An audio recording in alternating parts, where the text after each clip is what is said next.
Good afternoon. How's everybody doing today? Now, I tried to say good afternoon in my church lady voice, but I was only in church when I was a little person and my old lady voice hadn't come in yet. So, good afternoon is how I used to say it. But when you get your old lady voice, you're supposed to say, good afternoon,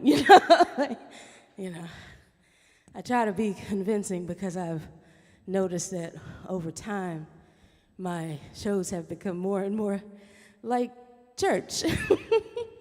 But I try to make it, how shall I say? I'm trying to be honest here. I try to make it earnest. So it's the church of the heart. It's the church of vulnerability. It's the church of coexistence, right? That's about as far as I go. Amen?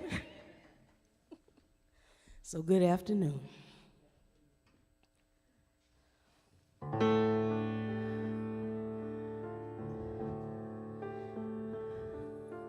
Water flows where I go, same above as here below.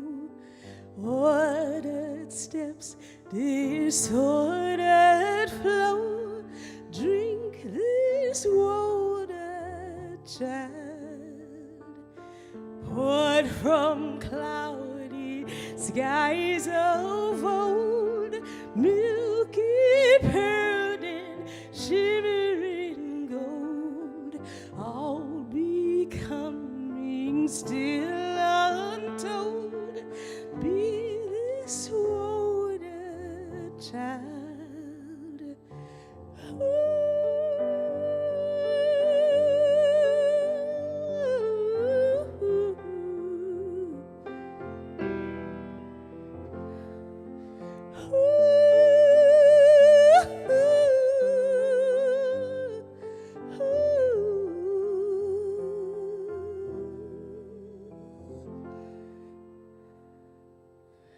Single moment, single sun, same one sail from whence you come, chain unbroken, just begun. Sing this water, child, waking now in time's dark haze. Disheartened ways, mended woundings, lifted gaze. Walk this water, child. Ooh.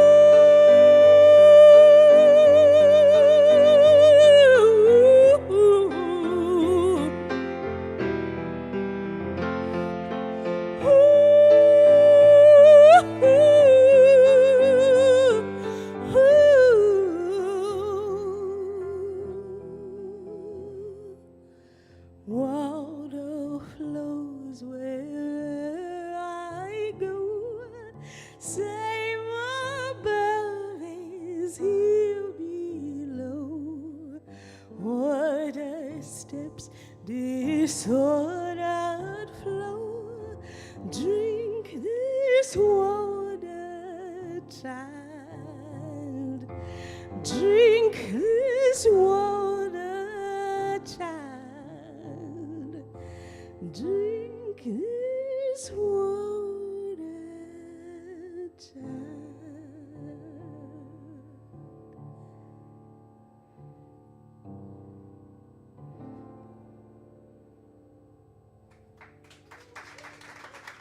Amen.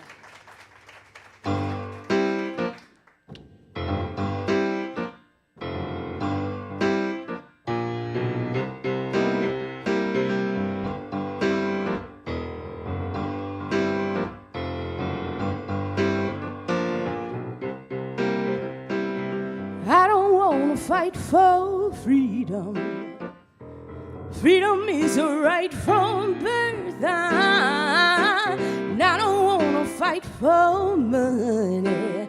You see, a dollar don't decide my way, but I want peace for my body, peace of mind, peace for my soul, peace for humankind. And I don't want to fight for justice.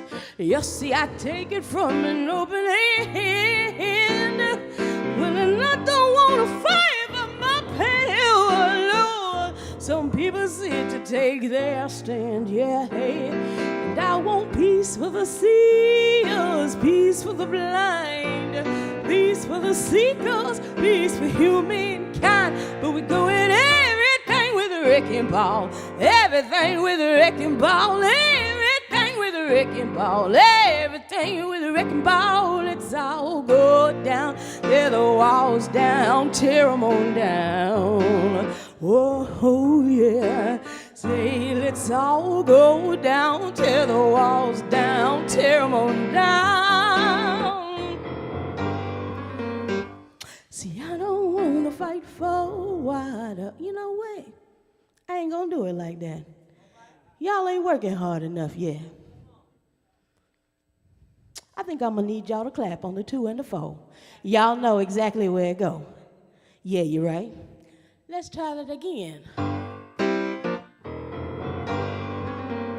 And I don't wanna fight for water when abundance falls right from the sky. And I don't wanna fight for shelter, no, where the ground is soft and the trees grow high, yeah.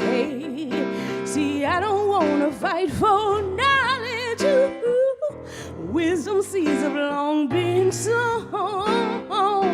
I'm not afraid to walk this dirty. Yes, see, I come into this world all alone.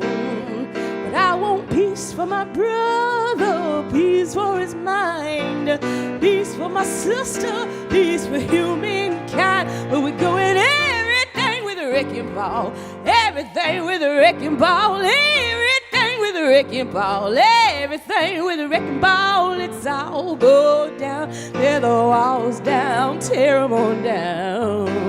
Oh yeah, say let's all go down, tear the walls down, tear them on down. Oh, hey, let's all go down, tear the walls down, tear them on down. Yeah, yeah. Say let's all go down, tear the walls down, tear them on down. Oh, say big finish,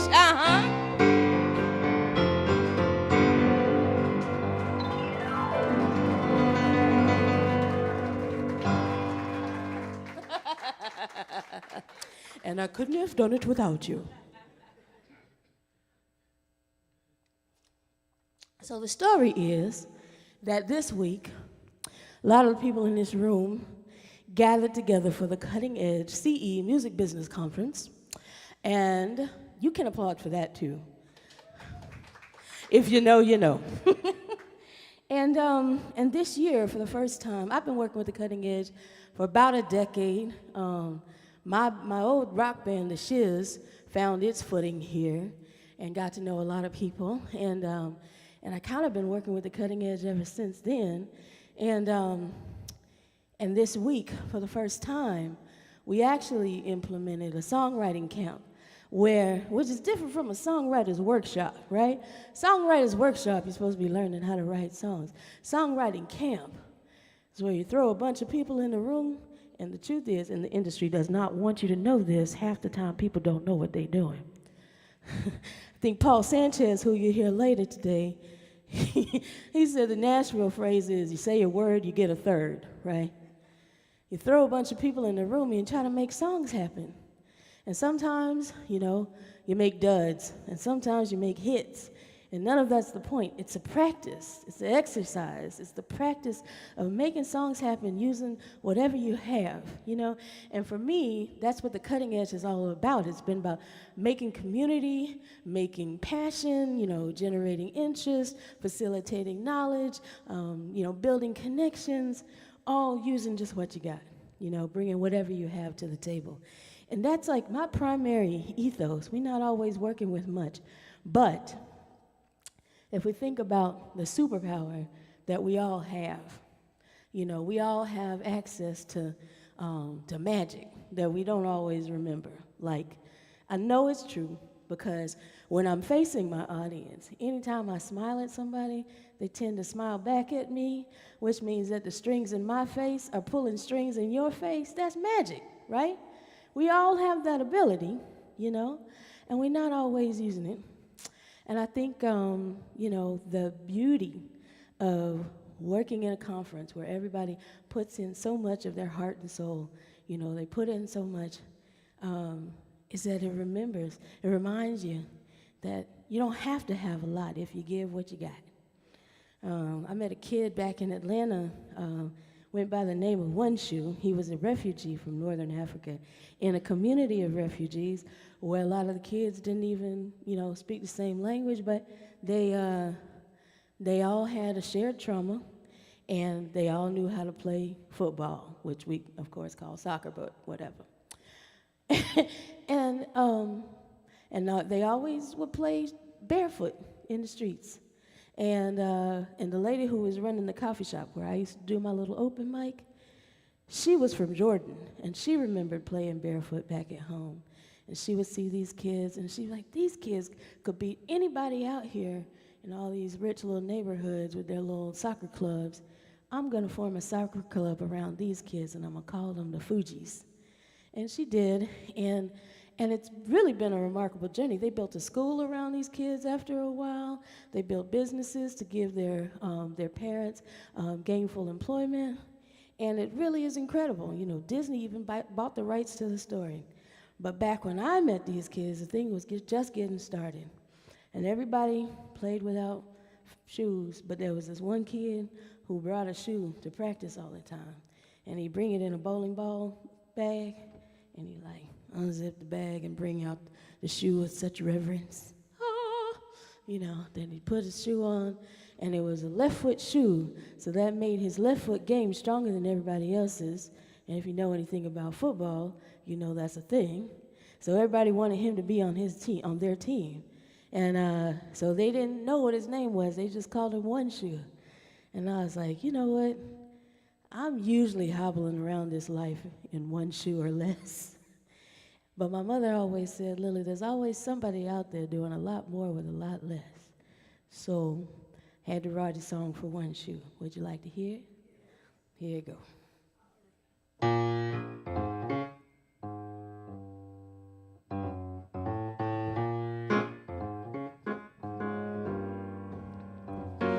I crossed the ocean to this land, carrying eyes just like a man, so alone, but holding on to my mother's hand. I held a weapon at my side, oh, it held a promise and my pride, oh. Wasn't much, but just enough to help me make my stand. I knew too well what I couldn't tell I'd have to show, so it became the only thing I'd come to know. Whatever you carry in your bag could be so much more than others have, even if it's just one shoe.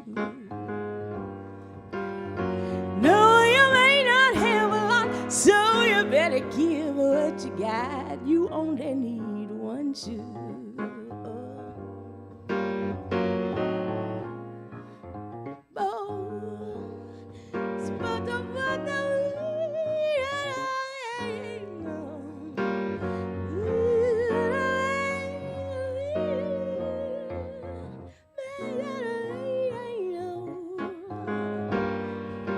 I knew too well what I couldn't tell I'd have to show, so it became the only name I'd come to know. Whatever you carry in your bag could be so much more than others have, even if it's just one shoe. No, you may not have a lot, so you better give what you got. You only need one shoe. Whatever you carry in your bag can be so much more than others have, even if it's just one shoe. No, you ain't not have a lot, so you better give what you got. You only need one shoe. Say, oh, you only need one shoe. One shoe. Said, ooh, you only need one shoe. Said, you only need.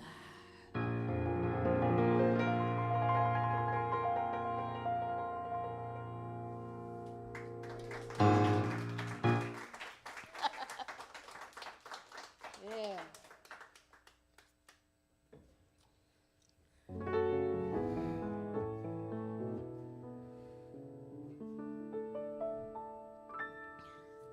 I thought since this was a songwriters workshop, or camp rather, I might talk a little bit about some of my process in writing songs. But then I realized I don't have much of a process. Sometimes they just come out of the sky from some field of infinite knowing that we all have access to, but don't usually download because we're too busy on our phones. Sometimes they'll slip up and hand me a memo and be like, Lilli, you gotta write this song. With this next song, I was like, why you want me to write that song? It just says the same thing over and over again. And they said, well, sometimes you gotta say it more than once. Like to get the people in the back, they don't always get it the first time. And I said, well, you don't understand. I sing for very sophisticated audiences. You're kind of underestimating my people. And they said, well, Lilli, are you dumb? Are you dumb? I was like, no, I'm not a genius, but I'm no slouch. And they said, well, you didn't get it the first time. And I was like, touche.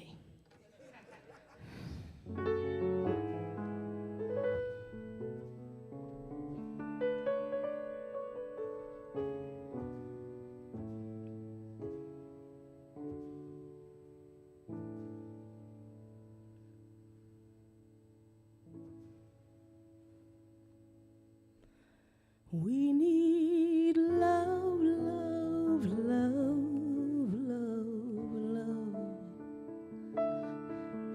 We need love, love, love, love, love.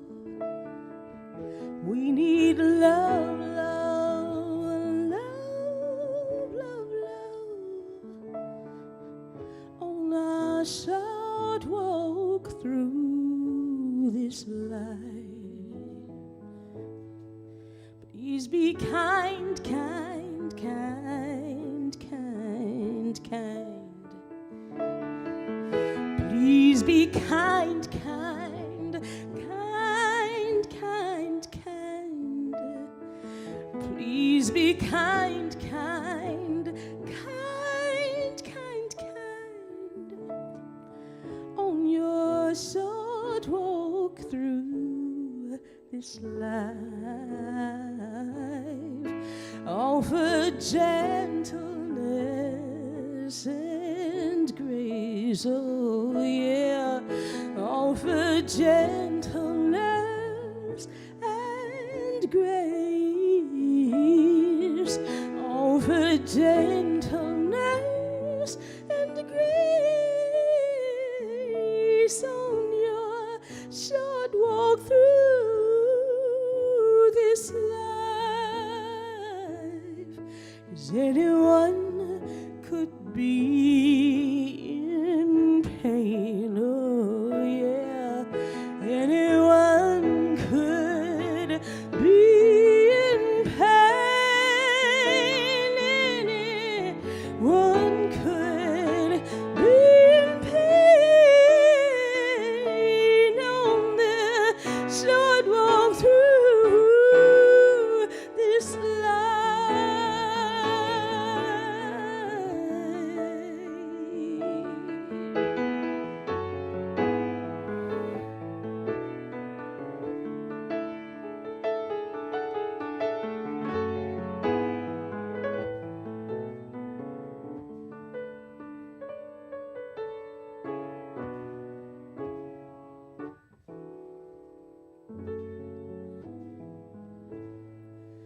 There's a fire we all carry, and it lifts us when we break. We must offer up our fire on a short walk through this life. It's an offering of love, oh yeah. It's an offering of love. It's an offering of love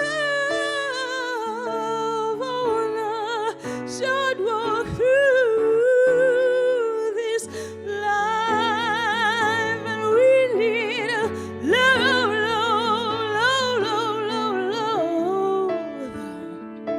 We need love, love, love, love, love, ooh, yeah. We need love, love, love,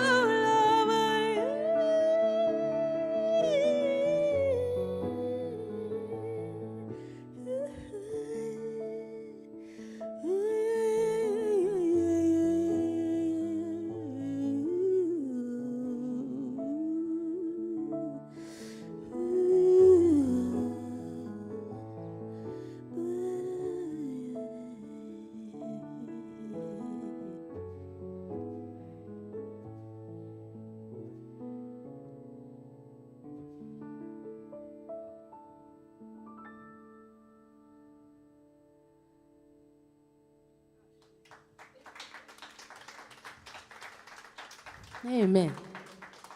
Thank y'all so much.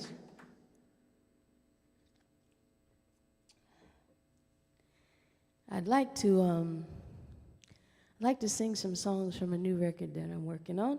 Actually, I'm not working on it anymore. It's done. I love it when the new babies are ready to come out to the world.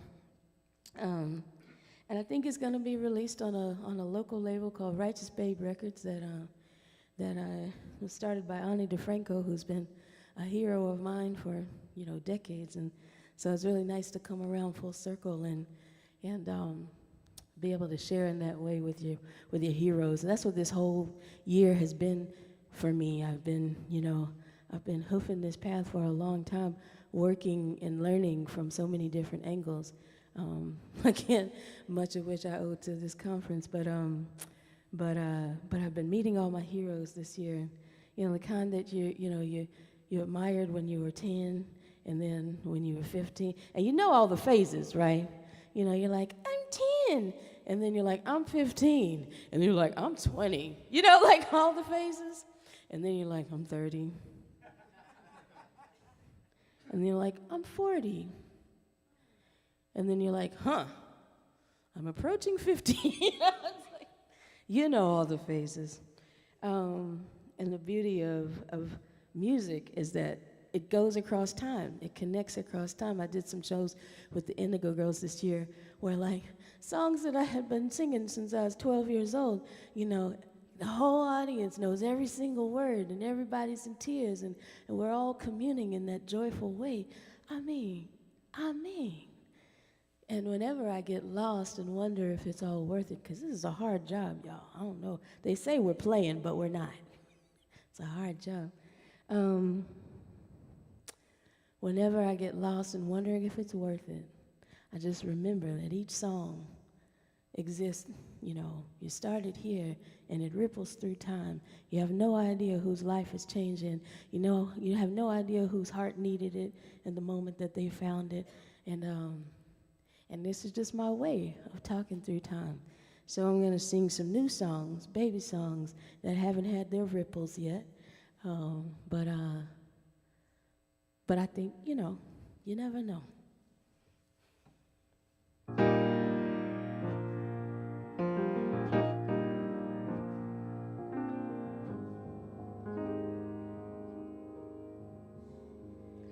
I have one question for you. what would you do if you really mattered? How would you spend your days?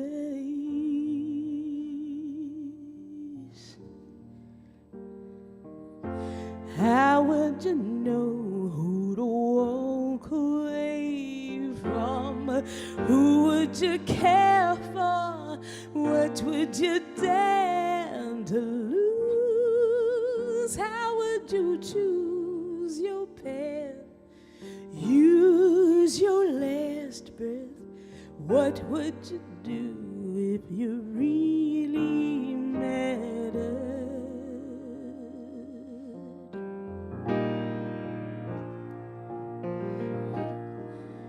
I see your open heart. It reminds me that the truth can move mountains. And as you stand as your true self, there's nothing left to prove. And when you open up your heart, baby, you shine.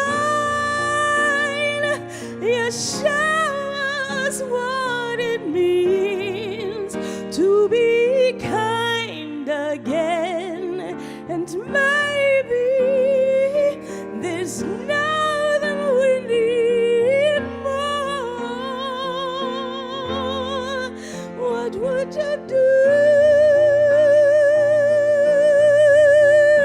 What would you do? Yeah. What would you do? We've been waiting just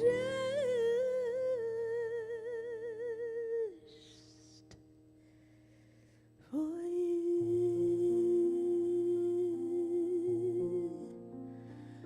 For you.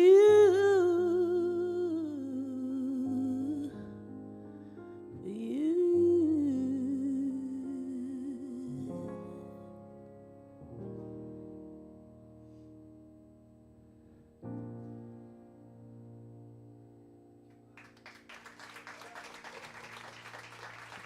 Thank you.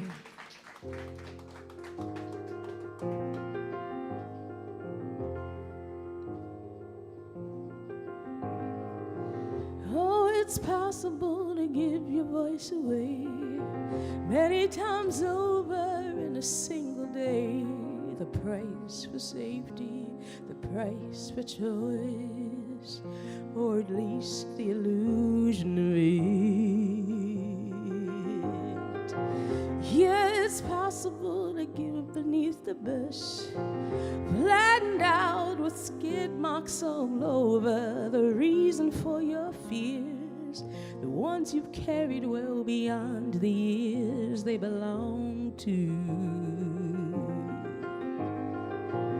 Oh, it's possible to give up on yourself, 'cause it's impossible to trust anyone else, to trust that you're whole, to trust that you're worthy enough, to trust you back. What does it take to break the stupor? What does it mean to feel the flow? Why do we struggle for a lifetime, living down here and the below? Why is it so hard to just be human? Why do we choose to trust our sin? Why do we look for all the answers outside instead of looking in? Weren't we just born a part of nature? No matter what we seem to be, are we just evil or amazing? Isn't there anything in or between? I am a child of the beginning, where nothing would be without his flaws. I'll never be flattened by perfection. Best to expand by nature's laws. Ooh.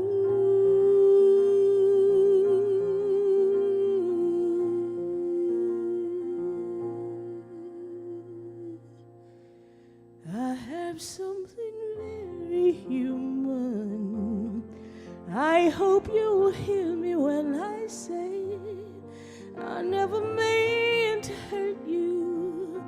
Those times when I gave my voice away, something inside me felt too rotten to believe in agency or choice. I had to invest in my illusions. Patience was lost within the void. But I choose to do my best to love you, to believe in grace more than contempt. I will metabolize your loving. Takes me back to where I began. Takes me back to where I began. Takes me back to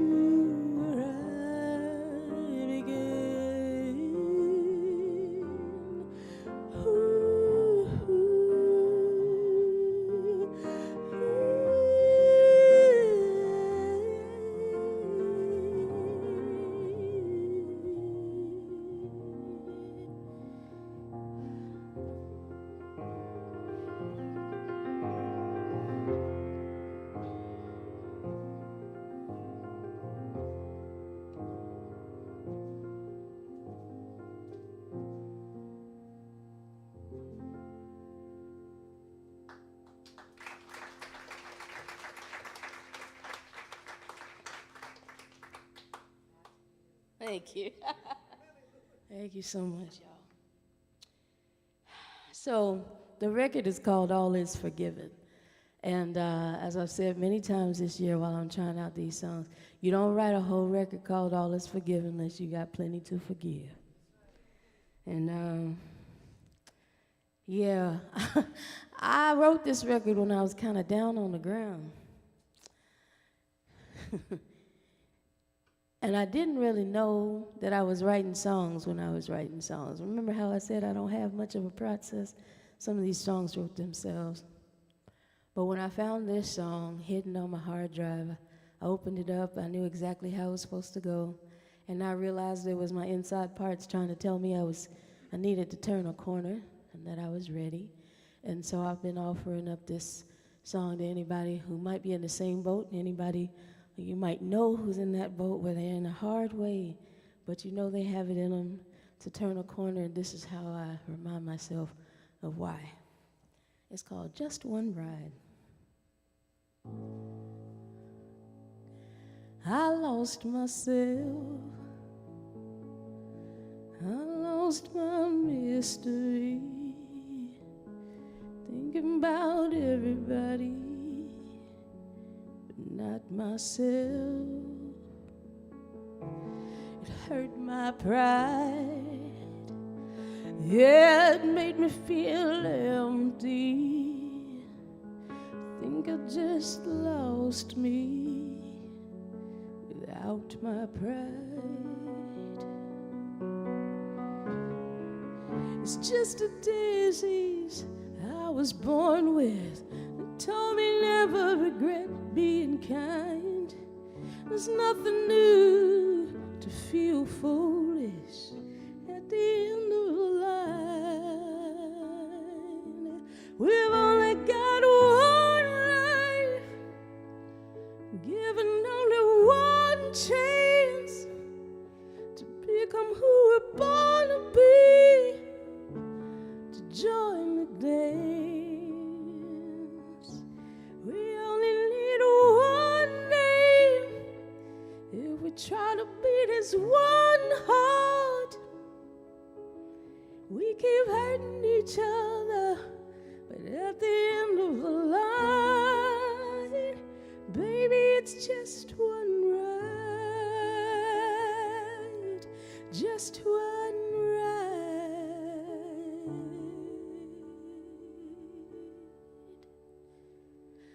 It took my wind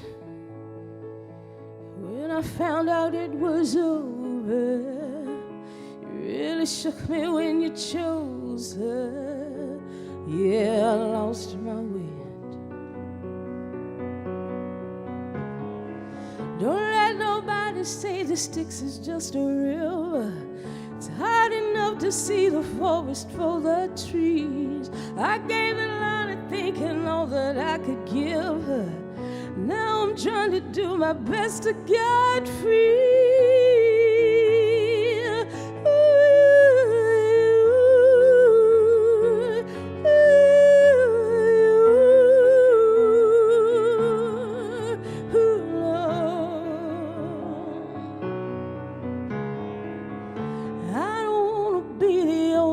Who says it? Lately seems like we don't have a lot of time. I know I can't be the only one who gets it, gets it. Ooh, I've only got one life, given only one chance to become who we're born to be. Oh, to join the dance. We're living in the same dream and acting out the same pain. Oh, we could keep hating each other, but at the end of the line,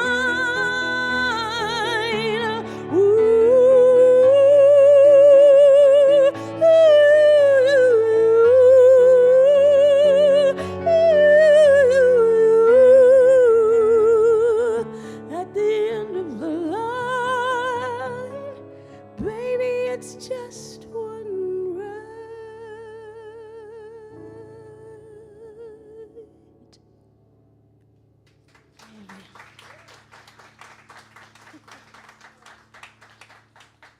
Thank you.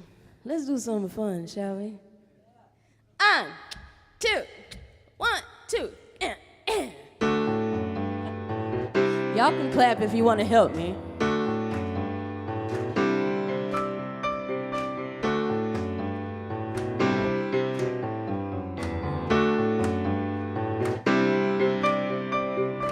All is forgiven when the music starts. Been trying to tell you, honey. All is forgiven when the drum beats hard. Count off and earn your money. You spend your whole life taking everything personally. Then you find out on the other side everything is better than you ever could believe. All is forgiven. All is forgiven, baby. All is forgiven. Oh, don't worry, just forget about it.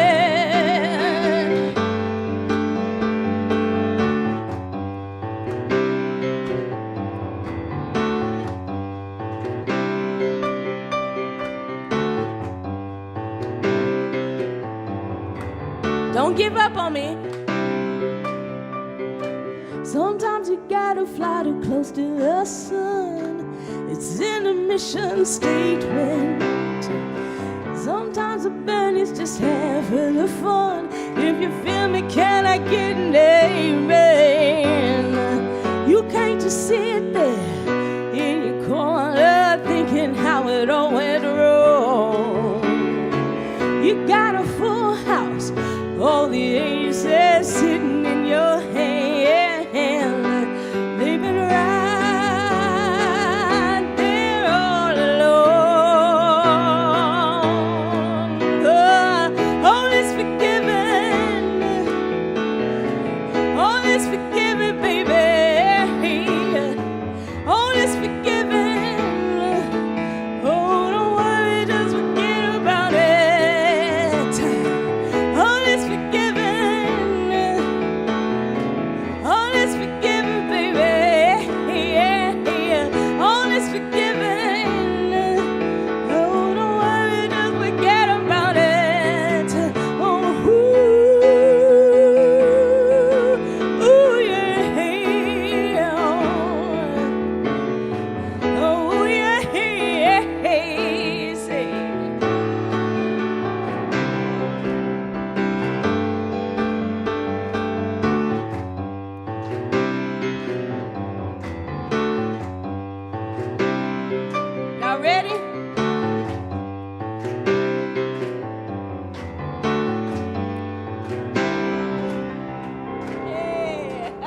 Thank you. Y'all just gave me an idea for when I turn this into a jam band song.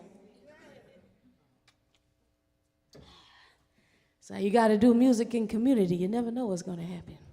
Never know when inspiration will strike. It's come to my attention that some people with me today have been going through a hard time. And somebody once told me that's what my voice was for. It's like, Lilli, your voice is for three things: hard times, expelling fascism, and sending people on home. So we're going to do the hard time song. A lot of people sit with tenderness every day, and a lot of times the people who do the work, the job that I do, don't necessarily hold space for other people's tenderness. But we're going to take a minute to do that right now. There's a song called Sleep Baby Slumber. I like to sing this song because it's one of my favorite songs, to tell you the truth. I write a lot of songs to try to build community. I write a lot of songs when I'm contending with, things that are happening in the world that I don't understand. But there's some songs that give back to me, and this is one of the songs that I can sing with an open hand and offer it up, but also be healed by it.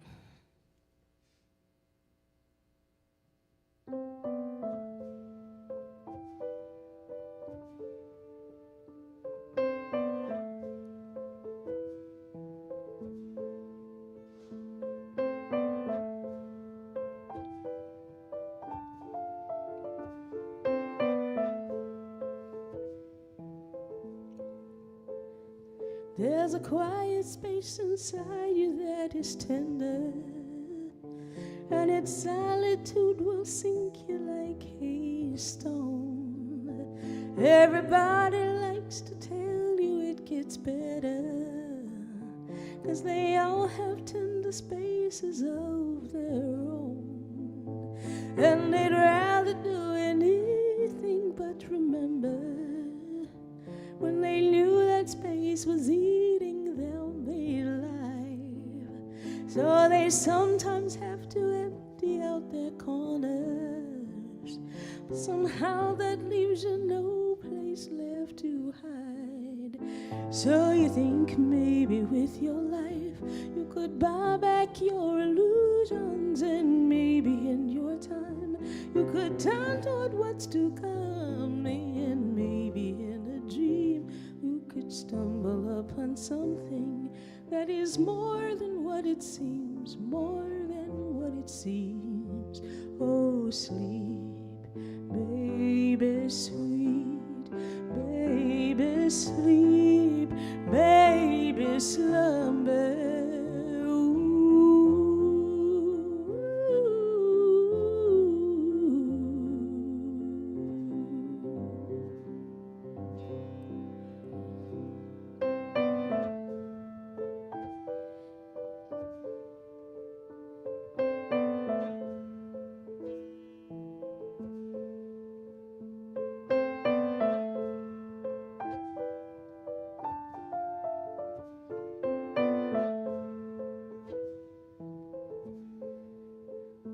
I once heard a song that rocked me like a cradle, but its whisper made me shiver in my bones. They remind me of a place I'll never get to a time before I knew I had no home. And I never thought the day would finally find me, when I'd lay before my feet my soldier's shield, when I'd say before the buzzards all around me, and take my flesh where I have nothing left to yield.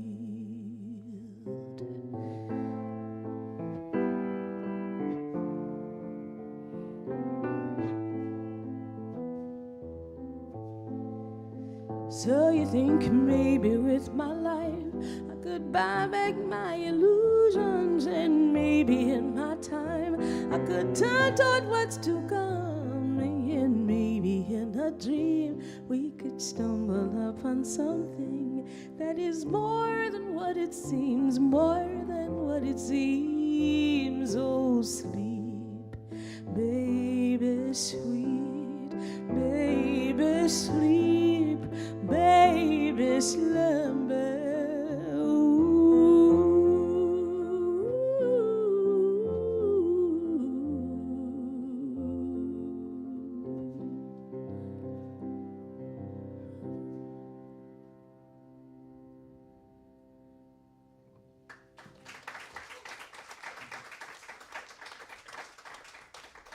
Thank you so much.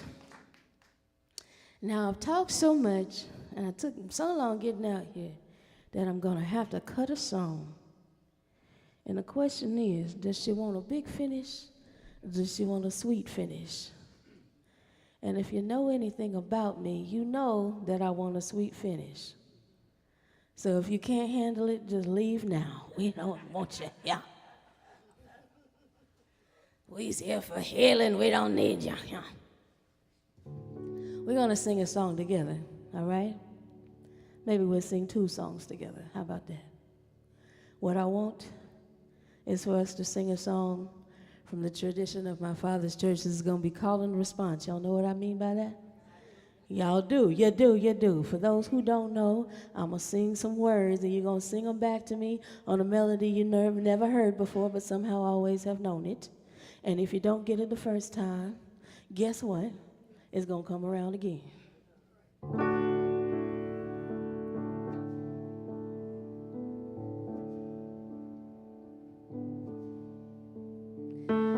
I have a healing inside of me. I have a healing inside.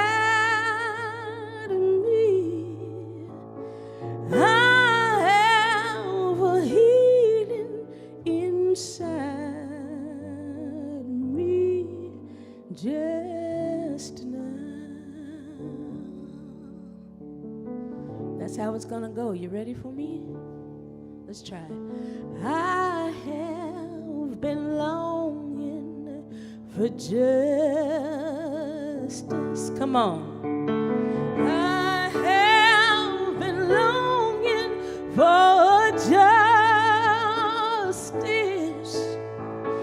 I have been longing for justice just now. And I have a yearning for safety. I want to hear it. I have been yearning for safety.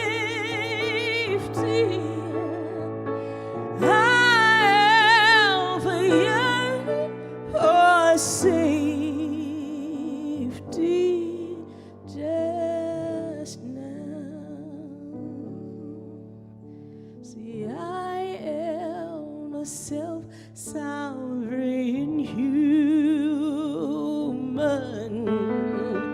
I am a self-sovereign human. I am a self-sovereign human just now. So I claim a space for my grieving.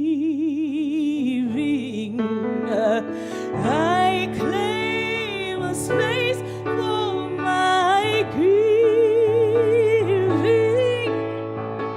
I claim a space for my grieving just now. So I am awake to my destiny. Come on. I am awake to my destiny. I am awake to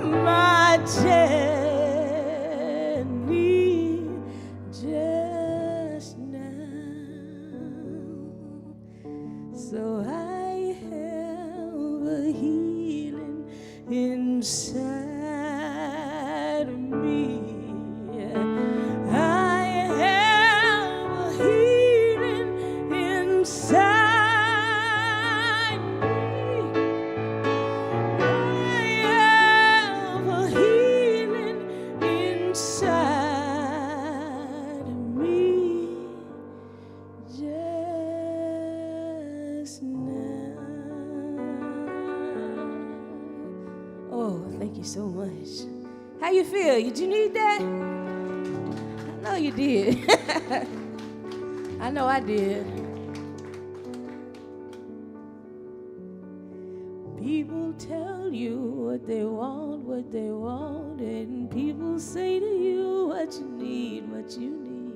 And the way they say to you what you want, what they need is supposed to somehow say who you ought to be. If I told you what I want, would you run away from me? And would I let that change what I see if you ran away from me? Oh, let your light shine bright for a moment.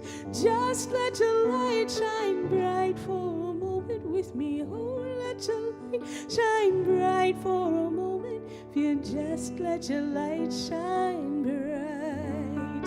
Oh, let your light shine bright for a moment.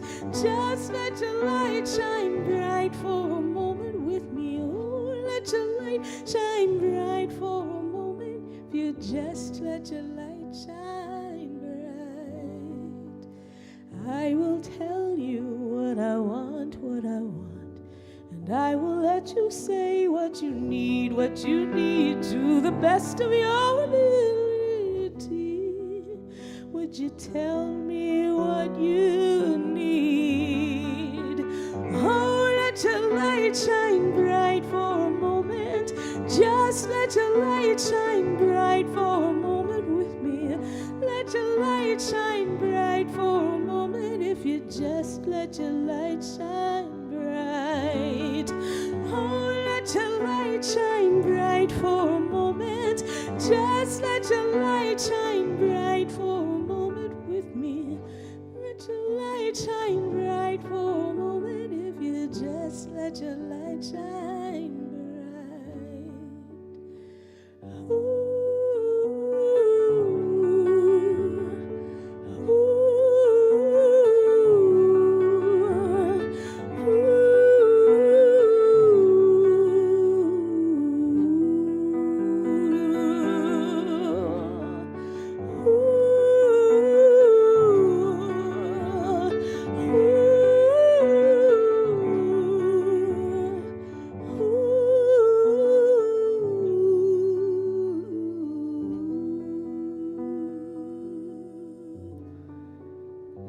Favorite part, if you'll oblige me. Just would love for us to sing together one more time. Only thing you have to do is just go just keep it simple, just go. Oh, let your light shine bright. Just let your light shine bright. Oh, let your light shine bright. Just let your light shine bright. Oh, yeah.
that's going to be in remembrance of Willie T, who's an amazing singer-songwriter. What's that? You're gonna do a song.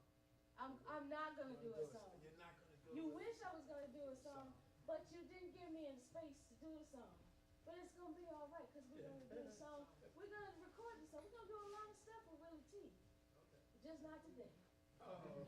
Eric's gonna talk about Willie T. We're gonna be joined by David Cunyan, and just a whole day full of programming. So, hang out with us if you like. Thank you so much.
You know.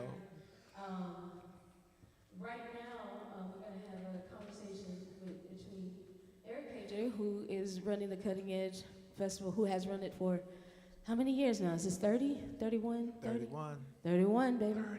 31. And David Cunyon, you have to tell me what all you do.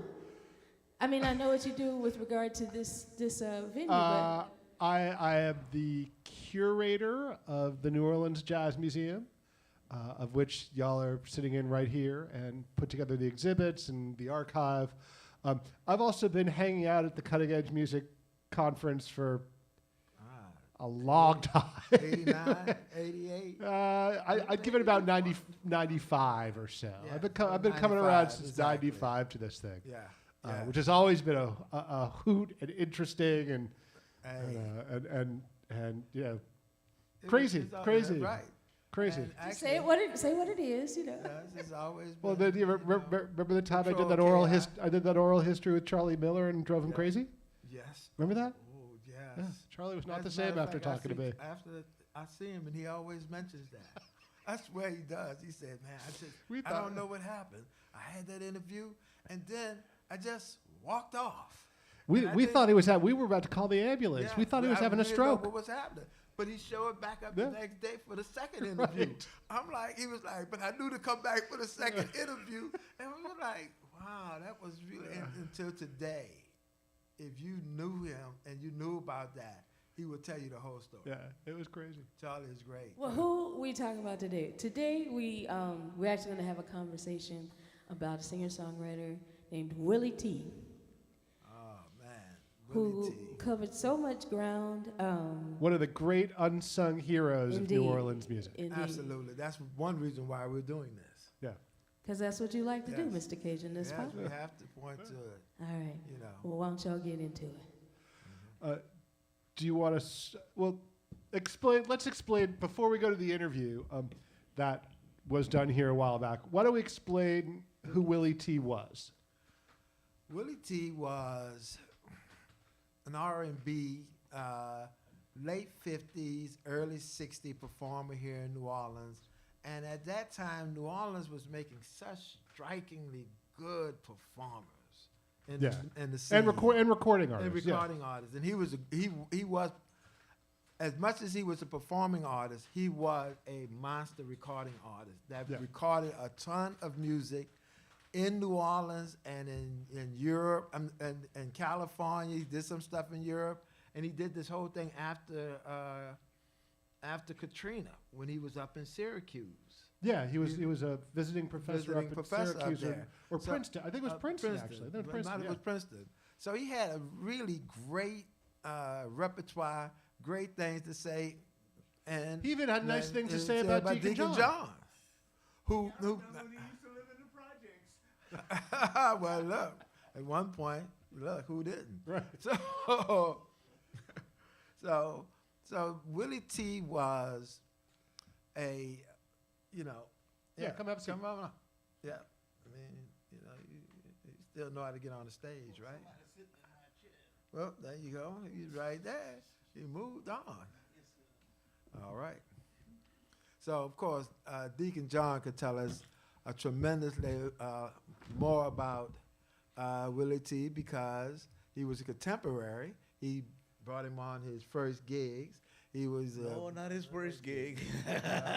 well, there you go. So, but Willie was a guy that we all knew was extremely talented, did a lot of work, did a lot of songs, and we never gave him his flowers when he was alive the way we hope to be able to do a little bit of today. This recording was actually the last recording that we did at Dookie Chase before Katrina. Oh yeah, because it was like a week before. It was a week before. It was a week before the hurricane. Yeah, I was there. Yes, and it was Willie T. and Harold Brown, because at that time Harold Brown, the drummer of War, was living in New War, Orleans. Yeah, and he was from New Orleans. Yeah. For those of you who don't know, Harold Brown grew up in New Orleans. Yeah. So. And then when Willie died, I lost track of the tape, but Tom Morgan had a Yeah. copy of it, and he created this the clips that we're going to be listening to. Yeah, this was done. The Cutting Edge used to do Sunday oral history brunches Yeah. at Dookie Chase, where we all would come and eat, and while we're eating, Tom would talk to Willie T. or Harold Brown or who were a couple of the others. We did. I think we did at you at one Dookie point, Chase. right? Yeah, they did me. All I got was a bowl of gumbo. Well, you know, I mean, you said Well, if you you didn't was- talk We'll so work much. for food. We'll work for food. That's right. But it was always a great event. Mrs. Chase was very gracious, and we did record a number of people from Larry McKinley. Well, I sang for his funeral. Yeah. I sang for Dookie Chase funeral. I sang for Leah Chase funeral. Please record him singing today so that we can play it back so he can sing for his funeral. Yeah, well, you know, I'll have to send a video of it. Yes, absolutely. All right, Travis, you ready? All right, hit it. Let's see how this sounds. history. You're about 18 and you get a chance to record. Talk a little bit about that. About 1962? when the Oh first- yeah, I met Melvin Lasty. Well, even before I recorded, Yeah. by that time we had become real popular, playing for a lot of social events and playing for clubs. As the Willie T band, or Well, it was Earl Turbinton and the Seminoles, and as you go, I became Lil Will. Started Lil Will, and I played with a guy named Donald Miner. He had a band, and he was the High Fives. To show you how long that was. Donald Miner and the High Fives. And one day, Melvin Lasty, who stuttered real bad. I thought he was kidding. Say, brother, you want to record? I said, what? So, you know, then he eventually brought me to meet Harold and them, and they decided they were going to record me. And the day that the weeks before the record would come out, they said, hey, look, we need you to come up because we're going to have to decide what your name is going to be. I said, what? What you talking about? He said, yeah, you could either be Clay Bell,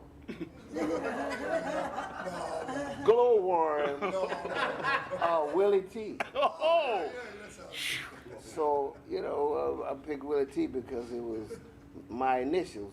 But it took me a long time to adjust the guys calling me Willie. He said, because nobody would ever remember Wilson Turbinton. The rest is That's a good history. so Always Accused was. We recorded a song, Always Accused. It was a song that I wrote, Always Accused, and there was a All song, for One. All for One. That'll work. So, you know, that kind of details his early career. Deke, when did you meet? As he was then known, Wilson Turbinton. Oh, yeah, I met Willie T when they was living in the projects. But anyway, because my grandparents grew up, I mean, they were the first tenants in the Calliope housing projects, and down the street was Irvin Charles, there was Willie T, and then there was the Neville brothers, you know. They all I was gonna say, in there was- in the Calliope housing had a lot project. of Had folks in a the lot of area. history in the Calliope projects, you know.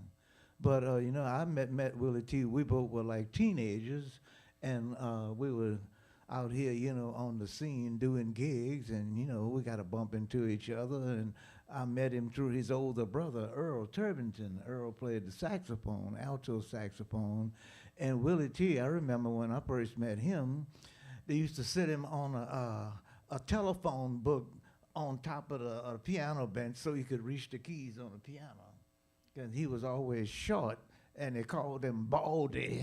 You know, that's why he wore a lot of hats all the time. When he was young, he had incidents of ringworms that ate away a lot of his hair and his scalp. So he'd always wear hats. Then the hats would make him appear to be older than what he was, so we could get him into the nightclubs and pass him off as somebody who was 18 when he really wasn't, you know. But At another point in the interview with Tom, he talks about how he was sneaking into places, same thing, wearing a hat and, you know, yeah, that kind of thing. So But, you know, what I remember about Willie the most is, man, what a talented piano player he was. Oh, he was great. Oh my God. Yeah, I mean, and he exhibited talent at an early age, and he could sing his ass off too. Besides being a really great piano player, he could sing too, and he was a songwriter, and he produced other artists besides himself as a producer, and he knew the business of music too. You guess who his cousin was? Ulysses Gaines, the guy who was instrumental in founding NOLA Records, because I played on a lot of guitar on a lot of the NOLA artists, and I played like in George Davis, we were two principal guitarists that played on many of the recording sessions that came out on, especially the ones on NOLA Records, because NOLA Records was the second black-owned record company. Harold Baptiste was the first. Right. But, NOLA was the second one, and Wardell Cazell was the arranger. Ulysses Gaines, he was an electrician. And note was Tell It Like It Is, was that a NOLA? I'm trying to remember what their hits were, but. No, Tell It Like It Is wasn't on NOLA. Okay, my bad. It was the FO, huh? Yeah. That was released by Cosmos. No, Cosmo did the distribution. Okay. What were I've some of never the, what were did some of the both. hits on NOLA Records? Of course, Teasing You, Right. and the great one, Barefoot. Oh, It's that me was and a- George Davis were the guitar players on the majority of the NOLA sessions, and the ones that before AFO, because when AFO formed, they already had the guitar player, Roy Montrell. Well, the thing is, you talk about Teasing You. That's that like kind of his biggest hit, and what outside of New Orleans he's most known for. And there, he's that one works as a hit because he's such a great singer on that, and the delivery of that. But Well, go on. he didn't write Teasing You. Right. I mean, Earl King wrote it. wrote it. but it was a hit. One of the reasons it was a hit, I always Yeah. thought, was because of the way that Willie did it. Yeah. Oh. Because Earl King, he used to sit in Dorothy's Steakhouse next door to the Dewdrop and hold court there almost every night while he was drinking coffee, and he'd observe all the pimps and players and all the characters that hung around the Dewdrop, and he would write songs based on, the ongoings of what was happening around there, and one of the songs was Teasing You, and it tells the story about, the pimps and the players and all the people said, she's just teasing you, but don't you know that my baby loved me? It's an incredible portrayal of Yeah, like a scene but at yeah. an exchange between two people. Yeah. Oh. But I was there when all this stuff came about, and me and Willie, we were real tight because we played gigs together, playing all those fraternity houses and private parties and at Lincoln Beach. Well, another thing there's two things I want to focus on for this. One is Willie and putting together the band the Gators.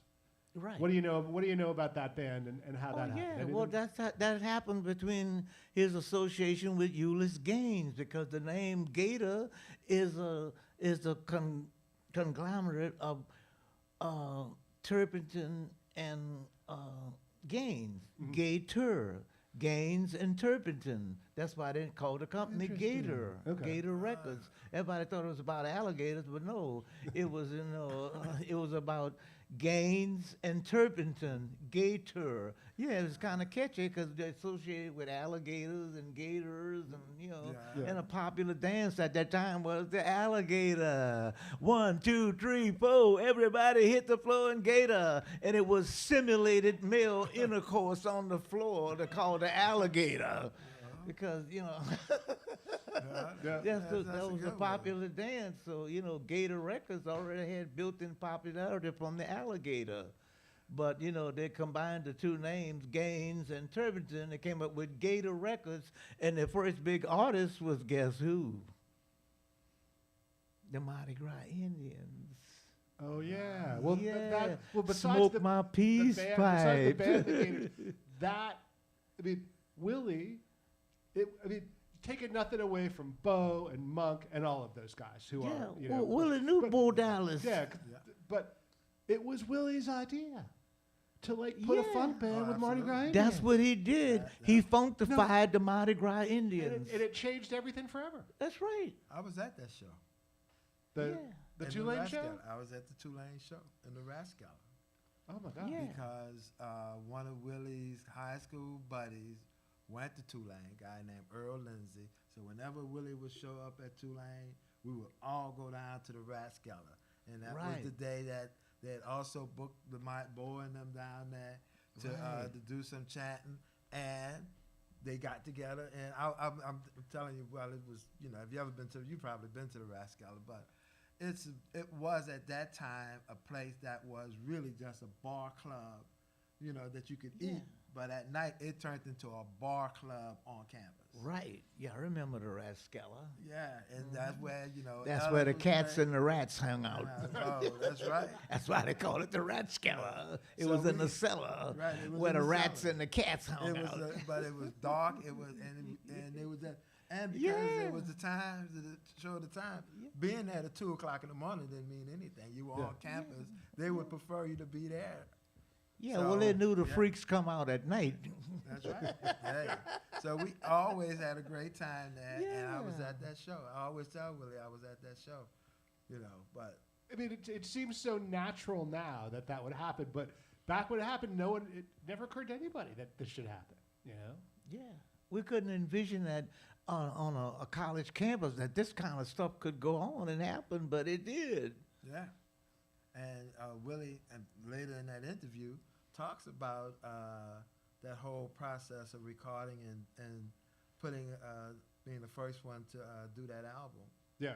do that music, you know. So Because instrumental to the music of that album, you know, with Bo Dallas, that's when the clavinet became the most popular keyboard Oh, on yeah. the planet. yeah. And that was the sound, you know, that captured, you know, the funk that the Mardi Gras Indians and a lot of people that came out, it was the invention of the clavinet. Stevie Wonder put it on the map with Superstition. It was a funkier than an electric piano. So the clavinet had kind of just took over. Right, it was right about this. And Stevie Wonder's doing it, and then Oh, yeah. Bob Marley and the Wailers Yeah, had a then you heavy had, clavinet sound. You don't yeah, think about also it, but heavy Billy clavinet. Preston too, Oh, but the yes. clavinet was like taking over where the Fender Rhodes and electric piano became a staple. Clavinet took over because it was more funky. Yeah. There you go. So Will, and the other thing he says in this interview is that, you know, he put together the first record he put together, and he produced it all. It's all Yeah. him doing this stuff, which is another thing that he was so great at. But for the second record, he was saying that he wrote most of the music Yeah. and the lyrics and I stuff. saw when I listened to him, I heard that, I was like, the second one was the second one Smoke My Peace Pipe? Yeah. That's No, one the first one, Smoke My Peace. The second one's like New Suit. Suit. New Suit. New yeah. Suit, yeah. Yes. Yeah. Because it told a story about, you know, the Mardi Gras Indians, you know, how every year they had to get a new suit to outdo the one they wore last year. So there's like a new suit. Every year about carnival time, we make a new suit. And the other one, Smoke My Peace Pipe, there was a real popularity of cannabis during that day. So Smoke My Peace They called Pipe. it cannabis back then. You know, 20% well, I'm just being technical, but that peace pipe was supposed to have some powerful herbs in it. Get some smoke on your mind. as he Yeah, said. that's right. So what I want to try and figure out is also, Willie was that great on so many different levels, you know, in every aspect of, you know, the music industry. I mean, later he had his own studio in, of all places, Canal Place. Am I right? It was in Yep. like Right, the yeah, 30th on floor. the top floor of the Canal Yeah. Place. 25th floor. Why did, and he had that record Anticipation that was great, and he hung out with the Adderley brothers and Joe Zawinul. Why don't more people know Willie T's name? Yeah. Why don't people know that Julian Cannonball and Nat Adderley, they're the ones who were on Bourbon Street and heard Willie T and offered him the record contract? Yeah. Yeah. Yeah, they got him signed to Capitol or something like Yeah, that. all of a sudden. Yeah, because Cannon and they were so impressed with Willie T. He was playing at the Ivanhoe on Bourbon Street, so they offered him a contract to do a whole new album, on Willie T. The way they thought he should be portrayed as an artist, because Willie T. besides the funk and the R&B, he's a great jazz piano player. Oh. He had hands like Errol Gardner. Yeah. And on that same tape, he talks about that. Yeah. That for years he never could see himself as a R&B funk artist. He kept saying he would be talking to people and he'd be thinking in his mind, but I'm really a contemporary jazz artist. Right. Really a jazz player. I'm And really a when jazz he player. met Cannonball and all of them, they recognized that in him, because Joe Zawinul, all them cats to come and be looking at Willie, how's he doing all this? Because he could not only play the jazz, he could mix the elements of R&B and funk music and incorporate it into the jazz, whenever he felt like it. No, that's why. Another reason why he was so great. Yeah, he was so great, and right before he died, he played at Sweet Lorraine's. You should talk to Paul Sylvester, because I think Willie was at the point in his life where he wanted to document all his performances. Everywhere he go, he'd make a tape recording, a video of his performance. There you go. Yeah. Because he There's a wanted to couple out there. document everything that he was doing. Yeah. Well, And Paul Sylvester had like a treasure trove of tape recordings that he did live at his club. I don't know if he still has them because he's been through the hurricanes and all, but he had a whole collection of Willie T. because Willie T. used to play there almost every week. Yeah, he was there a lot. He was besides. he was there a lot. Yeah, Willie was a great entertainer and a practical joker, and oh man, and Willie T. was like my brother from another mother, because he and I came up together musically, and I saw the transition he made, from being a little boy to, the seventh wonder of the world, and he's just been so unrecognized and uncredited for his talent and his accomplishments, because besides, being a performer and a musician, he was a great songwriter. Oh, he wrote great songs. He did with Margie Joseph and Larry McKinley. Larry McKinley was his golf partner. That's right. He was a big golfer. I forgot about that. Right. Yeah. But it was Willie who introduced me to you. Oh yeah. Willie was on the commission, and he kept Right. saying, he said, "Man, you got to meet Deacon John." I said, "Well, I've heard Deacon John." He said, "No, man, you need to meet him.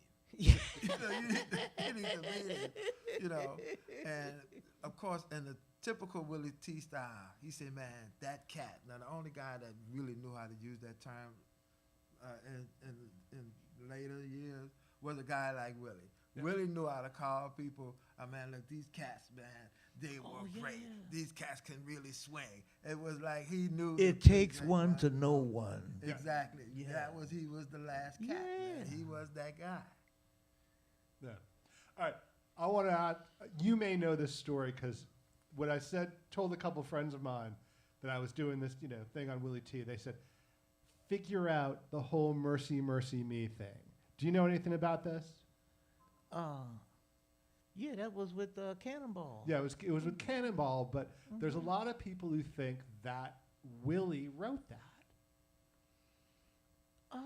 Or he gave Zawinul is the official. Zawinul is Joe Zawinul is the official name on as the credit as the writer, but a lot of people are like, Willie wrote that, or Willie gave Zawinul the idea. Yeah, well, you have to for remember the climate back in those days. If you want to get a record cut of your song published, you had to either give up your publishing rights or make a deal with the publishing, 50 for you, 50 for me, 80-20, or just give it up altogether in order to get recorded and promoted and get signed to a record label.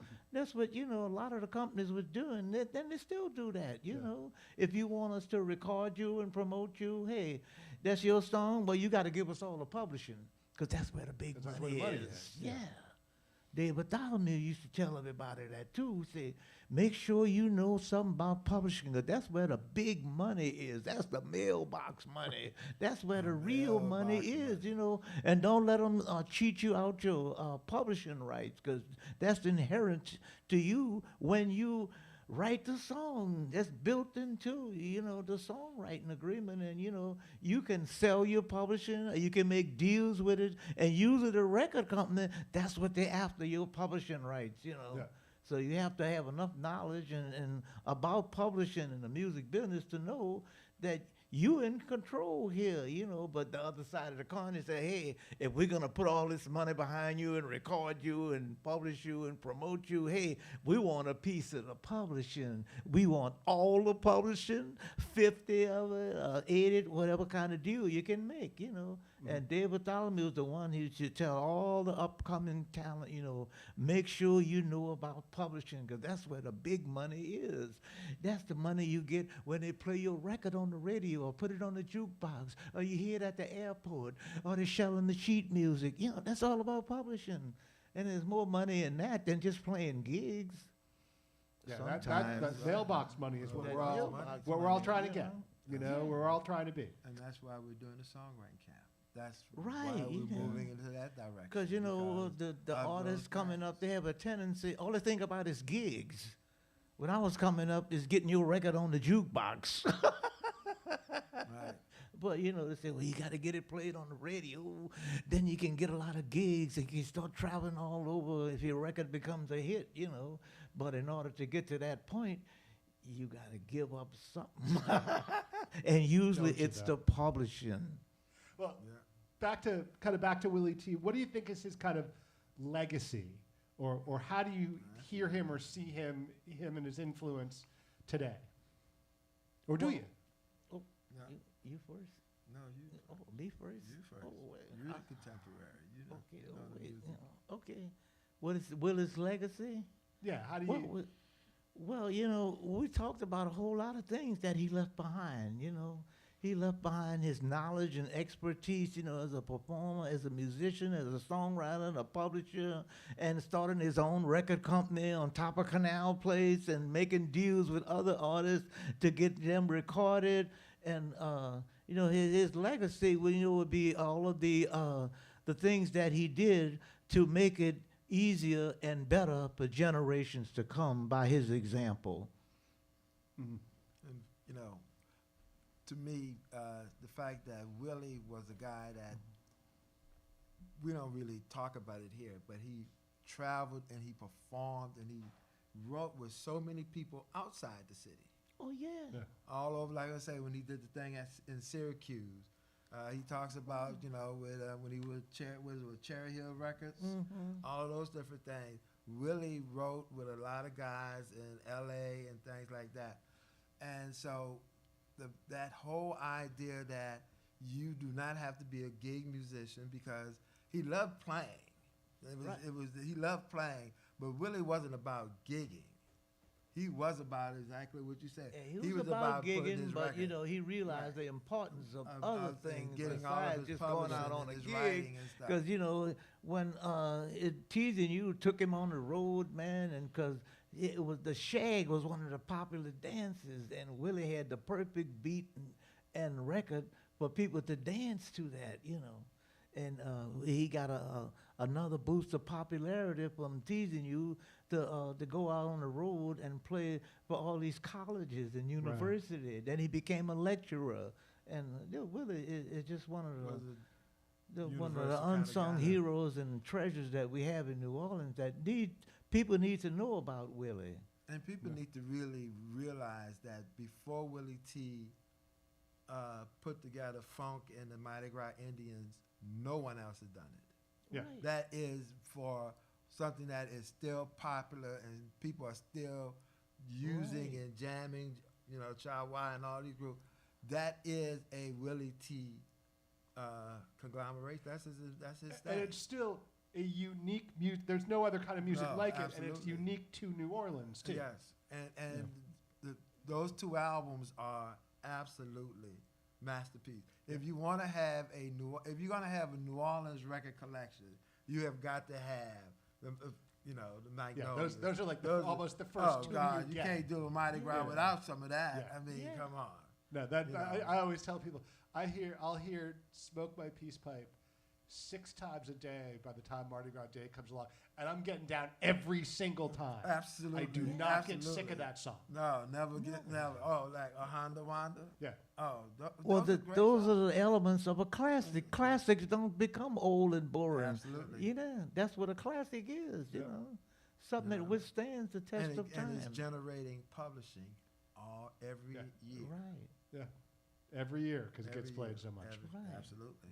You know. Every year, carnival time, That's we right. make a new suit. That's right. That's a great song.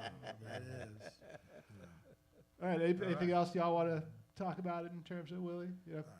Y'all always think about Willie T. He was a great guy. Yes. You know, and really one of the great Well, great let's- unsung heroes of this place. There's so much to say about Willie T, you know, that the general public don't know about Willie. He's one of the unsung heroes and one of the great songwriters, musicians, and publishers, and one of the great pianists because, you know, he wasn't just about playing that funk. I mean, he could keep up with Cannonball Adderley and Joe Zawinul and cats like that. And then he could talk about it as well, and did the college lecture circuit tour and talked about, you know, how all of these elements came together to produce jazz and what the influence of jazz was on his playing and how it was, I could talk all day about Willie T, And man, what because a I grew great up musically recording with him. studio.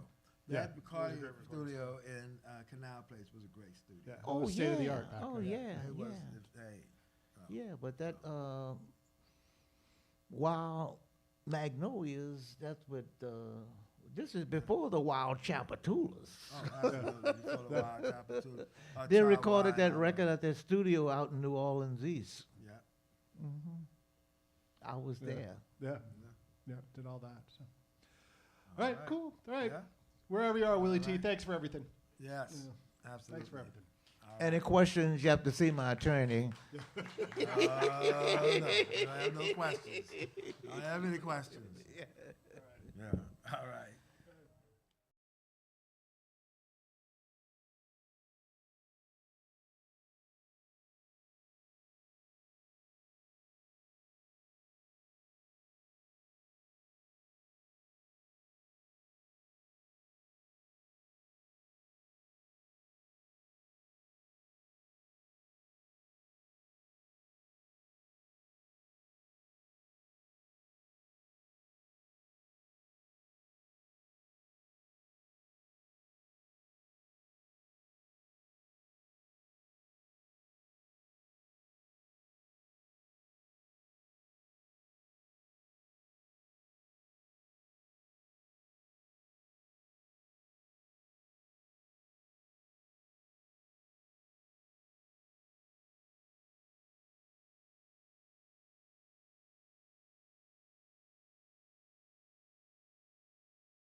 Welcome to the New Orleans Jazz Museum. We have a living legend coming up on, and I understand he's a transplant into New Orleans, but he's been here long enough that now that he's considered a native. 1973, all right. So this is Michael the Chic O'Hare.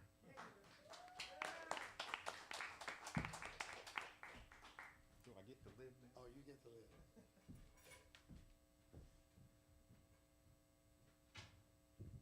Good afternoon, everybody. I'm so honored to be here and sing for you. This museum and this movement and everything is such a wonderful thing. And I was in a rock and roll band, rock funk band back in 1973 and everything. But now what I'm going to do for you is called the Torch Singer. That's the act I do. And it's just me and a piano.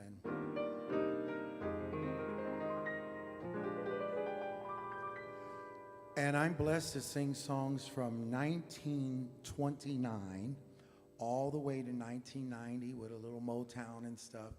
And I mainly do female songs because you ladies have more heart and your songs reflect that. So this song is from 1929, the year I was born. No, it was #1 on the hit Cavalcade Parade, which is the top of the Billboard charts back then.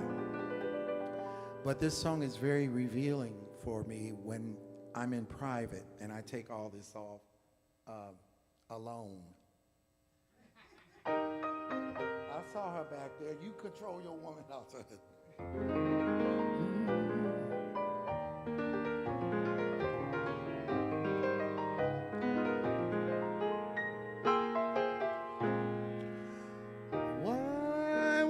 Born? Why am I living? What do I get? What am I giving? Why do I want the things I daren't hope for?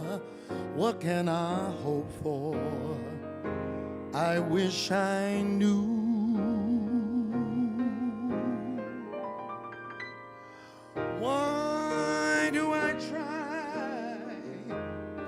To draw you near me. Why do I cry?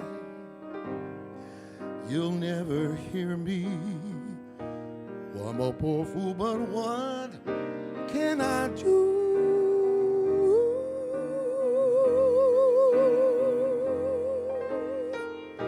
Why was I born to love you?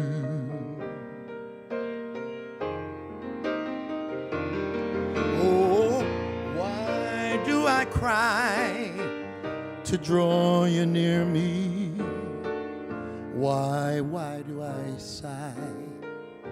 You'll never hear me.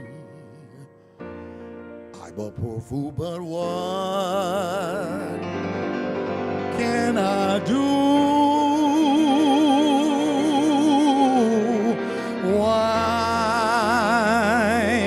Why was I born to love you?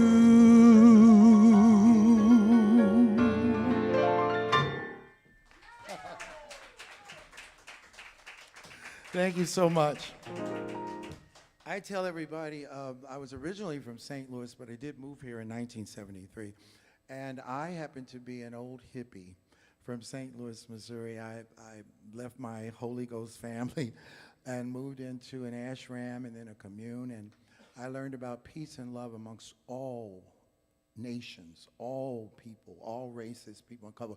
And it has stayed with me in my soul the rest of my life, it will. And whatever's happening crazy in this world, I believe in you, and I believe in me. And I always say, you be you, and I'll be me. Is that fair? Okay. So these songs I grew up with, which were all we did.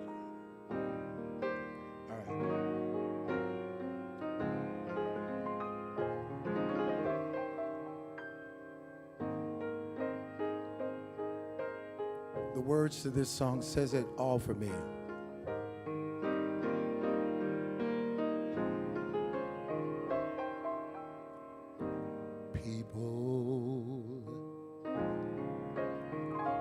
People who need people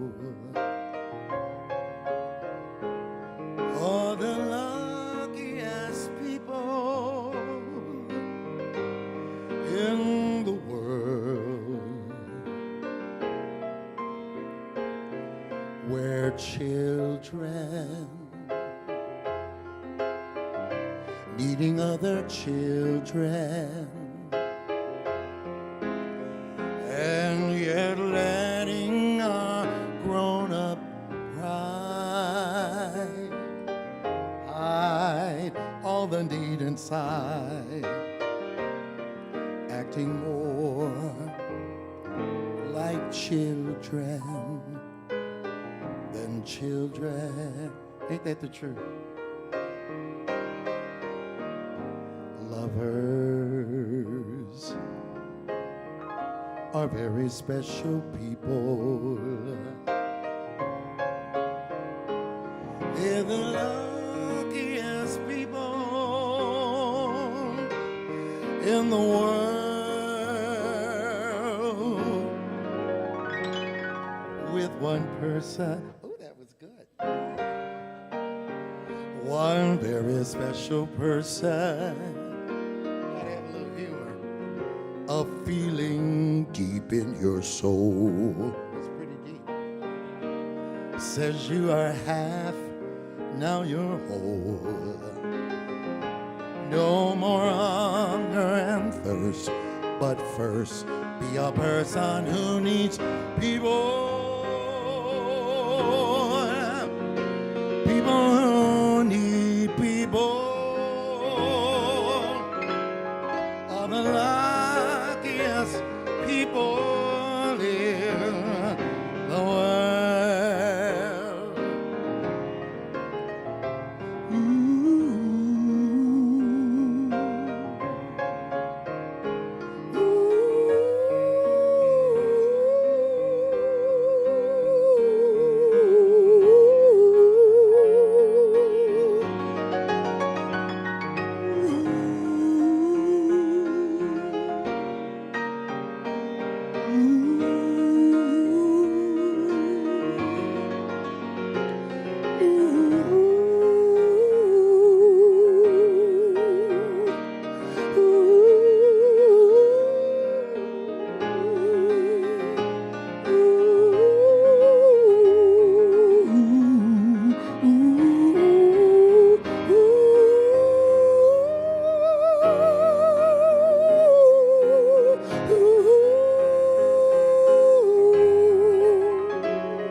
With one person, one very special. I like that. A feeling deep in your soul says you are half, now you're whole. No more hunger and thirst, but first be a person who needs people. People who need people are the luckiest people in. They're the luckiest people in. They're the luckiest people in.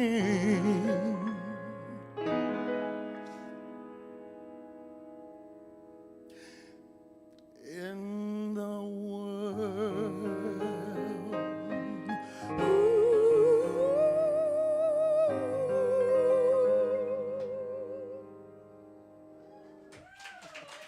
Now, why did I do that? Why did I do that? Okay.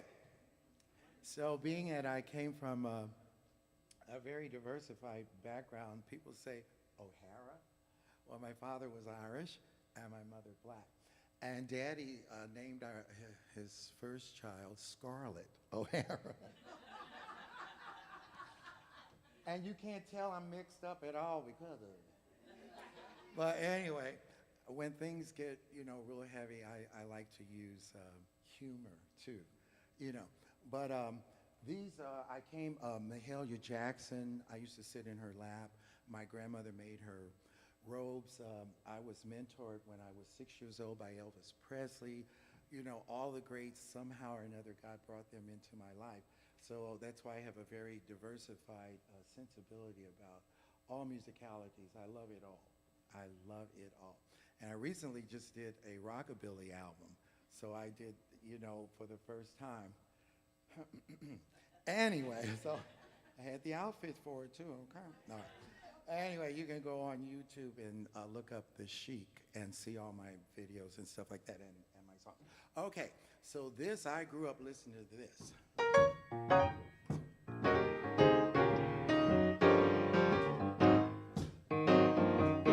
This is symphonic music.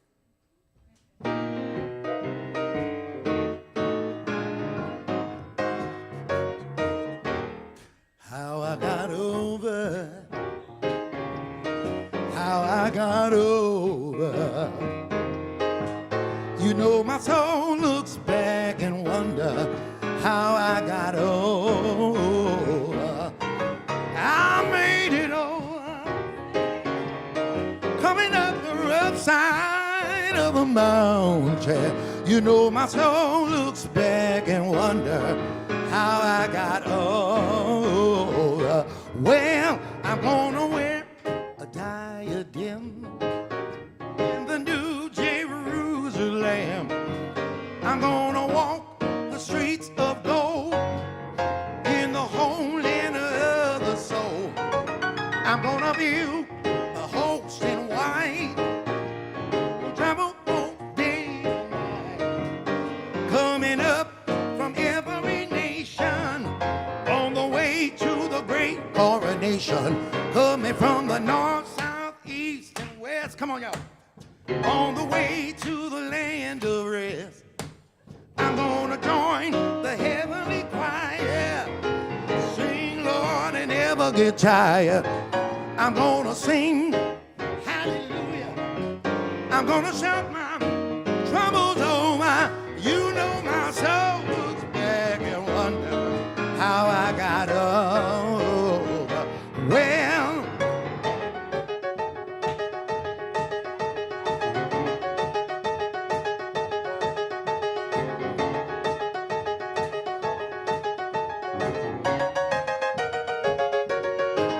I'm gonna sing hallelujah. I'm gonna sing my troubles over. My soul looks back and wonder. I made it, I made it, I made it, I made it over.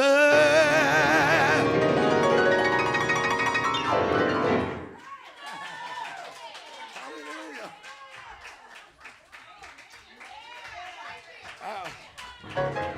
I gotta watch out at him. You know where that goes. Woo! I love you guys. Give yourselves a hand. Woo, I gotta slow that train down here. Okay. One more.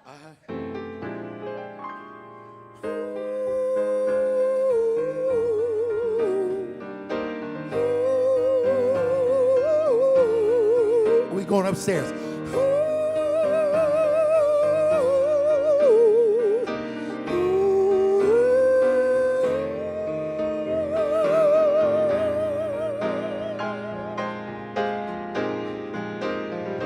If you need me, call me.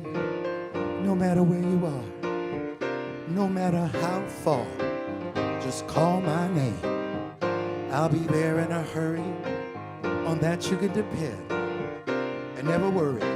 No wind, no rain, or winter's cold can't stop me, baby. Oh, baby. if you're my goal.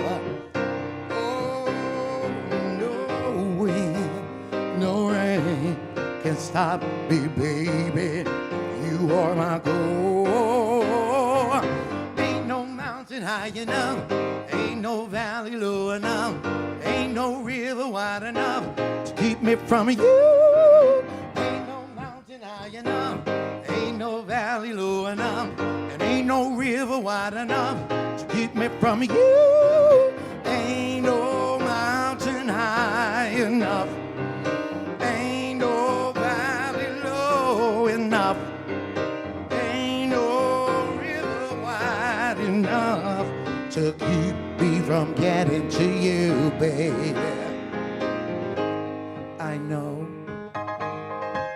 I know you must follow the sun wherever it leads. But if you should fall short of your desires, remember life holds one guarantee. You'll never get rid of me. And if you should miss these arms, sometimes I just crack myself up. One of these whole days, then please, my darling, remember what I told you the day I set you free.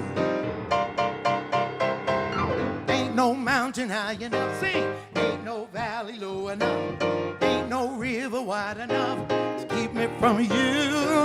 Ain't no mountain high enough, ain't no valley low enough, ain't no river wide enough to keep me from you. Ain't no mountain high enough, ain't no valley low enough, ain't no river wide enough to keep me from getting to you, baby. I sing every Friday and Saturday night at the world famous Chop House on Magazine.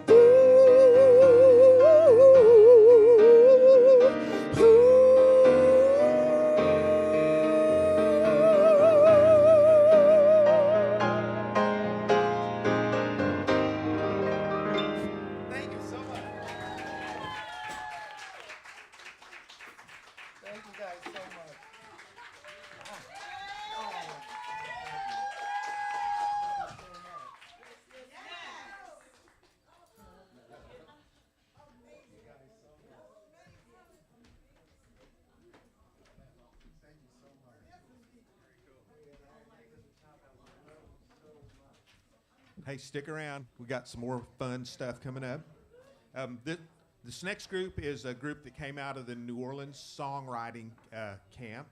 And so most of them have never written a song with each other.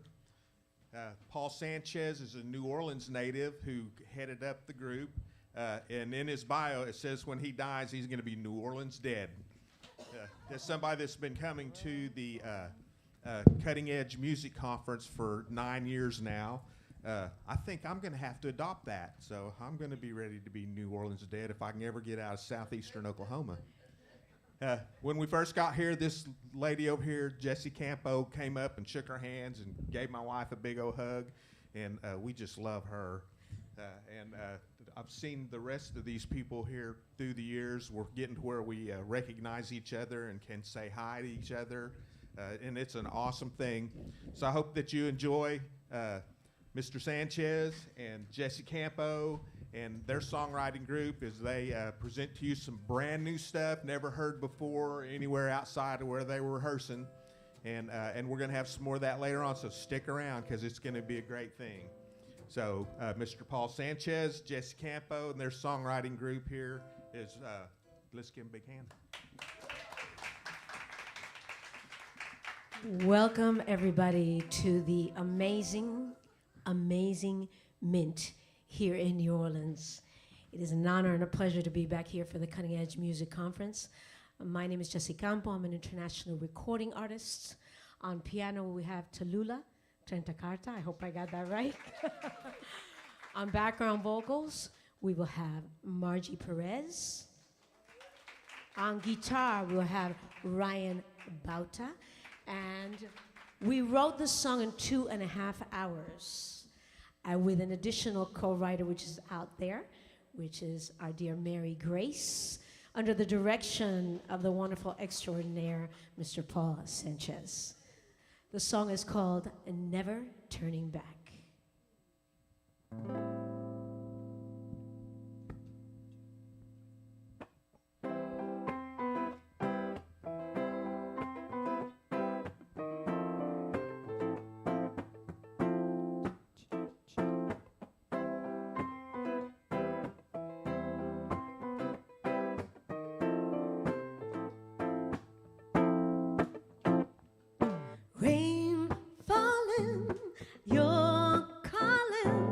Blowing up my phone.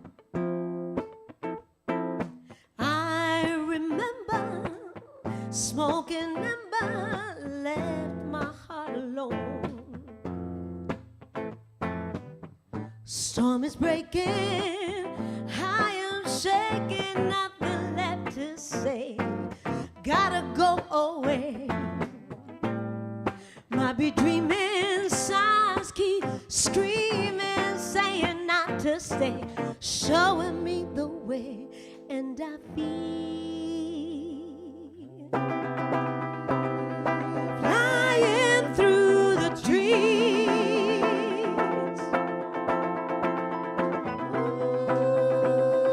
gray skies rolling me,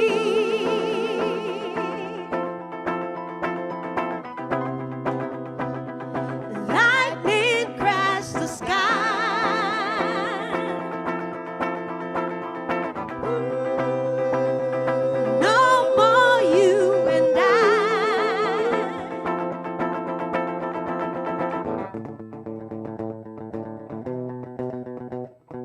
Never turning back, never turning back, never turning back, never turning back, never turning back, never turning back, never turning back, never turning back, never turning back.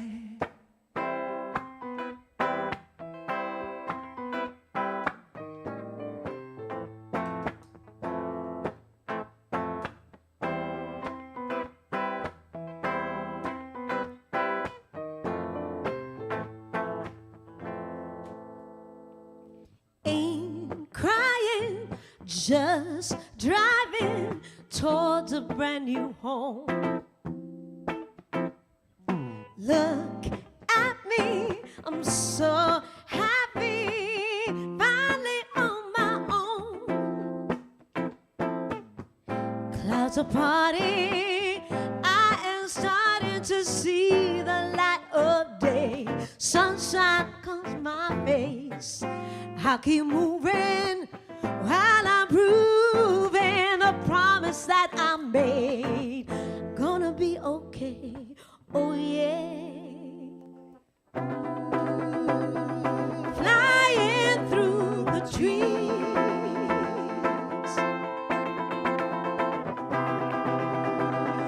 blue skies rolling me,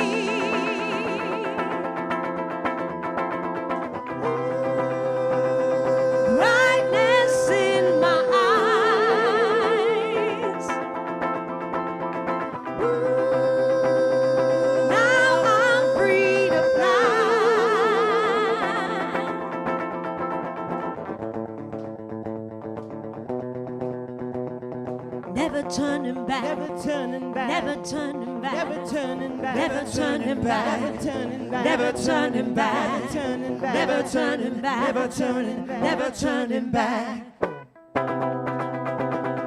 Flying through the trees,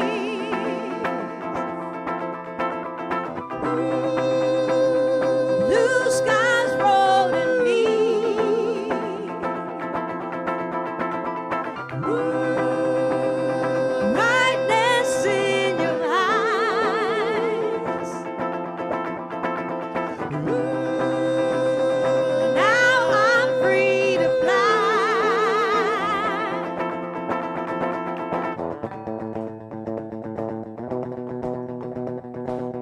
Turning back, never turning back, never turning back, never turning back, never turning back, never turning back, never turning back, never turning back, never turning back, never turning back, never turning back, never turning back, never turning back, never turning back. never turning back, never turning back, never turning, never turning back, never turning back, never turning back, never turning, never turning, never turning back.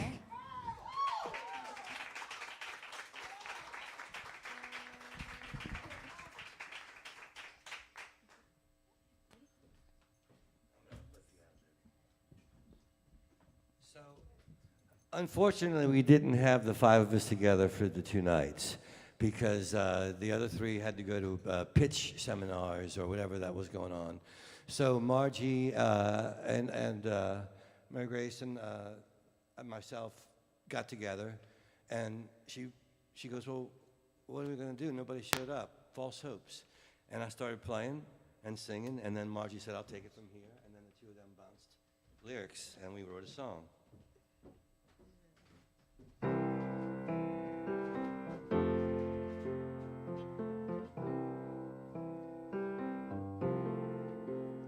False hopes and dreams follow me around, it seems, as if I don't know any better.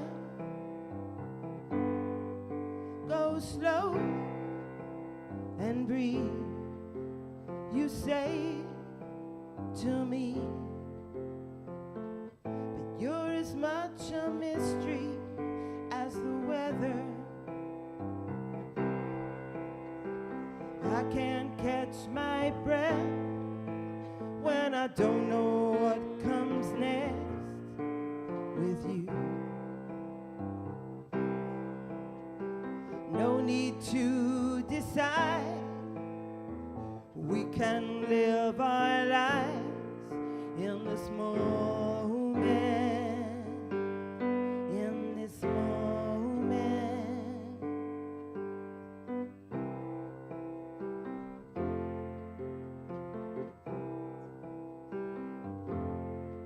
Just hold me tight, as if there's no wrong or right.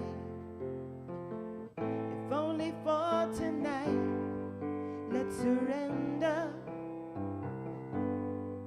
And if time stands still,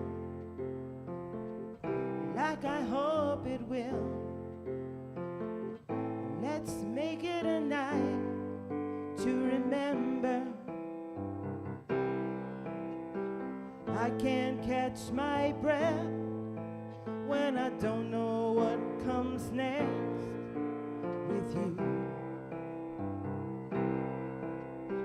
No need to decide, we can live our lives in this moment, in this moment. Maybe something extraordinary is waiting up ahead.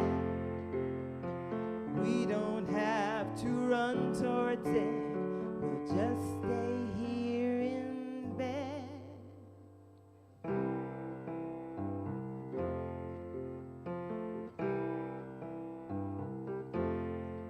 False hopes and dreams follow me around, it seems, as if I don't know any better.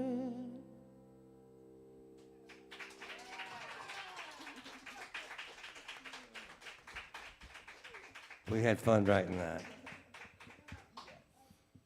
So I'll play y'all a couple and we'll move this thing along. I didn't know how to play piano before the pandemic. I'd had some vocal trouble, and my wife bought a piano at an estate sale to help me rehab my voice. And I taught myself to play, and once I did, I figured I'd write some songs with it. So here's the first thing I come up with.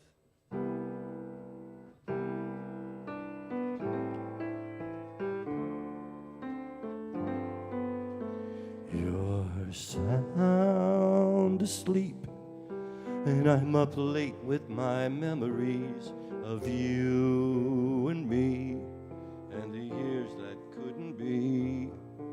But love always finds a way, and it found its way back to you and me.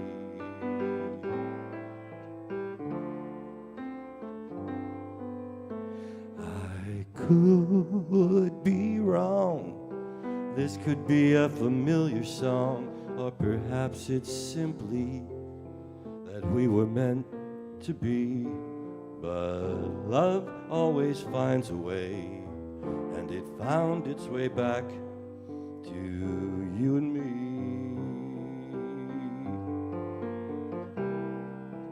I still blush when I feel the rush of your touch going straight to my head. And I feel flush when I hear you gush about following where our hearts led. And when you wake, I'll wait until your second cup. When I know you're up, then allow myself to interrupt and say love always finds a way, and it found its way back. Love always finds a way, and it found its way back. Love always finds a way, and it found its way back to you and me.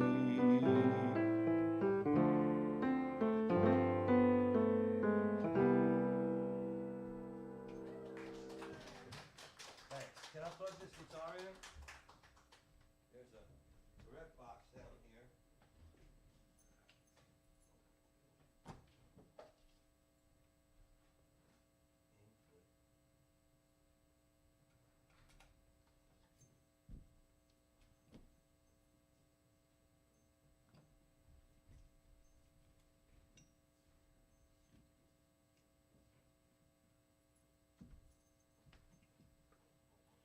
So since it's a songwriting seminar, I'll tell you, never stop believing in your songs, because you don't know when they'll come back to help you. This is the title cut off of my first CD, which came out in 1992. It sold about 3,000 copies, and I thought that was the greatest thing that was ever going to happen to me. 3,000 people were going to know my songs. That was fantastic, man. And it was. I meant it. But then after Katrina, when I really needed a break, I got a call from a lawyer in Nashville. I knew this because he said, "Hi, I'm a lawyer from Nashville," and my detective instincts kicked in. And he said, "My client is a big fan of yours." And I said, "Uh-huh." He said he likes your song, Jet Black and Jealous, so much he wrote his own version. I said, "Uh-huh." He said he recorded it, and nobody was supposed to hear it, but somehow his manager got a hold of it and played it for the record company. And they wanted this new band they just signed from Texas, the Eli Young Band, to record it. I said, "Uh-huh." And he goes, "I know a lawyer from Nashville. Can't be good news." I said, "Not in my experience, but go on." And he says, "Well, they've recorded it, and they want to send it to you and see if it's okay, if you like the version." So they sent it to me, and they had changed a lot of melody, a lot of lyrics.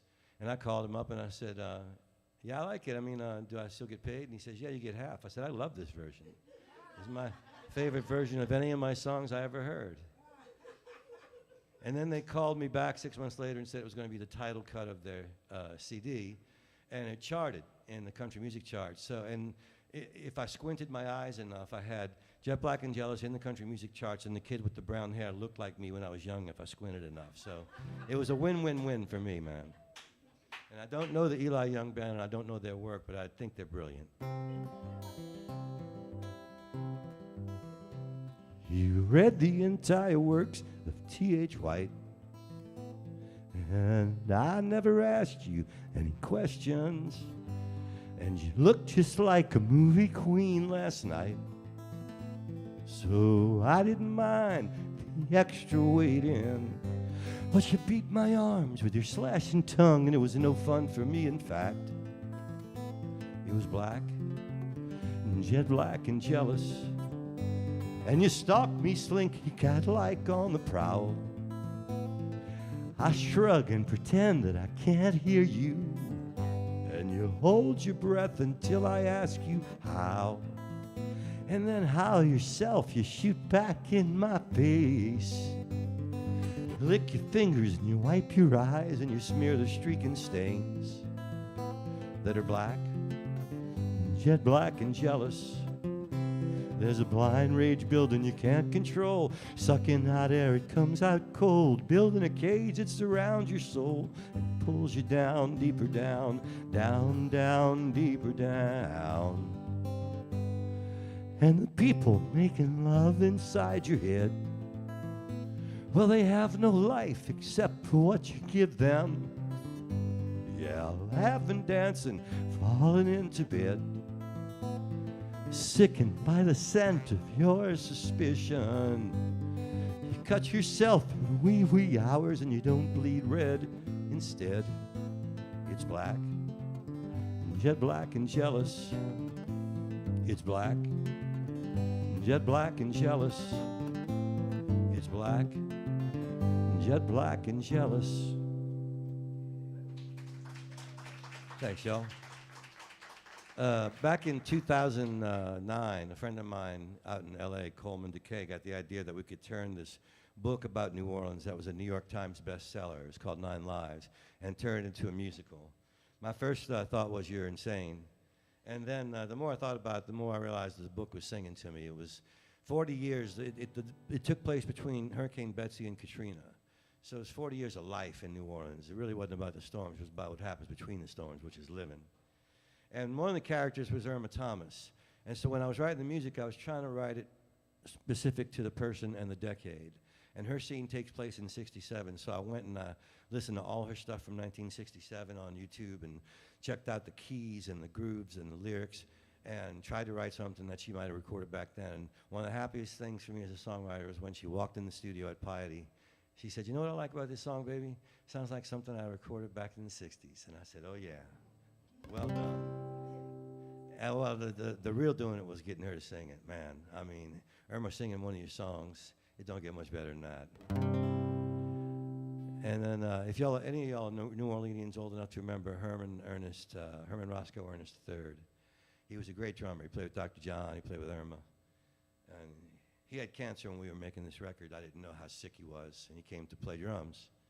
And I had envisioned him as playing the character of Da Rollins, who was Irma's drummer. In this scene, Da gets 2 fingers cut off on his job at the dock as a longshoreman and bandages his hand and still makes the gig with Irma.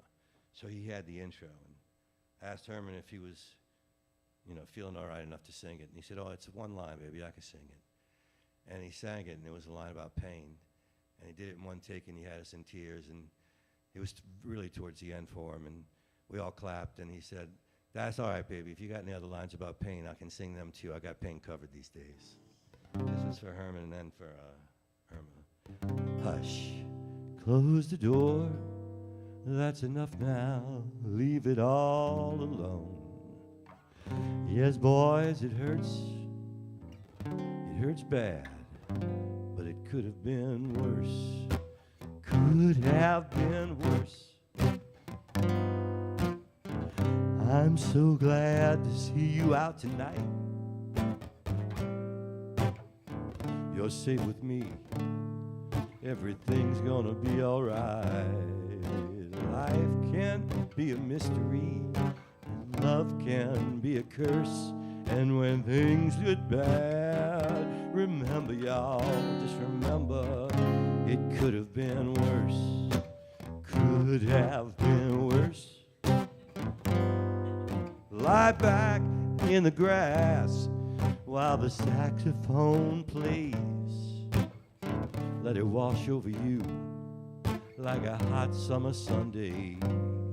And if your puzzle's missing pieces and there ain't nothing in your purse, when things look bad, remember, y'all, just remember, it could have been worse. Could have been worse. I'll take you where the mockingbirds play and melodies float in on the breezes. And if you stay there, you'll find your sachet. Join in with your heart. sing the sweeter part. See, there's no time to cry when you're learning to fly. Let's get going, sweetheart.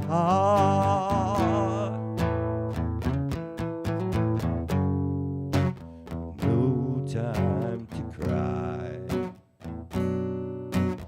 Learning to fly.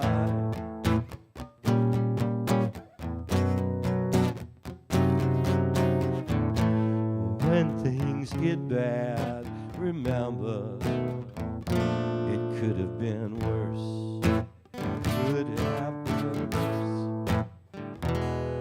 And close your eyes for now. Let the rhythm flow through you. I will be your lullaby when you're suffering with the blues. And if you want a righteous remedy, just listen to your nurse. And when things look bad, remember, y'all, just remember it could have been worse. Nothing's ever bad as it seems. It could have been worse. Yeah, one day you'll see what I mean. It could have been worse. Been there, done that. It could have, that was Irma's line. Worse. Yeah, it could have been worse, y'all. It could have been worse. It could have been worse. It could have been worse. Could have been worse.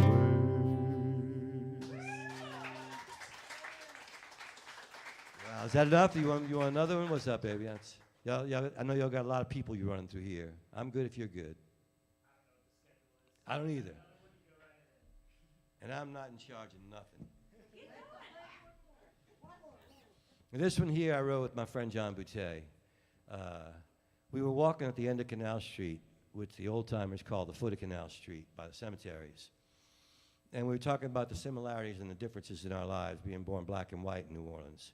You know, like when we were little kids, we couldn't have ridden on the same part of the bus together because of segregation. But we had a lot of similarities. We were both Catholic. We both had a bunch of sisters that raised us. He pointed to a cemetery a couple of blocks away, and he said, you know what, baby, my father's buried there. I said, man, that's one more thing we got in common. My daddy's buried right across the street. And he smiled at me. He said, black or white, baby, we all going to meet at the foot of Canal Street. So we went back, and I said, let's write us a song that could, you know, maybe be played at somebody's second line one day. And it had been since then. And I said, look, I grew up in the Channel. We didn't have a lot of second lines. So what's it like? On the outside, it looks so spiritual and so beautiful and so holy. And he says, well, it is all that, baby, but, you know, mostly the bitches wonder what the other bitch is going to be wearing. And he said, mostly the men are carrying a flask in their hip pocket waiting for the band to kick it so they can kick it too. I said, let's put all that in the song, you know. And I said, what would be the greatest thing could happen at a jazz guy's funeral? He said, well, you know, baby, all the jazz guys, they call Louis Armstrong Pops. And if Pops was still alive and he could blow walk on at your funeral, you'd think he was already in heaven.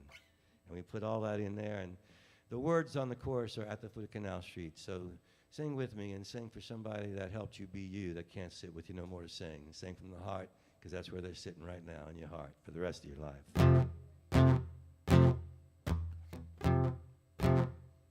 Don't waste your time being angry when a moment's much better with a smile. And if you feel your time's been wasted here for a while. And I was standing at the bus stop. I was just across from Krause, and I was waiting for the driver to take me to my heavenly house. And I'll see you there at the foot of Canal Street. What will you wear at the foot of Canal Street? Or will the band be playing at the foot of Canal Street? Or will the people be saying at the foot of Canal Street? Your father lie there, does your mother pray? Yeah, I want to put on the golden crown at the foot of Canal Street. when the levee banks have overflowed and the streetcar has seen its day. When all is gone, the plantations, hallelujah, the Trumpet and the Bucare. I'll be swinging to that music. I'll be up on high ground where Pops is blowing walk on. Up with Gabriel, make a sacred sound, and I'll see you there. At the foot of Canal Street. What will you wear? At the foot of Canal Street. Will the band be playing? At the foot of Canal Street. Will the people be saying? At the foot of Canal Street. Your father lie there, does your mother pray? I want to put on the golden crown at the foot of Canal Street. Sing it now. I'll see you there at the foot of Canal Street. What will you wear? At the foot of Canal Street. Will the band be playing? At the foot of Canal Street. Will the people be saying? At the foot of Canal Street. Your father lie there, does your mother pray? Yeah. Put on golden crown. I want to lay my burden down. I'll be moving up to higher ground at the foot of Canal Street. At the foot of Canal Street. All right, y'all. Y'all sing real fine. One long one and two short ones.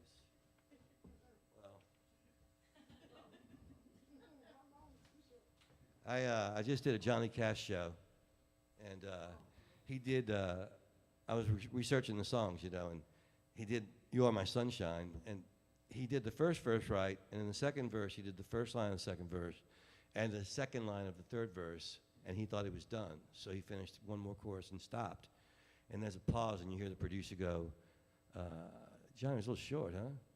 And Johnny goes, "Let me tell you something. When I think my song is sung, my song is sung." Since I mentioned Johnny, and we're talking songs, and how they can change, how they can be interpreted, this is his version of a song by 9 Inch Nails, but he really owned it.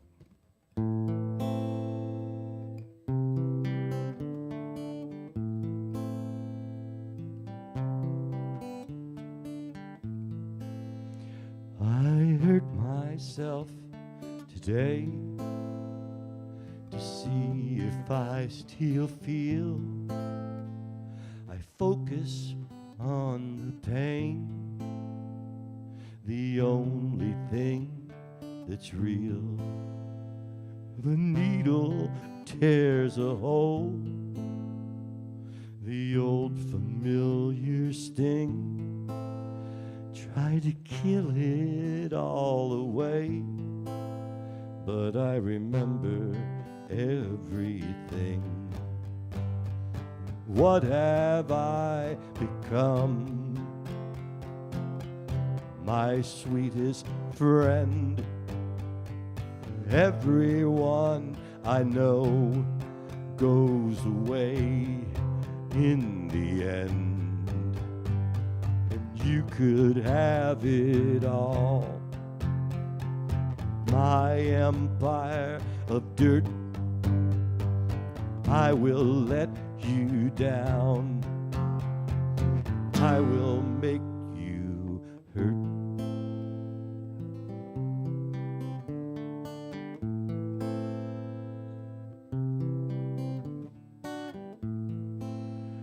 I wear this crown of thorns upon my liar's chair, full of broken thoughts I cannot repair. Beneath the stain of time, the feelings disappear. You are someone else, I am still right here. What have I become? my sweetest friend. Everyone I know goes away in the end, and you could have it all. My empire of dirt, I will let you down. I will make you hurt. If I could start again, 1,000,000 miles away, I would keep myself. I would find a way.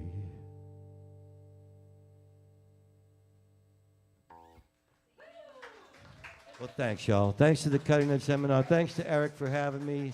He's a good guy. He's been running this thing for a long time. And thanks to my songwriting group. They were a joy to work with. I'll see you in the streets.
This one?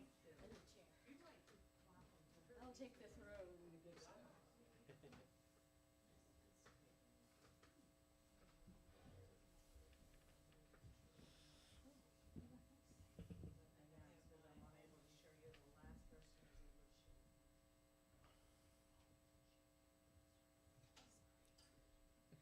I haven't done the good afternoon. Y'all are fine. It's getting close to good evening. Apparently, I've stopped knowing how to use my phone. I've been having problems with my connection since I've been down here. Well, this is just so I can keep in touch with town. Hello. How's everybody feeling? Thank you so much for still being here. Thank y'all for hanging out. It's always a lot of information that I get when I'm here at the conference. And this year, I specifically asked if I could have a conversation with a person in publishing. And I was lucky enough to get a chance to sit down again with Lou Plaia, because in my world, Lou Plaia is a rock star. This is because he was the founder of Reverb Nation, which completely changed the life of my band back in the day. And that platform was just incredibly useful to a lot of independent artists. And now Lou has transitioned. He's now the head of A&R for Sentric Music Publishing, based in Brooklyn. And as a longtime friend of the conference, a true believer, wide ears, deep listener, and now I get to talk to Lou about publishing. So thanks so much for joining us. Thank you. Thanks for having us. Absolutely. So why don't you, I wanted to talk a little bit. Tell us a little bit more about you, yourself, and maybe what this transition has been like for you. Yeah, so I'm from New York. I started in the business in the late 80s, so I'm very old. I used to have hair, a lot of hair, long hair. So yeah, I started back in Polygram Record days when, I guess now it's Universal, but in the late 80s, more of a back office type person. I was actually in the finance department, stayed there for 2 years and moved over to Atlantic Records. I stayed at Atlantic Records for 15 years, but I got out of the finance role. I got more into the marketing and creative side. And the last 4 years there, I was the head of marketing and artist development for Lava Records, which was part of Atlantic, and did everything with Kid Rock, Matchbox 20, Trans-Siberian Orchestra, a whole bunch of pretty well-known bands at the time. Some people don't even know who they are anymore, but scary. But but I do. Yeah, Scary. exactly. So I did that for 15 years, and then I saw what was going on with the internet and stuff like that, and I had this idea of why doesn't Atlantic Records start like a farm system kind of in a way, almost like a minor league baseball team where let's let every artist in the world put up their music. Let's distribute it all. It doesn't really cost us much money because we were owned by Time Warner, AOL Time Warner at the time. What you need is a big computer, I guess. And we'll have access to all these artists to sign if we wanted. We could also advertise on their pages. If we have a new Jewel record coming out, we'll advertise on all those songwriter pages, a new Jewel record. But they all kind of laughed at me, and they were like, why would fans and artists want to talk online to each other, and why would anyone listen to music on their computers? We didn't really have the phones in 1999 when I thought of it. And then when I left Lava in 2005, Atlantic Lava, I started the company that everyone laughed at, and all my friends laughed at me. Like, I used to make good money there. Big corporate credit card and all that stuff as the head of those departments to start this crazy idea. And it worked. I met some tech guys because I don't know anything about technology. Met them, four of them, and we started this company. And it was getting 25 artists a day. And then all of a sudden, we're getting 1,000 a day. We were getting, to this day, they still get. I don't work there anymore, but I think it's still probably about 1,000 a day they still get. Over 5 million artists joined. We never promised anyone we were going to make stars. We just said it's basic tools and opportunities we would go out there and get. I had a lot of relationships in the business, so I'd get slots on all the festivals and stuff like that and conferences.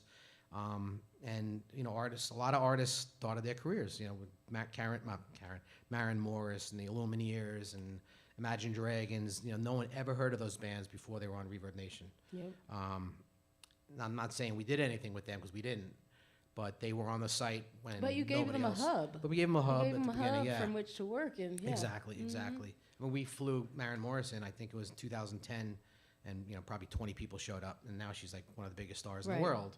We did not make her that big star. Right. A team did, and that they talked a lot about that at the conference. Yeah. How you need a team and money. So she had all that, but Imagine Dragons got all that. They weren't going to be the biggest band in the world with Reverb Nation only. So then, I guess about almost 2 years ago now, I sold the company to BandLab. Me and my partner sold the company. And BandLab is still doing it. Reverb Nation is still thriving, from what I understand. Probably wind up doing even better because now they have more funding, and they really, BandLab really cares what they're doing with the with that. In the last couple of years, Reverb kind of got a little, in my opinion, I hate to say it, got a little stale. And BandLab is doing more with it, so I'm pretty excited about that. I have nothing to do with it anymore, but really, they're good people. And then I kind of retired for like 3 weeks, and I was like, For 3 God, weeks. 3 weeks. It was actually 3 weeks. I'm like, I can't. What am I going to do? I don't know anything other than music. I've been doing this for 35 years. And I was like, all right, I'm going to go see what's out there. A bunch of indie labels asked me if I would be like their GM or kind of like run their things. I just didn't want to, I didn't really want to staff. I didn't want to help. I didn't want to build a company again, or I didn't want a staff to report to me. And I didn't care if I reported to somebody. Didn't matter to me. But then I found that people at Sentric Music, which is a UK-based publishing company, but I don't know the amount of revenue, but they're huge in the US as well. They just didn't have any people on the ground here. So they hired me and three other A&R people for the US. And in 1 year, we've grown tremendously. We're probably seems like we're the go-to independent music publishing company now. I guess our biggest competitors are probably Cobalt and Songtrust. But for some reason, my first few months there, I was calling everybody, everyone, all my connections, and come, you got to come with Sentric. But now people are calling me, so I don't know what's going on. But I guess we got the word out there in the past year, and they're Sentric is really, really good at what they do. They have like direct source with all these different PROs worldwide, and PROs are performing rights societies. So just because you're with like BMI or ASCAP doesn't mean all your money's being collected. You kind of want to get a publishing administrator to do the other half of your music, mechanicals and stuff like that. You could join the MLC, which takes care of your mechanicals, but that's only on the US. So in the world of streaming, it's not taking care of that. So you kind of want to, I'm not saying you have to join a publishing administrator, but if you want to do it yourself, you'd have to learn hundreds of languages and join and register hundreds of PRO, the BMIs and ASCAPs of the rest of the world. You'd have to do. We would do all that for you for a commission of 15 to 20%, depending on where your career is. It's pretty cool. The people there are just amazing. I wish I could say I'm involved with the registration, but I'm not. The people there that do it in the UK, they're behind the scenes doing everything, and they're just crushing it. We're also a publishing administration company that does sync. So we're nominated or winner of, I think it's 7 years in a row, of our sync team. It's just an amazing sync team. You listen to stuff on Netflix and all these TV shows, and so much of it is our music. And a lot of the other publishing companies, especially the publishing administration companies, don't do that. But we have a team in LA and a team in New York and a team in the UK that are just killing it. It's just a great job. So yeah, I guess I'm done, right? I could go now. Yes, that's what we're doing now on the publishing side. My role is just to go out there and sign artists, writers, producers. I do a lot of label deals. A lot of labels are getting into the publishing business, and we will actually kind of like white label it for them. Basically, if you have a label, we'll say, well, let us act as your publishing administrator, so you don't have to do all that little behind-the-scene garbage. Concentrate on putting out your music, and we'll take care of the rest. We'll do all that ugly, unfun stuff. And that's it. So just to be totally transparent, backstage when we were talking about this, I was, I want to get you to, talk a little bit about what publishing actually is. And he says, I don't want to talk about the intricacies of publishing. And I was like, well, not the intricacies, because I know firsthand that publishing and accounting, have a parallel experience, which is like people have a general idea of what accounting is and what publishing might be. But as soon as you dip a toe in that water, you instantly learn, oh, whoops, I was way off. I have no idea, And so it is a really dense and complicated field, and that explains why people have so much time, so much trouble, actually, getting paid for their work, and the use of their work, and sometimes it makes people feel like it is deliberately obtuse. But can you give us a general idea of Absolutely. what publishing is, what it, its foundation, what it's serving, Sure. Yeah. Yeah, so I mean, I'll even take it a step back. So just because of what artists constantly ask me, even managers, and again, I didn't really know much about publishing until really just a year ago, because I never had to in the business I was doing, whether I was at Atlantic Records or Reverb. But artists will say, well, I already get paid from, DistroKid or whatever. I'm like, that's completely different. You've got two sides of the business. You have your master side, the recording side, and that's what your distributor pays you. Whether it's DistroKid or TuneCore. TuneCore is great. I got to give credit to them, because Believe Digital bought Sentric, where I work, and they also own TuneCore. So now we have the distribution side and the publishing administration side. And Believe Digital is a gigantic, publicly traded company in France, but we're going to stay independent, which is really cool. But yeah, so you have the recording side, and then you have the song side. So publishing, we only care about the song, and that's split into different ways. You get paid every time you're playing in a venue. So if your music is played here or at a bar, or your music is played in an elevator or anywhere, you're supposed to get paid. BMI or ASCAP or whoever you belong to, CSAC. In the U.S., those are the big three, I guess the only three, I guess. They will pay you for the performance side. They'll pay the writers. Someone's got to pay the publishing side, because that song is also split into two pieces. So you got your master side, your song side. That song side is cut into two pieces as well. The writer and the publisher. The writer and the publisher. So someone's got to pay the publisher. That's when most people come to us to do that. We don't touch the writer side of the business. You keep all that money to yourself. But we'll go after everyone for the mechanical rights and pretty much everything else. Everything else you could think of, streaming, downloading for the mechanicals. Trying to think what else. But yeah, I mean, a lot of artists, that's another thing. A lot of artists don't know that when you're playing live, you're supposed to be paid. The venues are supposed to be paying an annual fee. Most do. Some get away with not doing it, and they're basically robbing the artist. Really, they pay. Say it's $200 a year. That goes into a big pool, and the BMI and ASCAP and CSAC will pay the artist based on the set list you input. So if you're playing out live, you want to go to BMI or ASCAP.com, or if you're a Sentric artist, you can go to our website, copy and paste your set list. We go after the money. So we go and say, all right, you played these 9 songs, you're the writer, and we split it up amongst all the writers. All the publishers get paid based on the split sheet that you put in. Hopefully every band has a split sheet all the writers are set up who gets paid what their contribution to the songs were. See, it's getting real complicated already. There's a lot involved. Yeah, and I guess and then same thing. So the same thing would happen overseas. So where I'm just talking about the U.S., we also do the same thing everywhere else.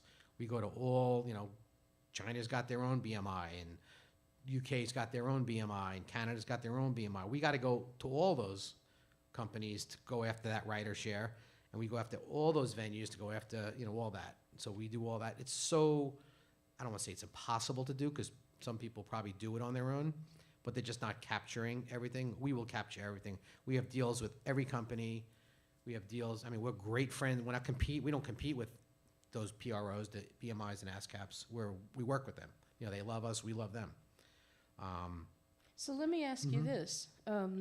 There are different types of publishers, like there are different types, there are different business models that that are under the publishing umbrella. Yeah.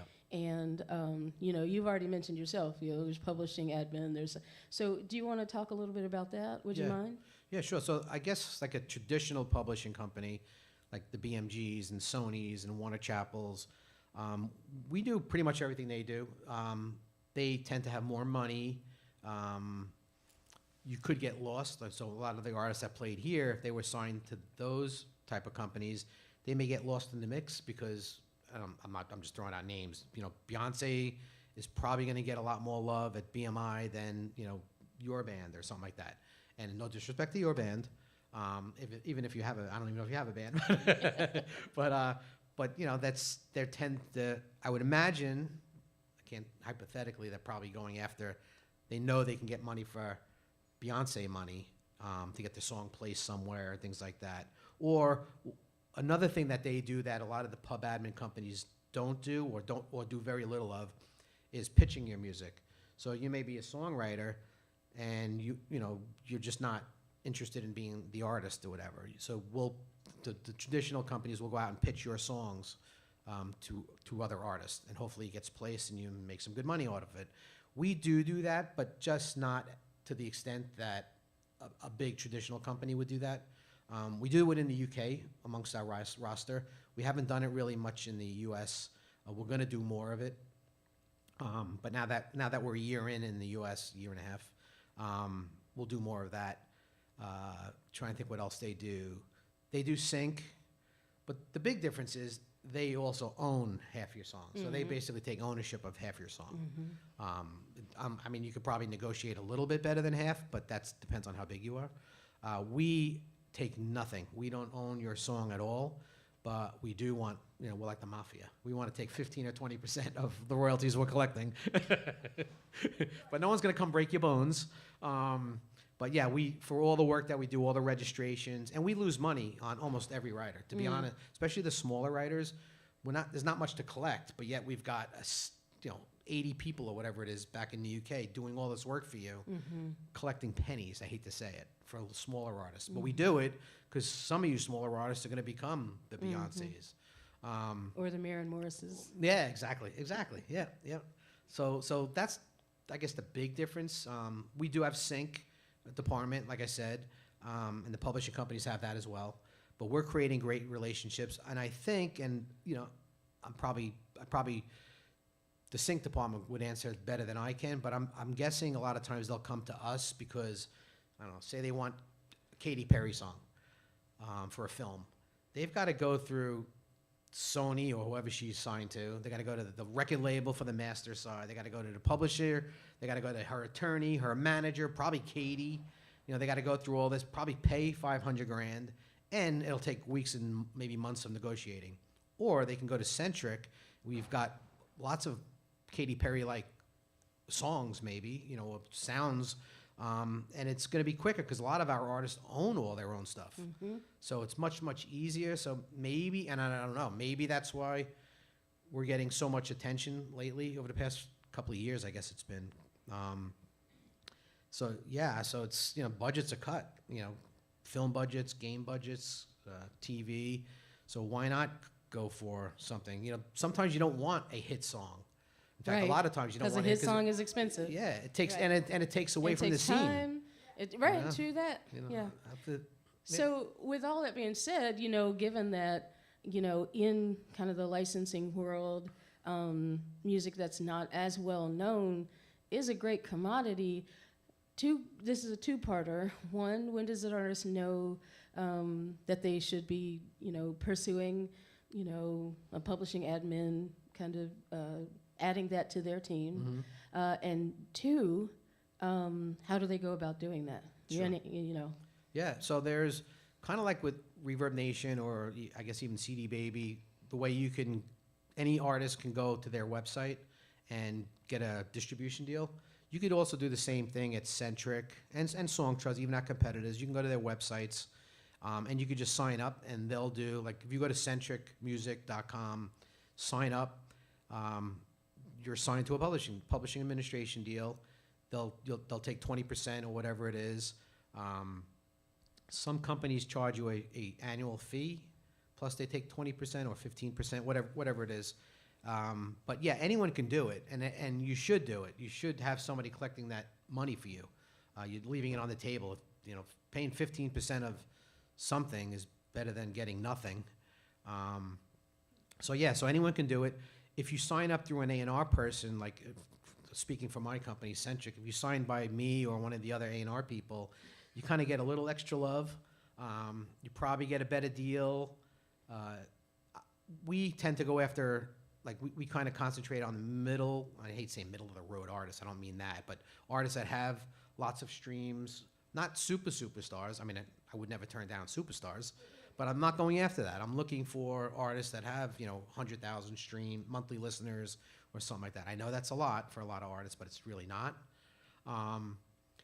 You got to figure, like 1 million streams, you probably get paid about $4,000. Usually it's like $3,000-ish for the master. So if you're a distro kid or whoever you're distributing your music, they'll probably pay, it's roughly $3,000 of that. $4,000 would be what you get there, and the other $1,000 comes from a publishing company. So that's why we say, you're missing out if you're not part of a publishing company. So anyone should sign up on your own. If you get signed up through me or one of the other A&R people, you get that little extra white glove treatment. We'll probably give you access to our client rep team in case you have any questions. We may introduce you to a sync team if the music is really good. Our sync team might be pitching you a lot more than they would, some other artists. So you get all that. If you go through the website, not saying we won't pitch you at all, because we only make money if you make money. So we want to find the best songs, but it'll take a lot longer for them to listen to those songs than me saying, hey, I just signed this artist yesterday, check out these 12 songs or whatever. And they'll probably focus in on 2 or 3. The other cool thing about Sentric is we actually email the artist. Like when we get briefs, a lot of them will email the artist the actual briefs that we get. Because, we may focus on 2 or 3 of your tracks, but you may see a brief that says, oh my God, this is perfect for this other song. And not one of our, because you know your catalog better than we do. So when you say briefs, just to be clear, you're talking about like, a production, like a film or TV production as like, we're looking for this. Yep. They'll send you guys that. Yeah, they'll describe the scene. They'll even give us songs. Is there metadata associated with those briefs or no? No, it'll say like the tempo, or what the scene is. It'll pretty description, pretty good description, and then it'll say, here's 2 examples of the music we're listening to. It'll be like a Prodigy track or whatever. Right. They're looking for some EDM or something like that. So it's kind of cool. It's like I manage a band, and sometimes she'll say like, why haven't I gotten any sync? You work for the company. And I'm like, well, you're a metal band, and then not a lot of no one's looking for people who's.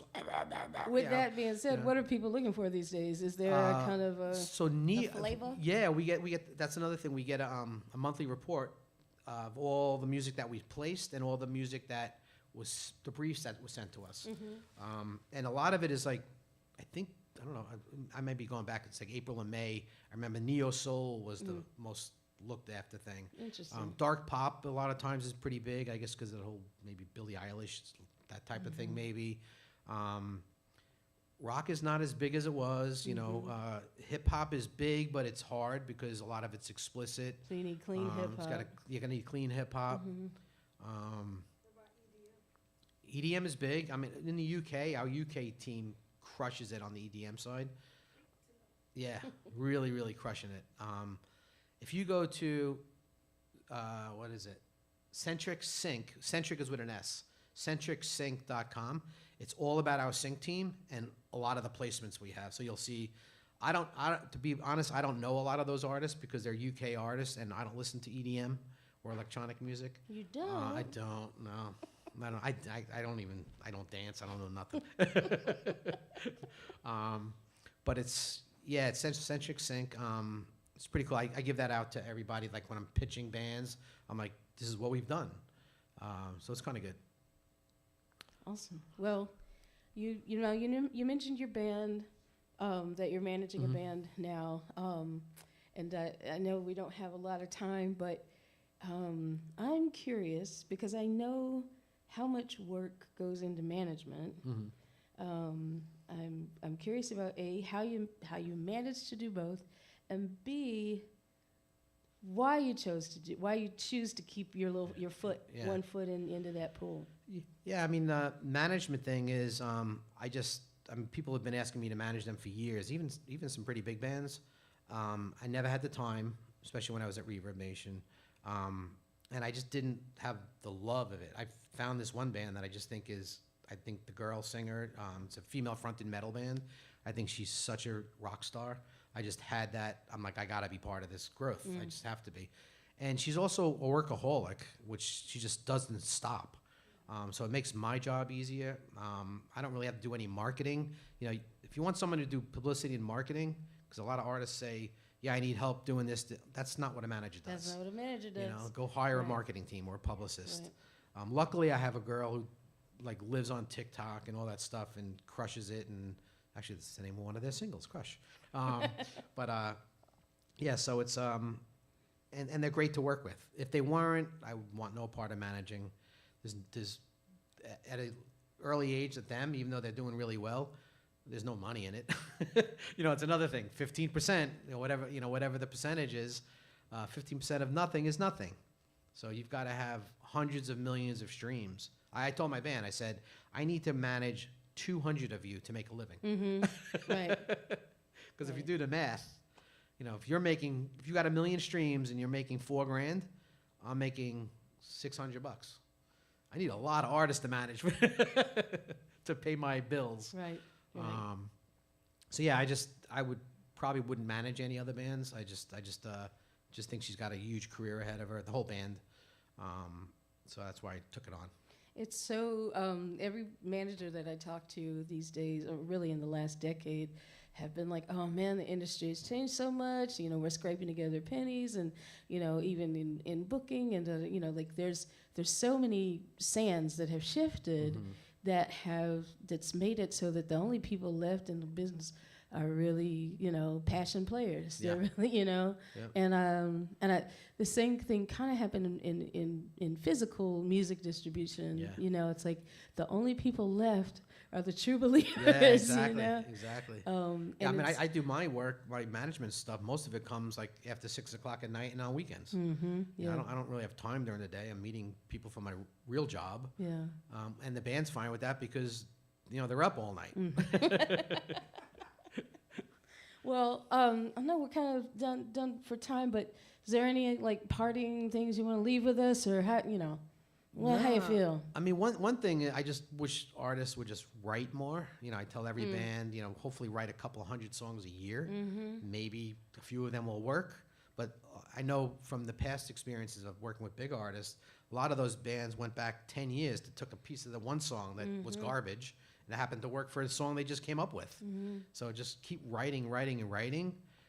Again, I'm kind of new to the publishing world, so I don't have a lot of expertise in it on the songwriting side for sure.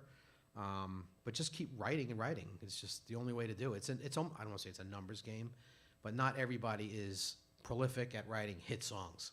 There just aren't enough out Like there. almost nobody. Almost nobody. Almost nobody's prolific at writing Yeah, hit yeah. songs. Yeah. And yet we feel like every baby that comes out is such a I know. beautiful baby. Yeah, I know. Well, thank you so much, Lou, for joining us. I always love talking to you. Yeah. I really always look forward to seeing you at the conference. Thanks, you and too. look forward to seeing you next time. You got it. All Thank you right, very y'all. much. Thanks again. Yeah.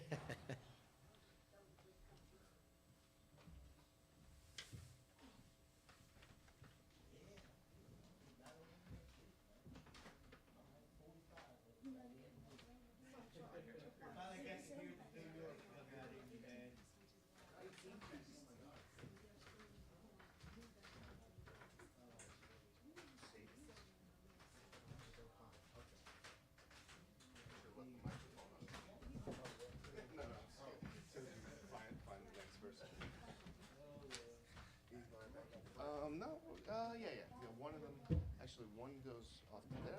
This this one goes off to there, and this will be our vocal. Actually, you know what? Let's just set up 3 vocals across the front because that's the middle one. Just leave that one.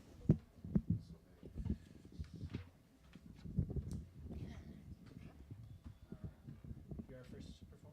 Are you Sadie? Come on up. Do you need a stool? Okay.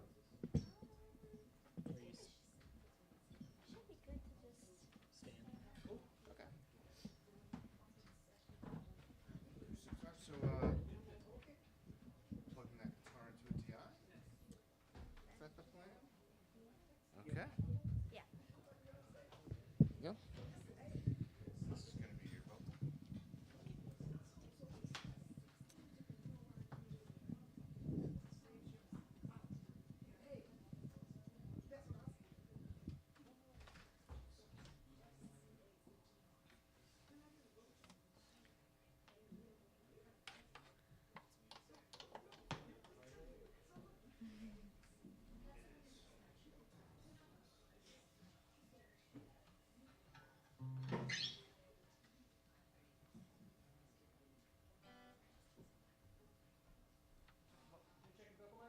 Yeah.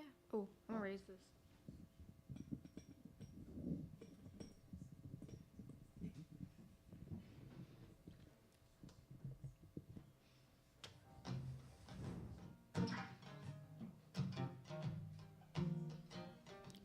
Try to get down, good Lord. Baby got 'em open all over town.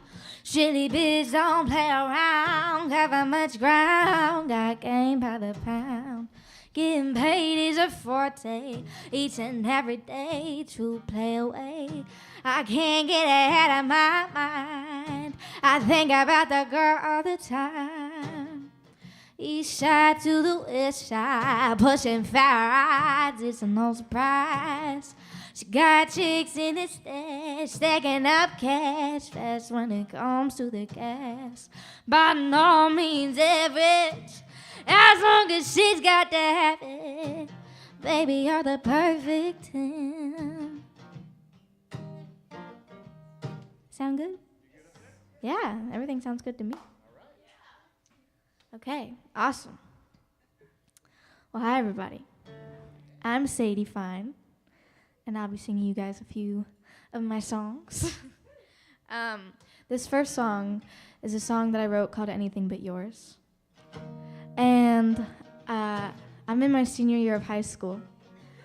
But I've been dating the same guy since my freshman year of high school.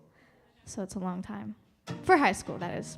Anyway, you know, we've been off and on a few times. And I wrote this when we were off, and he made me mad. So this is called Anything But Yours, and it's out everywhere.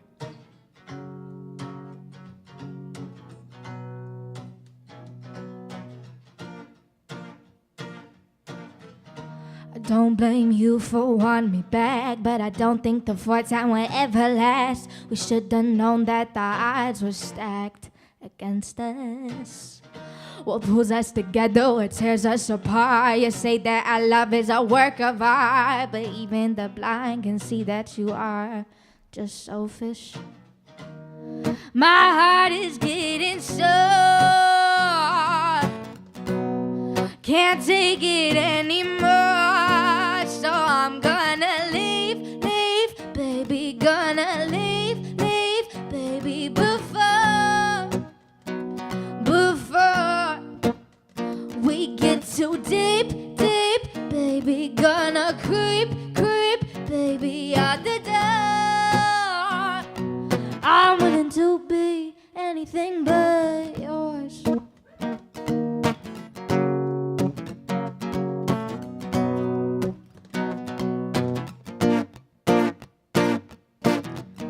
So why would I jump on a sinking ship? Go back to a job I already quit. I know that you think that you are the shit, and I agree. I'm gonna go anywhere you're not, and I'm gonna kiss anyone I want. All you can do for me now is stop me from being happy. My heart's ready to stop.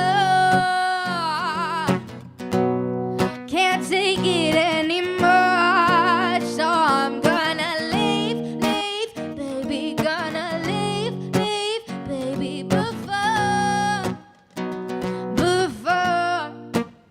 we get so deep, baby, gonna creep, baby, out the door. I'm willing to be anything but your rebound bounce. You fit time around the rope that you cling to when you're going down. I wish you could stand on your own, but you don't know how. So I'm gonna leave, baby, gonna leave, baby, before we get too deep, baby, gonna creep, baby, out the door. I'm willing to be anything but yours. Thank you. This next song I'm gonna sing you is a song called Cavity. Ooh. And I wrote this with a girl named Kaylin Hedges. And she's a young artist as well. But we kind of were thinking, we were like, you know what really sucks? When somebody doesn't like you back, and it's all you think about. Like, all you think about is this person, and it just kind of drags you down, you know? I don't know. Puts a weight on you. So, this is what we came up with. You heard bad news, like a cavity. I've got a mouthful. You flip my world upside down. Now you got me head and hellbound.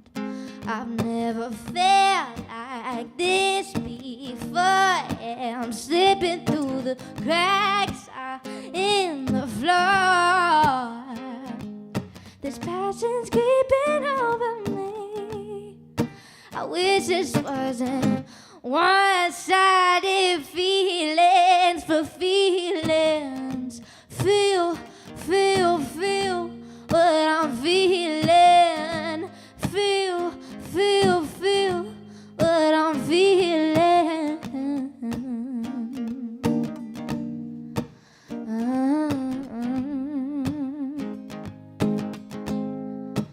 Tiptoe out of my head. I'm escaping, overthinking, contemplating, done with waiting, feeding you the alphabet. Let it ride, let it spin out the words you left unsaid. You will electrify my soul, bring your name into my heart forever yours. This passion's creeping over me. I wish this wasn't one-sided feelings for feelings. Feel what I'm feeling. Feel what I'm feeling. Feel what I'm feeling. Feel what I'm feeling.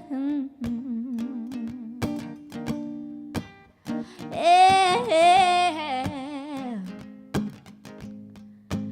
You heard bad news, like a cavity. I've got a mouthful.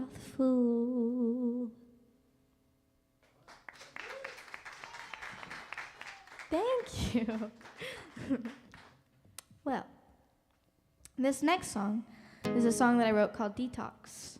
And it's a little different. It's kind of fast-talking, rappy type of thing. I like it. It's out everywhere if you guys want to listen to it.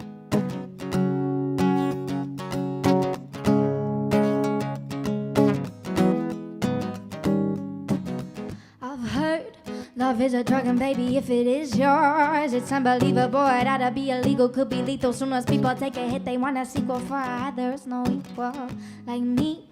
They wanna alter the reality. All I need's a little fix of the kiss of your lips, and I'm tripping. Technicolor vision, you get my heart racing, breathtaking. I'm shaking, just tasting of yours. You get my heart racing, breathtaking, fixating, just a taste of more. Why would I ever wanna detox? You get me higher than the treetops. I'm so messed up over what we've got. Why would I ever wanna detox? I'm stressed when we're together, it's way less, I guess. You take the pressure off better than a Paxil. Can't relax till my head's spinning on its axle. If you were a capsule or a pill, I promise I want to cop a refill. Rehab ain't an option when I'm lost in your toxin. No matter what the cost or the costing, get my heart racing, breathtaking. I'm shaking, just a tasting of yours. You get my heart racing, breathtaking, fixating, just a taste of more. Why would I ever wanna detox? You get me higher than the treetops. I'm so messed up over what we've got. Why would I ever wanna detox?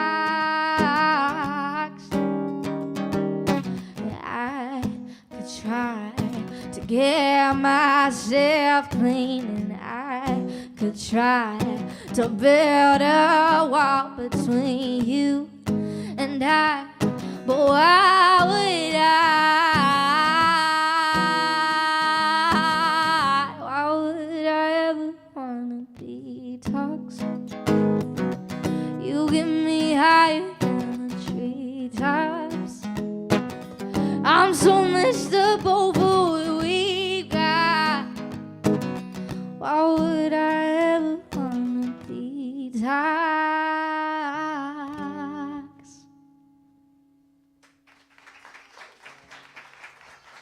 Thank you. Well, this next one is a song that I wrote called Grow Up. And I wrote this when I was 16. I'm 17 now, so not that long ago. But I wrote this about, I was in my sophomore year of high school, and I kind of had this teacher that told me that music wasn't going to work out, and I really need to focus on my ACTs because, you know, college is like the only answer, apparently. That's what she thought. Anyway, it kind of freaked me out, and I started thinking about growing up and how bad I don't want to because it's scary. And this was a song that came from that. People don't know when they first come in if I'm 16 or if I'm 20-something at parties where everyone's drunk and smoking cigarettes. Not just 'cause I filled this bar cup up and spent some nights pretend adults, and that don't mean I'm one of them. I ain't doing that to say. I'm working for insurance, burning overtime and mortgages and taxes. While the over 30 cents just not ain't worried about that shit. I'm popping wheelies on my scooter in the parking lot. Just bought a brand new pair of Heelys tonight. My mom don't wanna grow up too fast. Don't wanna grow up too fast. You're only young once, so I'm gonna make it last. I still don't have my driver's license. I'm scootering or Ubering, trying to find a ride. And either way, don't be surprised when I show up an hour late. I'm sneaking out at 2 a.m. to meet my future ex-boyfriend. cruising in his Honda. Hope he brought a condom. If he didn't, then ain't no way. Now I'm waking at 5:30, gotta hurry through the drive time traffic. While the over 30 sitting stressing, I ain't worried about that shit. I'm popping wheelies on my scooter in the parking lot. Just bought a brand new pair of Heelys tonight. My mom don't wanna grow up too fast. Don't wanna grow up too fast. You're only young once, so I'm gonna make it last. Now maybe I should study for my ACTs, and maybe I should try to keep my bedroom clean. But you know me, and you know where I'll be, popping wheelies on my scooter in the parking lot. Just bought a brand new pair of Heelys tonight. My mom don't wanna grow up too fast. Don't wanna grow up too fast. You're only young once, so I'm gonna make it last. Thank you. One more? Okay, I've got one more. Should I do class 2024? Okay. So, this is gonna be my new single. This is called Class of 2024, and I wrote this because I'm Class of 2024, and I'll be graduating this year, and I feel like there's this like feeling that literally every single high schooler has, that they just want to graduate the moment that they walk through those doors. And I unfortunately wanted to graduate the moment I walked through my middle school doors, a bit earlier than most people, and yeah, it's called Class of 2024.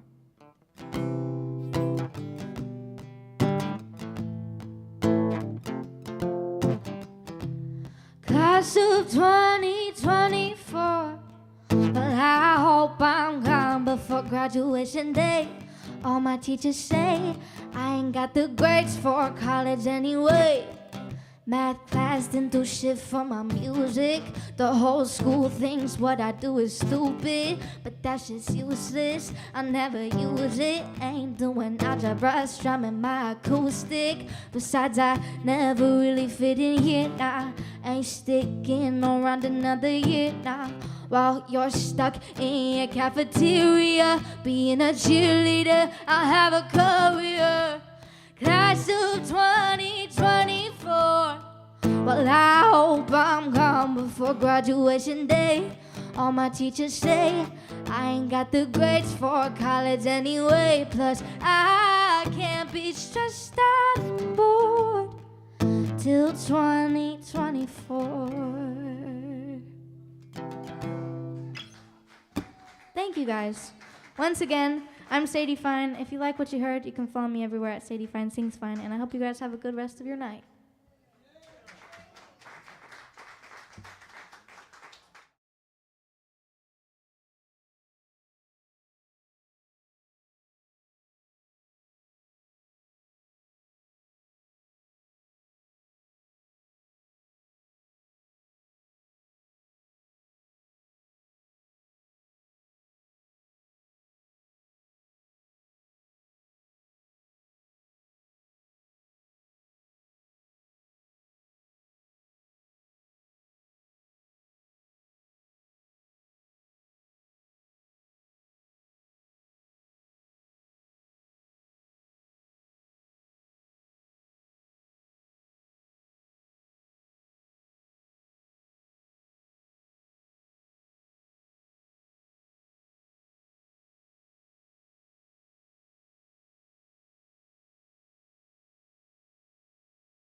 2023. All right, y'all. This is a song we wrote 2 days ago. It's called The Hard Way.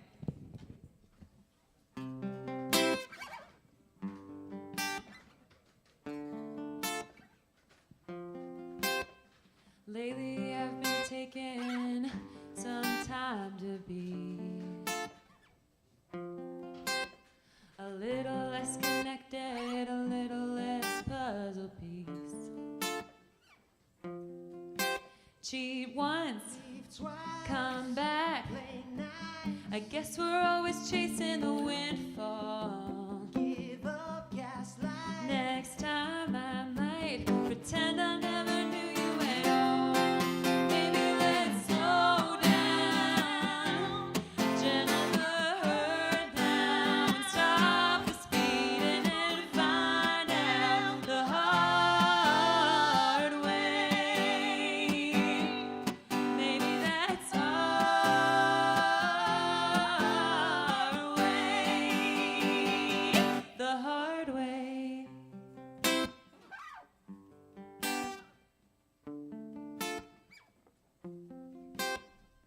Baby, I thought that you were the green in my life. Turns out that I just may be colorblind.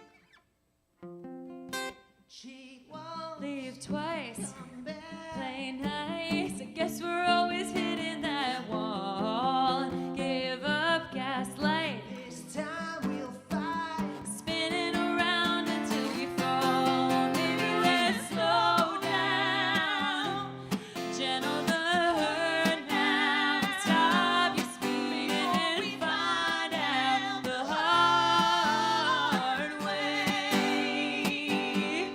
Maybe that's our way, the hard way.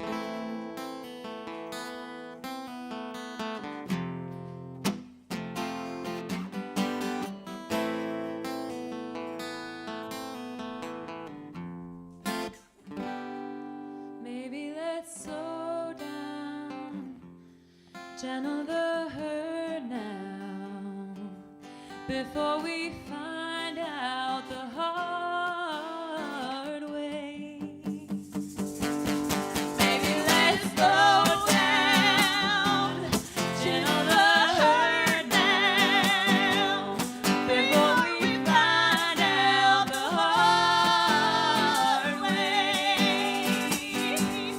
Maybe let's slow down, gentle the hurt now. Stop your speed and we find out the hard way.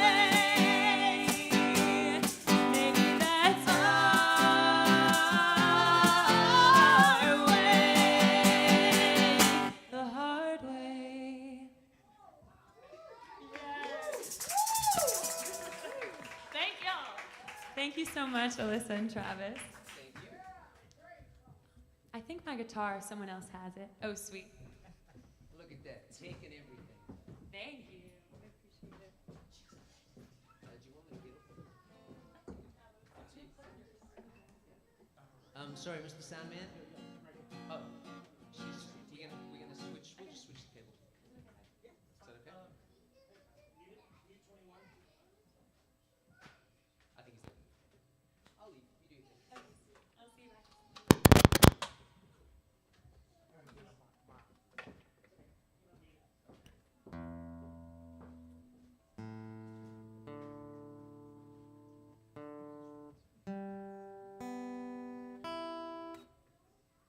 So my name is Hero Magnus, and I'm new in town, so it is such an honor to be playing at the Jazz Museum with these lovely folks. This is a song that I wrote called Museum Person. It's available everywhere, and it's about falling in love with your best friend.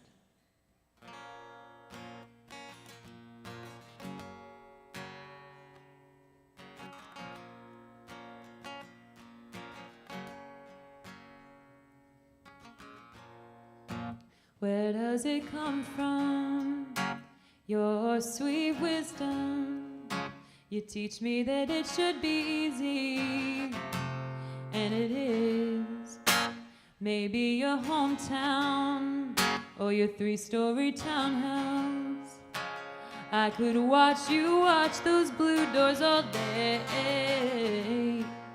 I know we're both aching for something. I wish I weren't aching for you.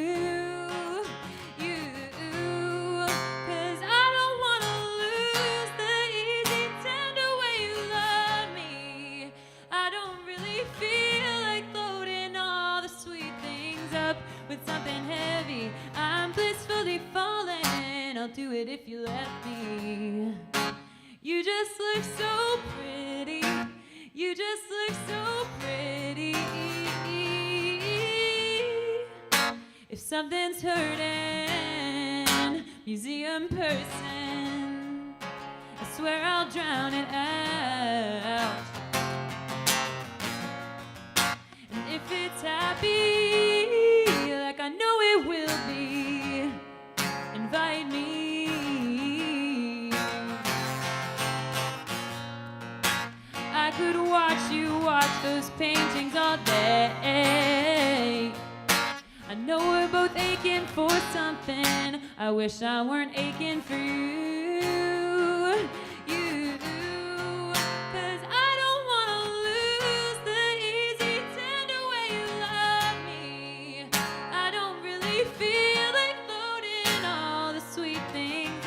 With something heavy, I'm blissfully falling. I'll do it if you let me.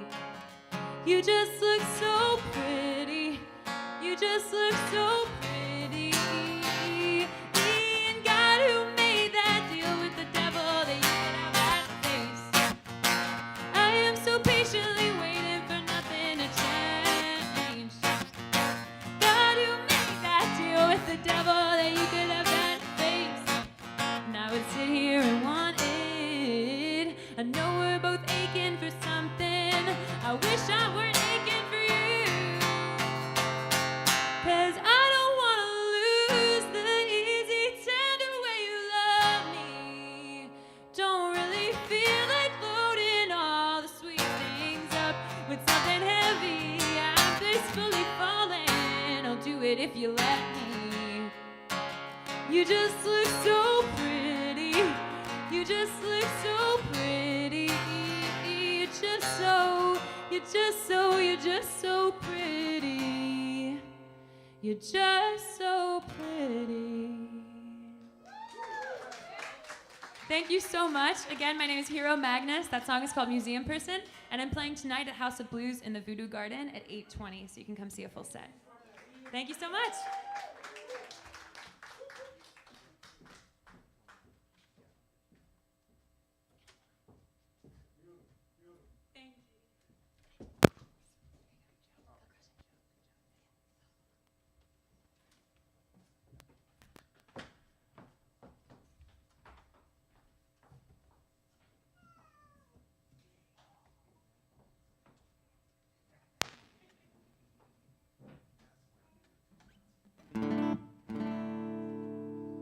Hello again. My name's Ryan. No, it's Travis Mark. I play in this band. I play in a few bands, but my band is called Deep Sleep. I have to do this because everyone always thinks I'm saying C. Deep Sleep Atlantic. And this is a song called Mess We're In. You should totally check out the record because there's a counter vocal harmony which I can't do as one person, but this is it.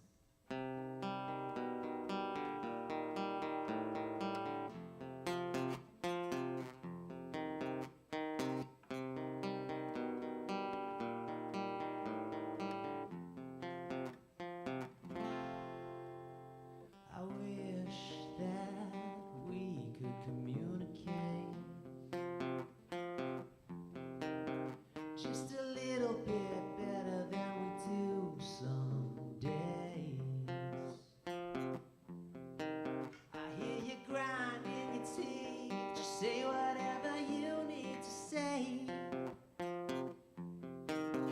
Did I clip your wings, or don't you wanna fly away?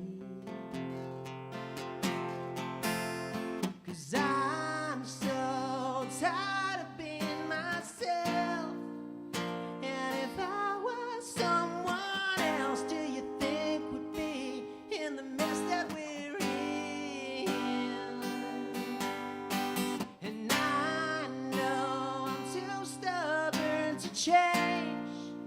Maybe I should walk away. Do you think you'd be better off without me? Two different mindsets set up on a serving plate. We eat till we're full and spit it back in each other's face. I hope you know I'm sorry for every stupid little fight. I wish I could take back every tear I've ever made you cry. But I know you're tired of being yourself.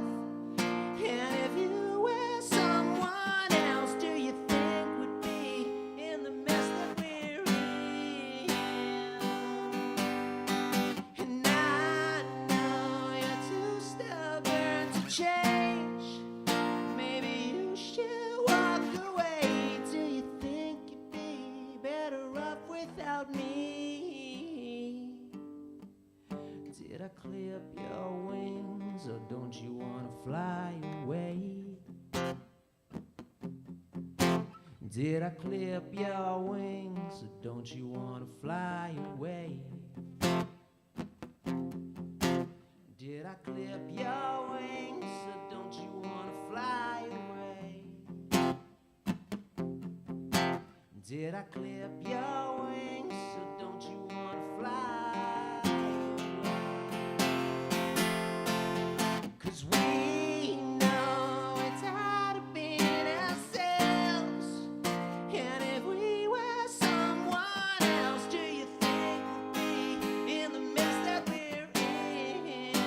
Go back to the beginning. I know we're too stubborn to change. Maybe we should walk away.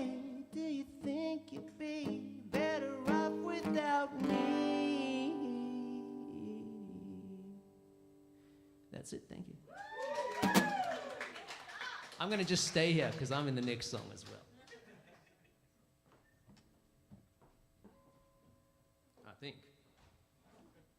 That could be awkward.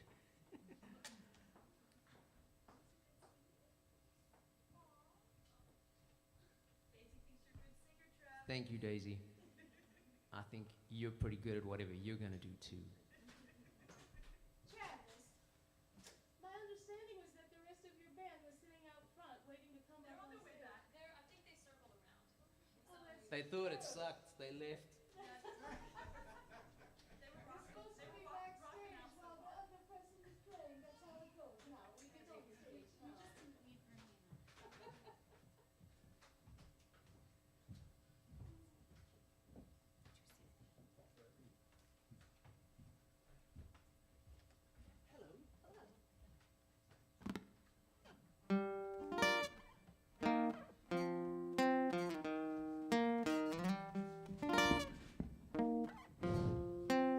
I've cut so many corners,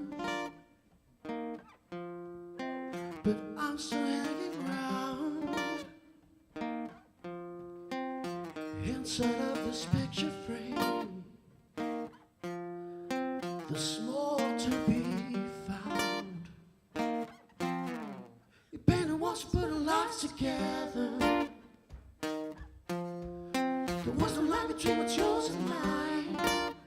There was no place for us to break the weather. And we smiled 1,000 times in the memories down the hall.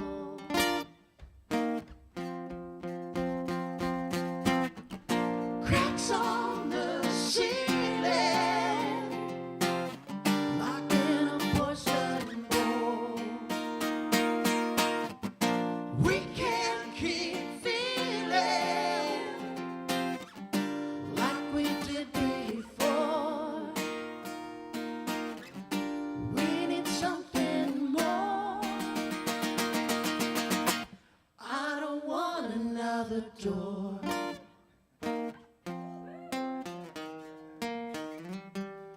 We both stared out of the window, saw the grass on the other side. my rainbow. Let's have another try. You got a place for us to brave the weather. I've been up 1,000 times. Your hand raised on the hall.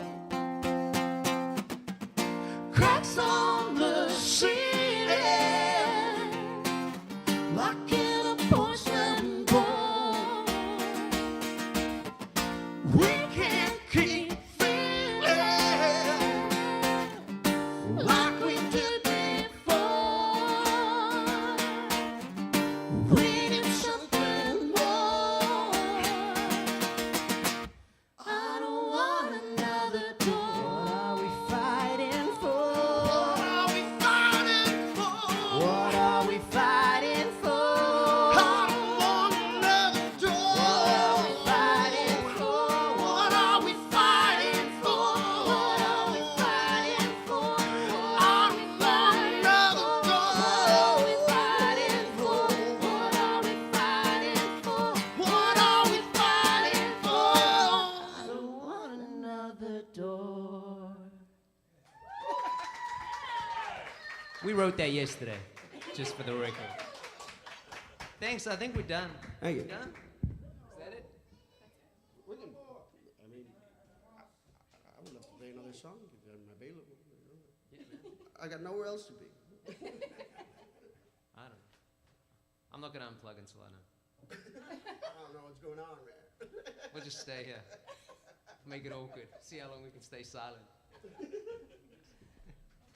How's everybody's week been? Been okay? Those gas prices, huh? All right, I'm going. Goodbye. Thank you, Mr. Soundman.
everybody. Oh, cool. Have y'all been enjoying yourselves? You heard some great music today? That's cool. Yeah. You know, I was trying to think about what to play. I do a lot of songwriting. Lately, I haven't been playing as much on instruments. I've been playing with words more. What's going on with this guy? Okay. And I was thinking about things I haven't recorded. And look at that. Isn't that cool?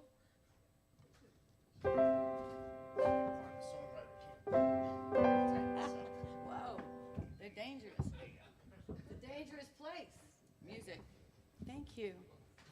And I wrote a song a few years ago I completely forgot about writing that somebody reminded me about and said, why don't you play this song? So, and it's exactly where we are. The people are so pretty, dressed for the parade, dancing on the corner of Decatur and Esplanade. And the uptown rulers are marching all the way across town, stopping at little corner bars all the way down. It's my Mardi Gras. I'm gonna go walking, walking in New Orleans on my Mardi Gras. It's my Mardi Gras.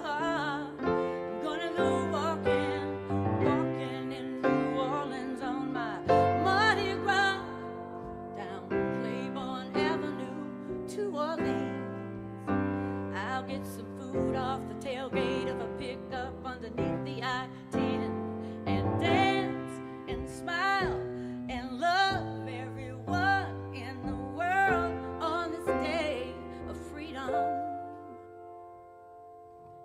It's my Mardi Gras. I'm gonna go walking, walking in New Orleans on my Mardi Gras. It's my Mardi Gras. I'm gonna go walking, walking in New Orleans on my Mardi Gras. Everybody fell down one day. Everybody was crying when our city washed away. But today it can be how it used to be. We were dancing, dancing, dancing. It's my Mardi Gras. I'm gonna go walking, walking in New Orleans on my Mardi Gras. It's my, I'm gonna go walking, walking in New Orleans on my Mardi Gras. I'm gonna go walking. And since I'm a lyricist, I'll stop it right there. Oh, thank you. God, the guitar is so far away from me. It's like a commitment to walk all the way over there. I was going to go back and forth, and I still am. I'm going to play a song. It's called Bad Habit. And then I'm going to go get on the guitar and play some things I'm just writing. I'm just getting into guitar. What a great instrument. I didn't get the memo being from New Orleans. Everybody plays, piano. And there are some great guitarists here, but it's not a guitar town. Okay, so all my songs are about relationships. I think everybody's songs are all about relationships. This one is called Bad Habit, so guess what that's about? My love for you's a bad habit I keep trying to break. You're my addiction, I don't have the will to shake. Just when I start to forget about you, you show back up again, creeping up on me. Then it starts all over again. My bad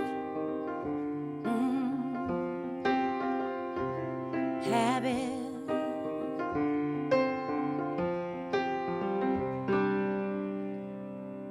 My love for you's a bad habit I keep trying to break.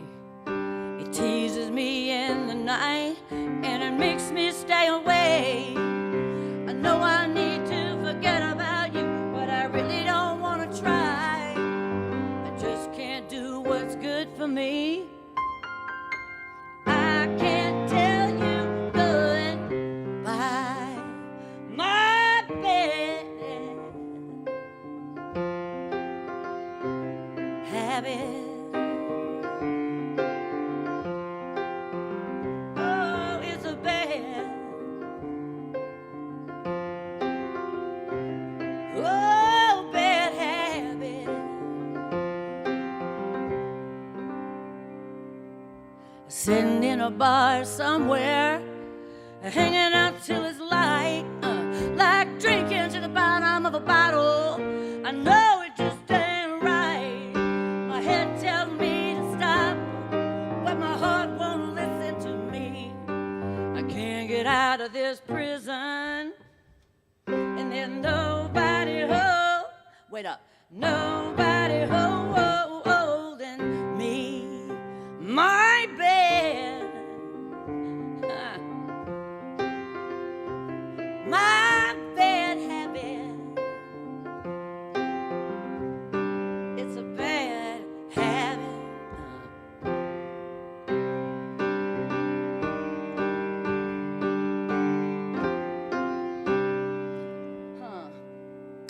My love for you's a bad habit I keep trying to break.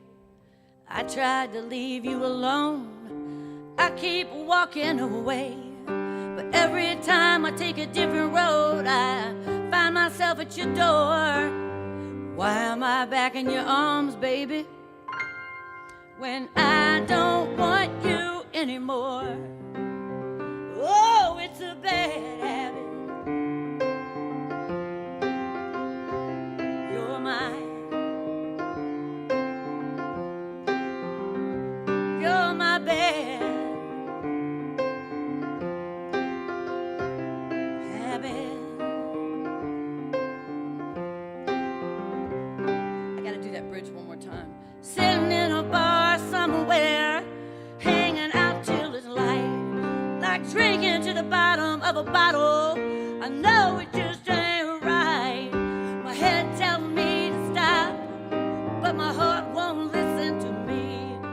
I can't get out of this prison, and there's nobody holding me. My bad,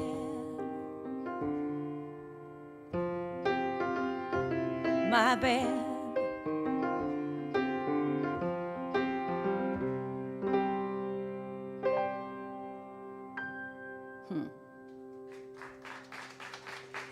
Thank you so much. It's so hard for me to look this way when you guys are over here. Okay, before I walk way over there, I'm gonna do another song here. You think it's everything, but it's not anything. It'll bite you if you try to grab it, and you can never see it when you have it. Then you cry all night when it's gone. Think about what went wrong, but you can't fix it once it's broken. When that door gets closed, it won't open. Ain't it funny how love works? Ain't it funny how love works? Ain't it funny how love works? People talk about it, how it makes the world go round, yeah. You shout it from the mountaintop, or cry about it when it knocks you down. Then you moan just like a beggar about how it did you wrong. And all the people say, what don't kill you gonna make you strong. Ain't it funny how it works? Ain't it funny how it works? Ain't it funny how love works? Oh, but when it's good, it's so good, and you feel like a queen when it's right.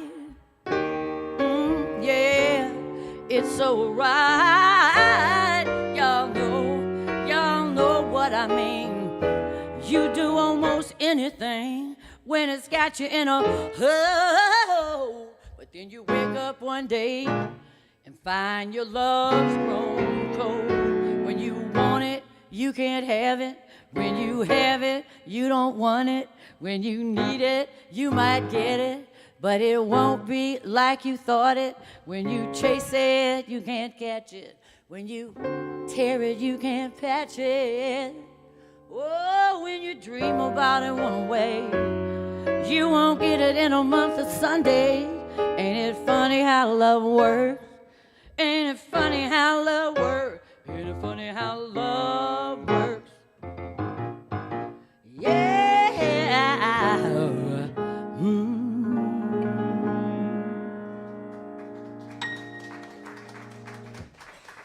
so much. Let me see if I can deal with this, the intimidating thing of sitting way up on a stool. I've just started messing around with guitar. And as a writer, guitar's got a totally different feeling to it. It's got a, and it feels so connected.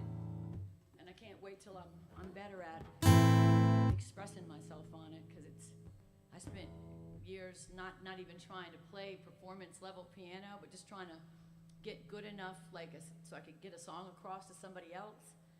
And then there's so many legendary people I've been privileged to work with.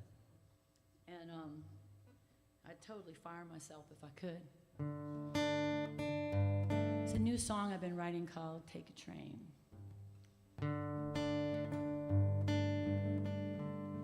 And forgive the guitar player.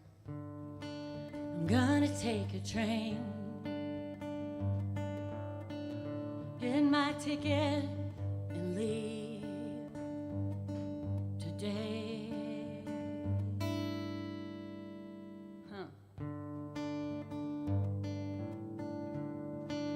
It's getting so cold here,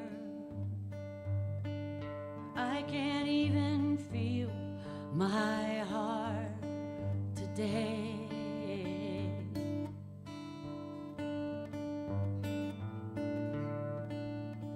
This ground is hard. Everything I plant dies.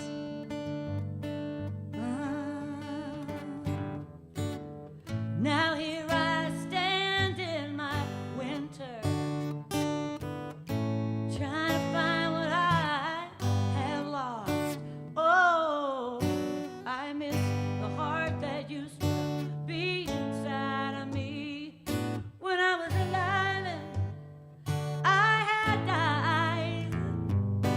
And a light shines from out of nowhere, then it warms my heart. What could it be?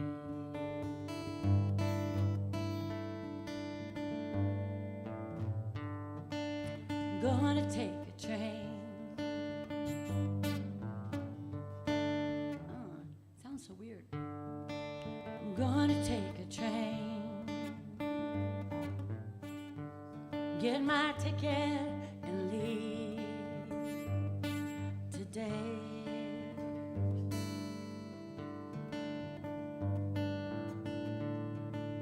I got nothing here. James Rivers, everything I love is too far away.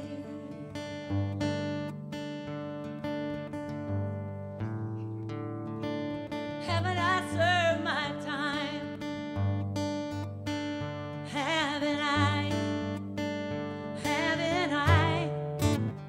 I spent too many nights alone on this dark road. Held my head high in the falling rain. Sometimes I wonder when it hurts so bad. Why all this pain? I held on and I built these bars around me day by day. I can't hide the cuts they made. They may always bleed this way.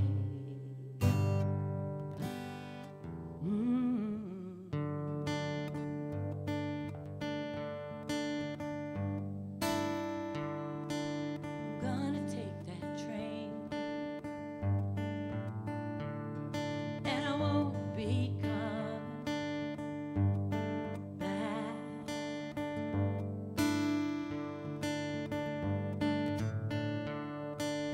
Leaving here today, and I don't need the things that I can't pack. I'll hold my hands out and I'll pray for the light to shine and my tears to dry. Oh, and to see my way back to you, I'll take that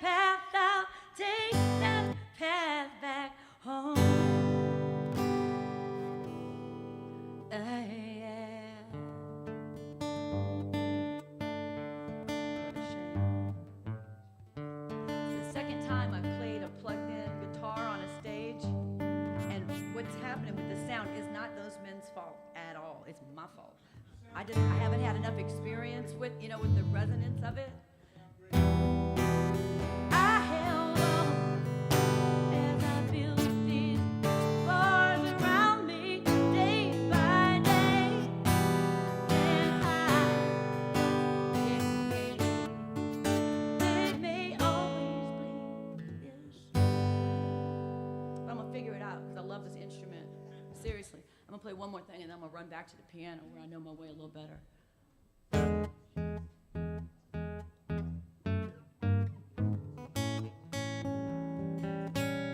This song got written so weird.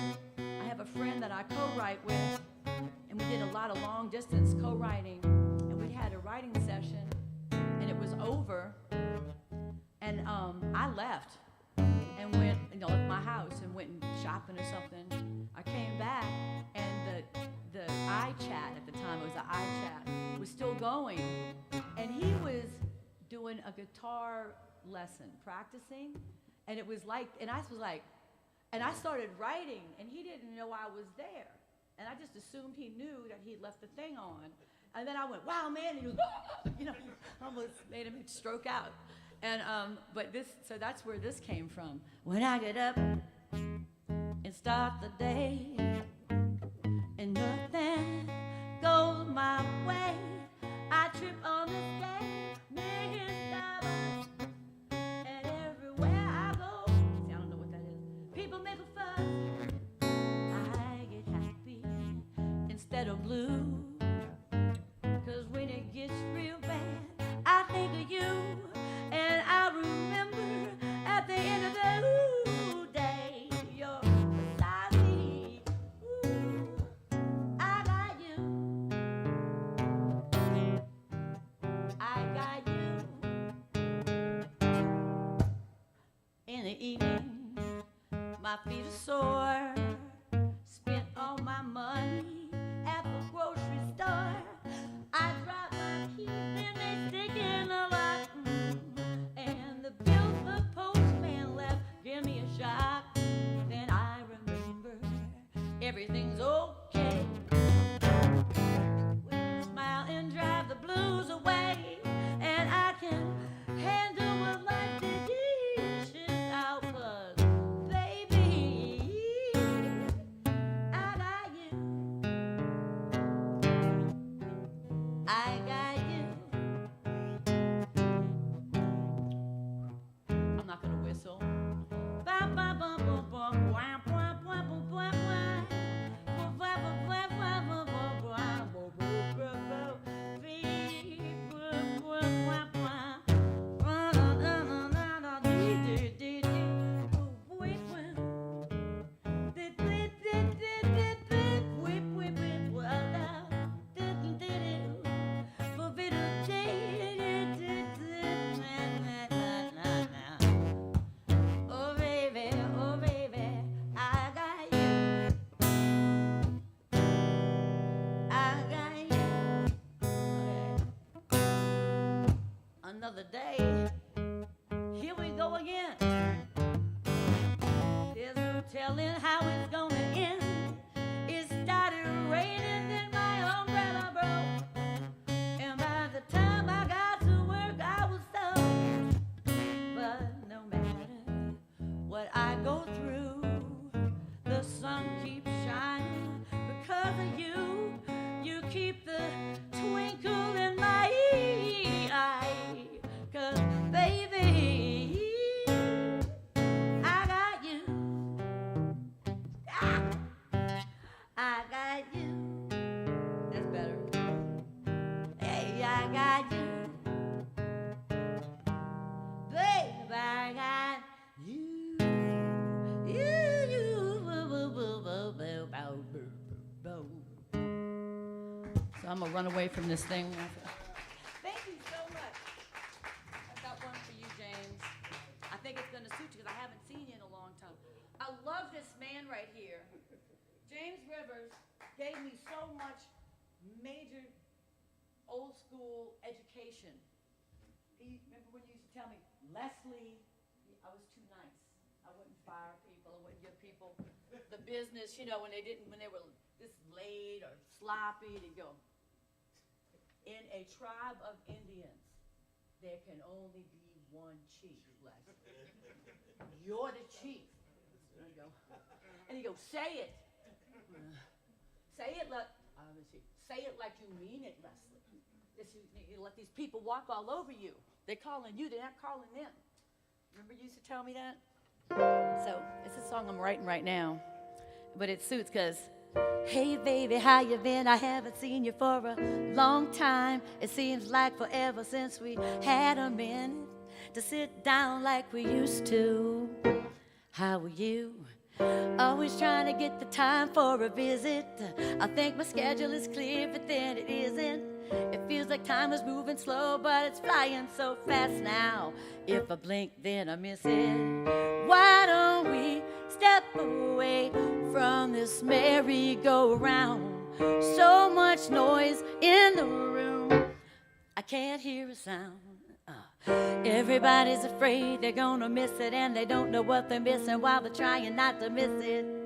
At the end of the day, it's hard to know if this is heaven or hell. Are we winning the game? I can't tell. If I had a little time of my own I could keep, I'd wrap it up and give it to you. 'Cause I'd love to step away from the grind and find the time to talk with you. Why don't we step away from this merry-go-round?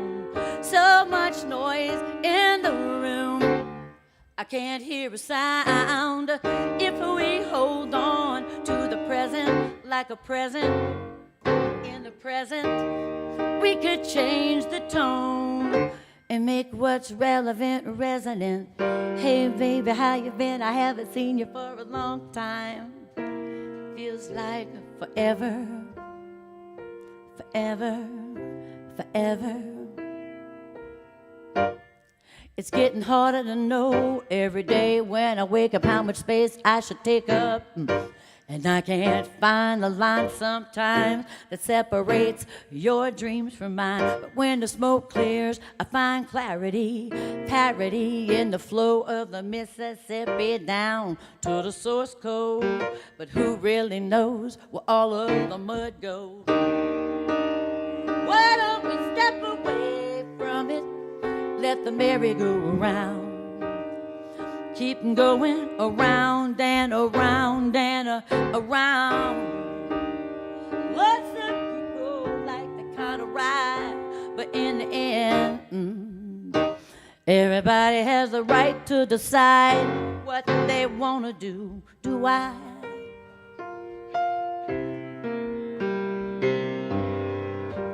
Do I?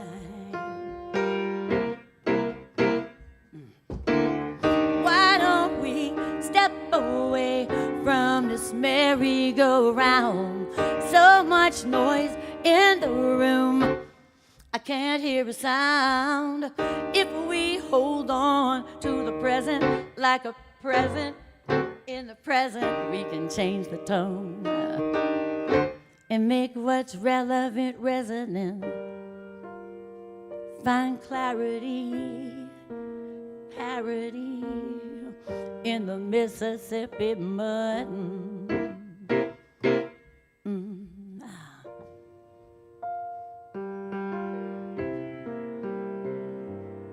I haven't decided how to frame it yet.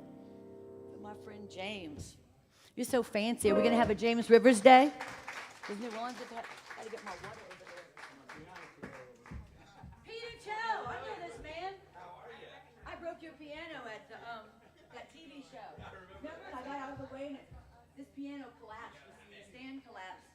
And it just took the toenail polish off one toe of mine. So I barely escaped that tragedy. Then Peter played my piano that I'd left in the car because he said I could use his. I was like, I feel so bad. He's like, no, it's okay. Do some tragedy here. Blue as blue can be. There's something wrong with me. My crying eyes can't see. Blue as blue can be. My heart won't work for me. wish that I was free.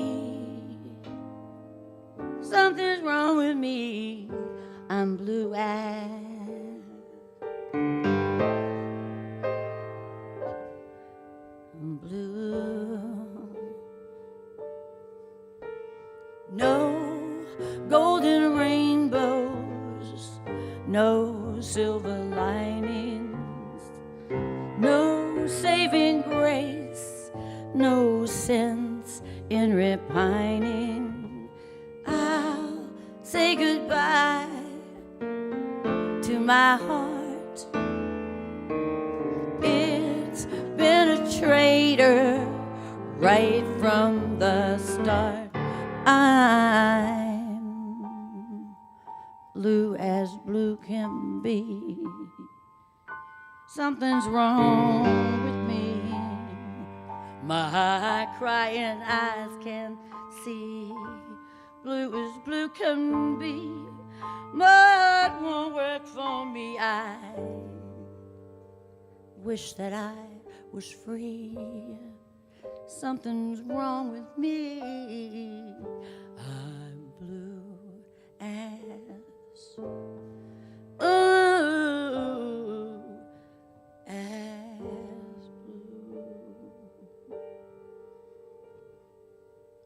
Dang. I put that on a jazz record. I was trying to do all original compositions because it seemed like everybody was recording the same, like 20 tunes, and I ran all over the place, all over this town. Co-write with me, co-write with me. But anyway, so that was As Blue. I'm gonna play this to make myself feel better because I caught myself up in As Blue and got dark. So, if I were a teardrop, I would fall. If I were the ocean too, I would become still. If I were a storm, I would be the eye. If I were sand, I would become a pearl. But I am just a girl.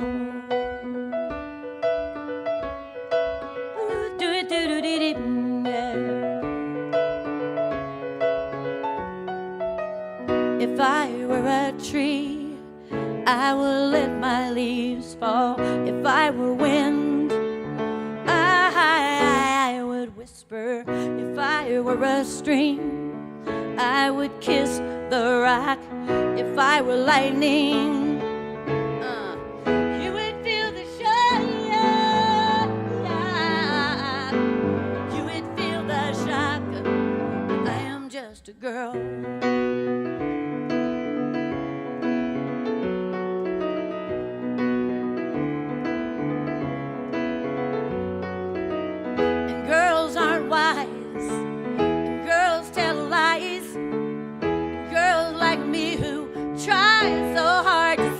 Rough and blind, I am often blind.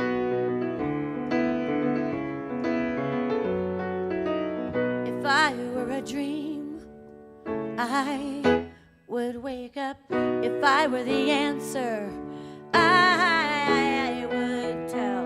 If I were gold, I would become a diamond. If I were a healer, I would make you well. I would make you well. I am just a girl. I am the sun. I am the moon. I am a girl. I am a pearl. I am the sand. I am the dream. I am what I seem. I am the answer. I will tell. I am a girl. I'll make you well. I won't make you well. I won't make you well.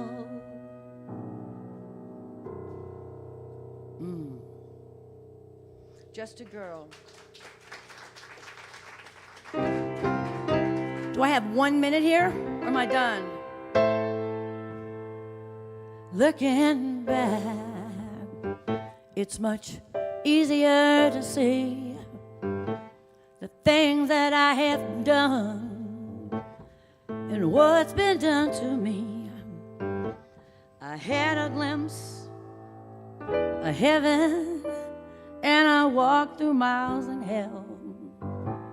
I stood upon the mountain, and Lord, it hurt when I fell.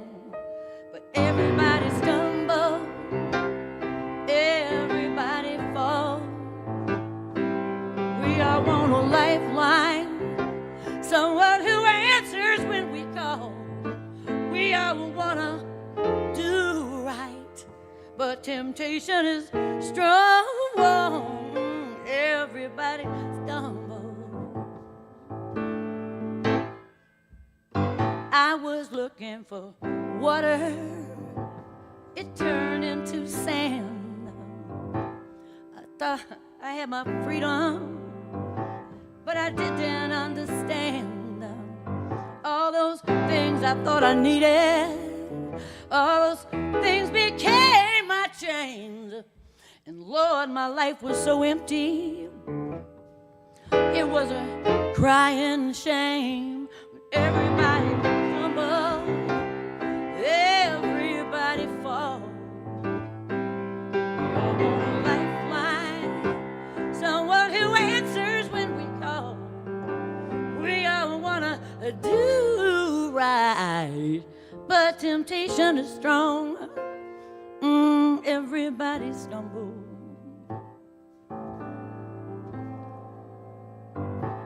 Thought I was going up, I was tumbling down. When I got to the bottom, there was no one around. Got in front of that mirror, there was nothing to see.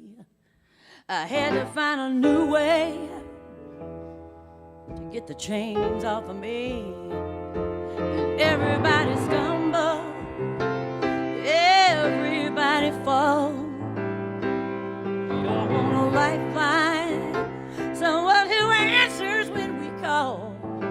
We all want to do right, but temptation's strong. Everybody stumble. Everybody stumble. Everybody stumble. Thank y'all so much. Everybody stumble. I'm so excited that I'm here for your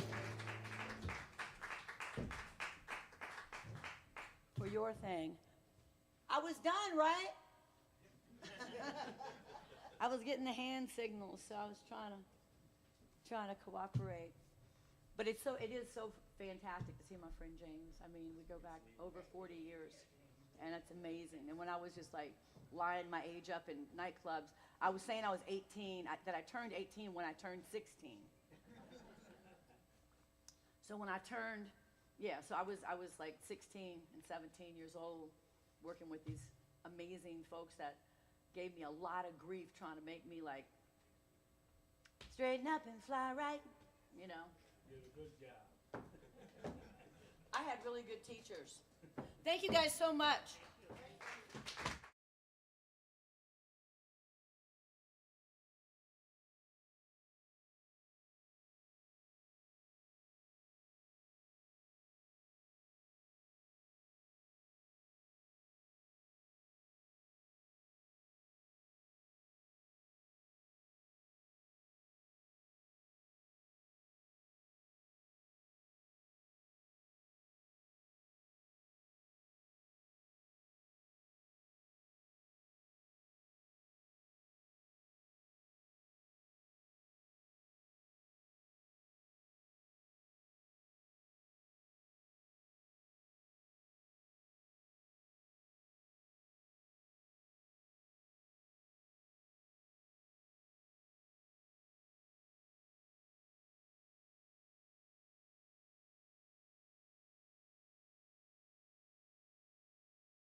of cutting edge that you're going to see me, right?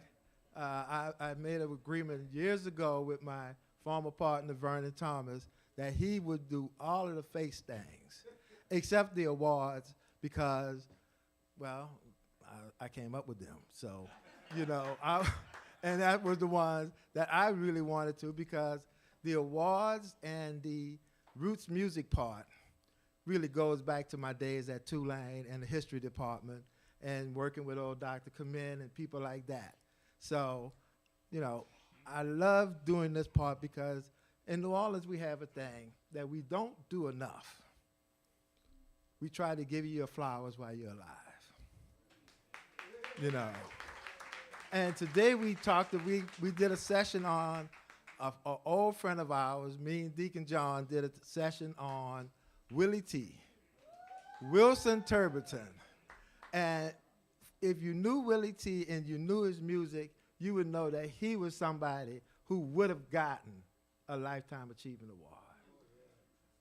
Because we would not have Mardi Gras music today, Mardi Gras Indian music, without Willie T.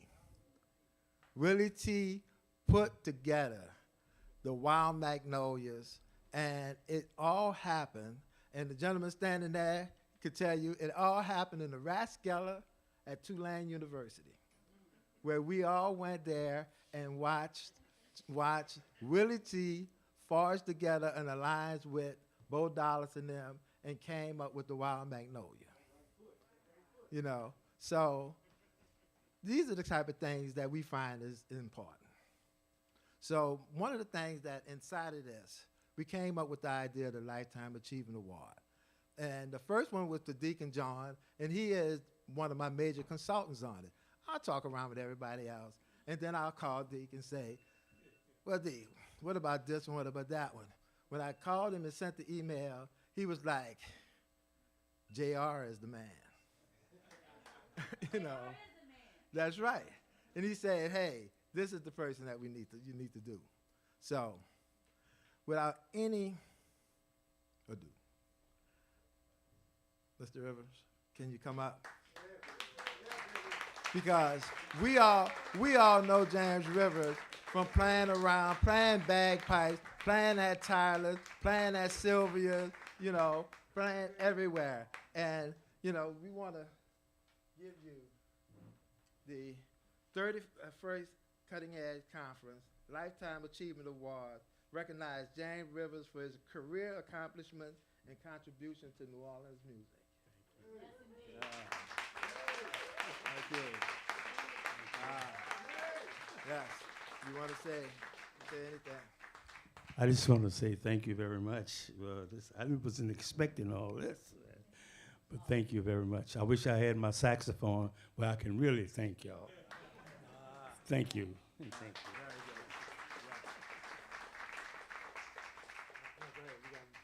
We got some more. Now, this award, and I always like to give, because, you know, in the industry, you know, recognition is a very big thing. And so this is an award that really came together because of Damon Baptiste. Damon Baptiste told me, well, okay, Lifetime Achievement is great, but the people who influence the music scene is also important. Now, if you know Damon, of course, he got the first award, right? But, you know, he was right. You know, he was correct. So we came up with the idea of the Cutting Edge Music Influencers Award. And so in talking with different folks, and this time I was talking with Vincent Sylvain and some other folks around, and we came up with Jason Patterson. Right? Because we all know Jason Patterson. I was just talking with Reed Wick, who was his internship in college was working on the Jazz Federation's, Louisiana Jazz Federation, Jazz Awareness Month. And that was an important project that Jason spearheaded for years. And there'd be jazz everywhere. It was one time when you have jazz played all over. So with that, the Jazz at the Sandbar, of course, his club, Snug Harbor, Jazz Centennial, all of those different projects. You know, this is what Jason Patterson spearheaded for us. And now we get all of this renaissance, and we have all these Grammy people. We have people like John Baptiste and all of them. Why? Because somebody kept the torch alive and influenced everybody to keep going. So Cutting Edge presents the Music Influence Award to Jason Patterson. For keeping the music alive.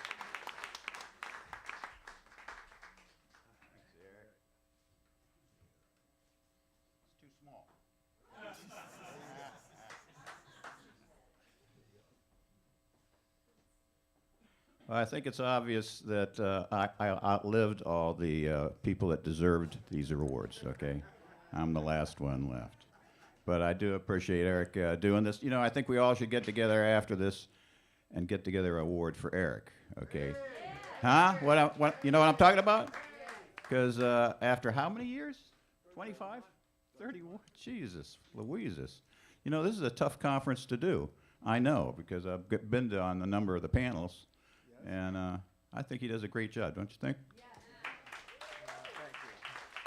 Anyway, I guess Eric was referring to my nonprofit excursions over the many years, and we did do a lot of things. The thing I guess I'm the most proud of is the stuff we did in the schools. We developed informances with professional musicians and folks that we identified as really being able to have that star power and that energy that students really got engaged with, and I think we really did a good job. Touring, we ended up touring all the way around Louisiana with these groups for a number of years, and so I'm proud of that, but I do have to say, to get on my soapbox, that if we've got audiences these days that aren't appreciating music, it's because we don't have music in the schools anymore. You know what I'm talking about? That's right. That's right. As crappy as a musician as I am, I had to play an instrument. Everybody in school, in public school, had to play an instrument. And you know what ended up happening there? No matter how bad you were, you understood music. You understood the concept of music. So when you went out and saw bands, when you saw music, you had an education. You had bigger ears, you know? So that's what builds an audience for live music. All right? Enough said. Appreciate y'all coming today, and I appreciate getting this award. Thanks so much. Now, you know, those of us who have spent a moment in politics, are still in it, or something like that, understand that without our leaders and our political and civic leaders and people who are influencing how government works, how all of the different organizations that get involved in the state, that travel through the state.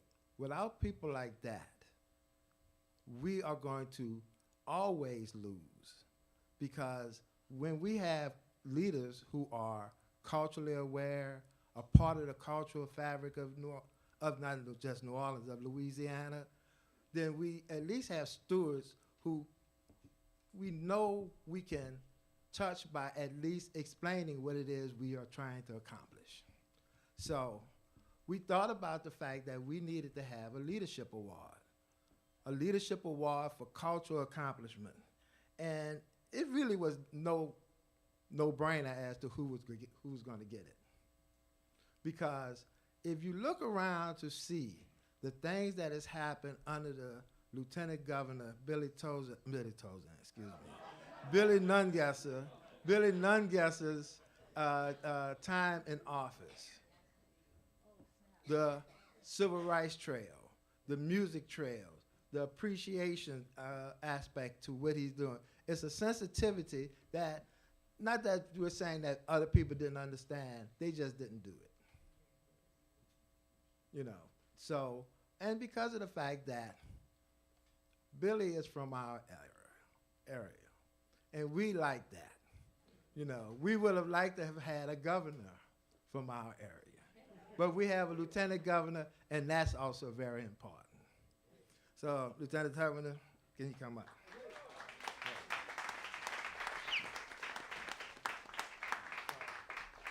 It reads, the 31st Cutting Edge Conference presents the Trumpet Award for Cultural Leadership to Lieutenant Governor Willie Nungesser. Thank you. Wow. You know, I'm a little nervous because to get this award after these two fine gentlemen, I have absolutely no music talent. I love music. I love the musicians. I love the love and passion you have for this industry. And that's what excites me. And we've got a lot of work to do. We're going to be recreating the Music Commission in the legislature next year. And we move someone from my office that does the music trail into the museum system to work on what can we do more, what can we do better. We've given out over $1 million last year in grants to musicians, and we want to up that. We want to make sure every musician that wants to travel and bring their love of music around the world, that we can give them a little stipend to help them pave that way. There's nothing I won't do to help promote this industry.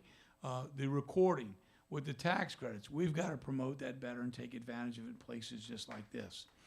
So I commit to you, it's a real honor to get this award from such talented people. Because like I said, I can't sing, can't play any instruments.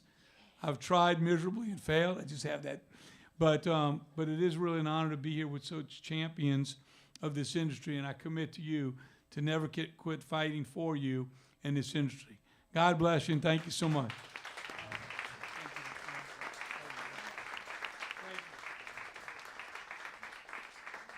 Now, we're going to take one more, bring one more person up, because for some of the people in the audience are songwriters. They have been participating in our first Cutting Edge Songwriters Camp, where we really got people together to write songs. And they've been performing the songs here and recording them here. So, but, you know, inside of doing this, you have to have basically a proof of concept. And you always have to have those people who are going to help you take that project to the next level. So we have with us the president of the Buddy Holly Educational Foundation. And we're going to bring up Stephen because we're going to do some things with them in the future.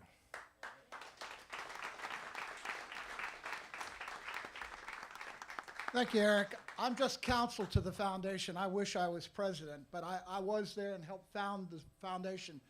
Along with Chuck Berry and Louisiana and New Orleans' great Fats Domino, Buddy Holly was one of the 10 original members of the Rock and Roll Hall of Fame, and he influenced an extraordinary amount of musicians. And if you go to our website, you'll see that we have ambassadors like Sir Paul McCartney, Sir Mick Jagger, Ed Sheeran, St. Dolly Parton, and Big Joe Lewis, the guys in The Who, Ringo Starr, Brian Wilson. It's the number is amazing, and his influence, on the Beatles alone, who influenced so many others. Their very first song they ever recorded was a cover of a Buddy Holly tune. Well, just before he went on that fateful trip that led to the day the music died, Buddy had a conversation with his record company exec and his wife, and he told them that he wanted to do more for musical education because he wanted musicians who came up behind him to know more about the business, to know more about music, and to avoid the mistakes that he had made. And the Buddy Holly Educational Foundation was founded by Peter Bradley Sr. and Maria Elena Holly, his widow, to support musical education and to bring to a new generation, songwriting and all those aspects of the music business that Buddy wanted other musicians to see and hear. And we started with some songwriting retreats at Glastonbury. We've had them here in the United States in Lubbock, Buddy's hometown, even out in Lafayette. But we're very excited about partnering with Cutting Edge next year and bringing some of our ambassadors, some of the big names in the music business who work with us to help strengthen and build and support young songwriters like the Songwriters who I've been hearing today who've been terrific. And we're really looking forward to this partnership, and we couldn't work with a better man than Eric, because he has dedicated his whole life to supporting musicians and the music business. All right. All right, that's the end of the awards, and we're going to bring up Kendra, who is going to, I think, introduce our next artist. All right. Thank you.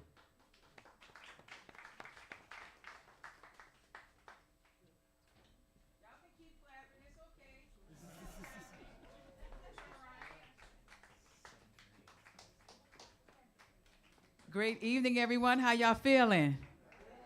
Y'all can talk a little. Y'all all right?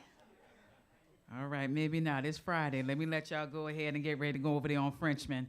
Once again, I want you to put another round of applause. Put your hands together for another round of applause for our 3 Achievement Awards receivers this evening.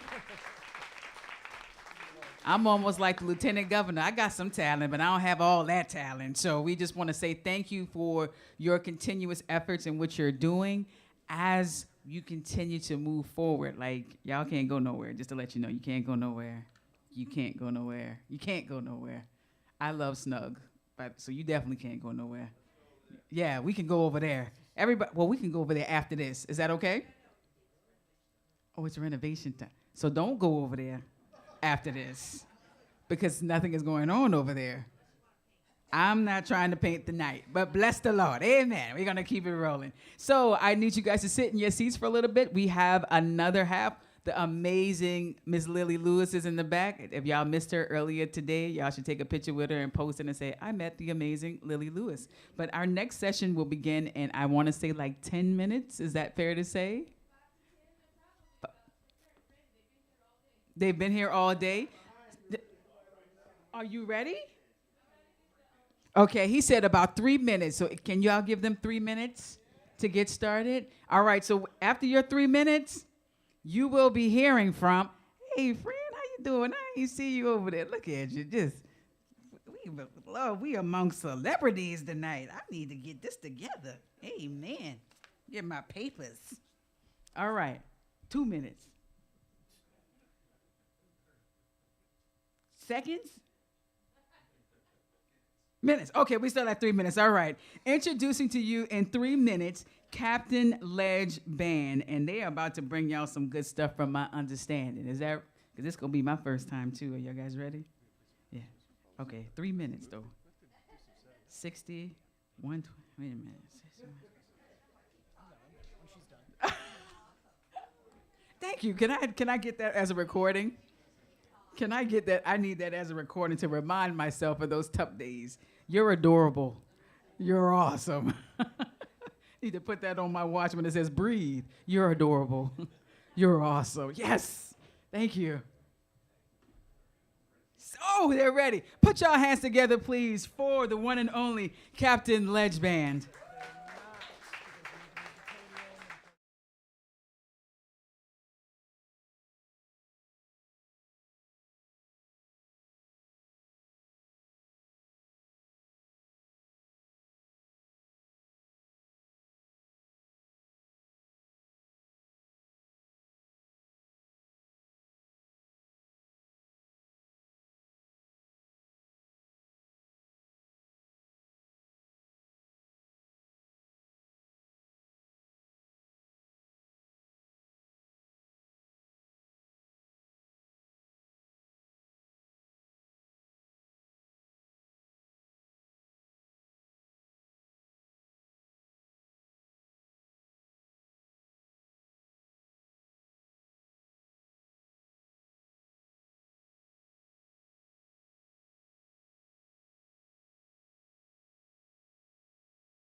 the Captain Letch Band. You guys know that already.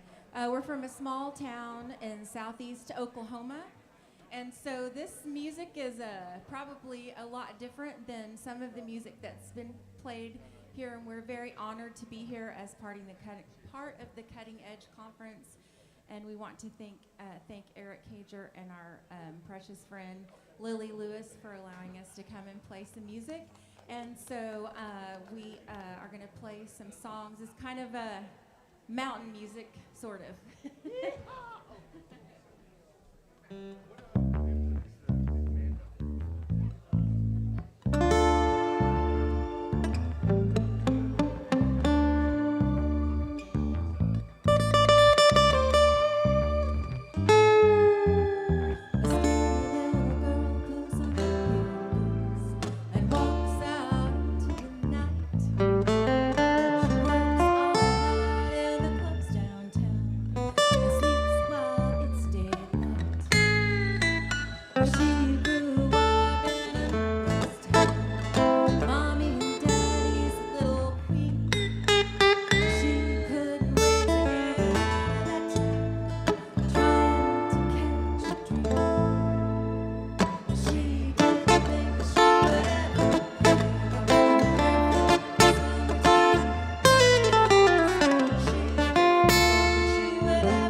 Thank you.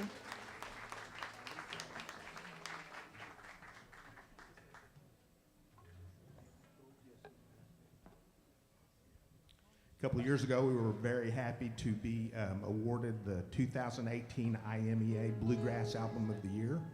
So that was a pretty cool thing, even though we're really not a bluegrass band, but we had a mandolin, so everybody's like, oh, y'all must play bluegrass. So this is a song that's going to be our next album.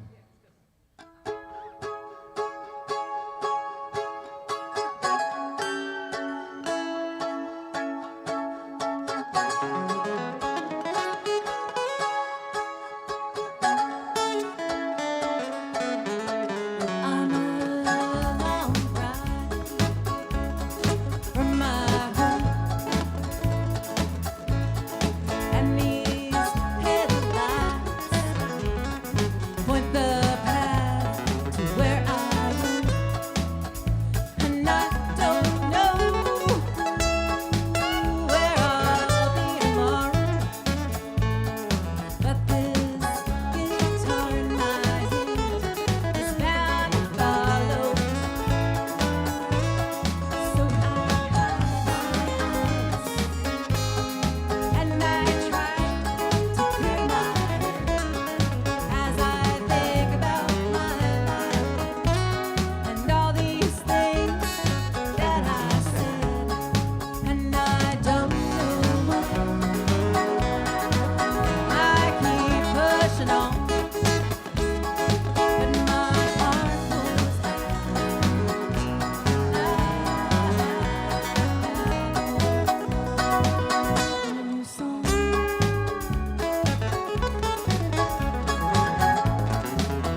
you.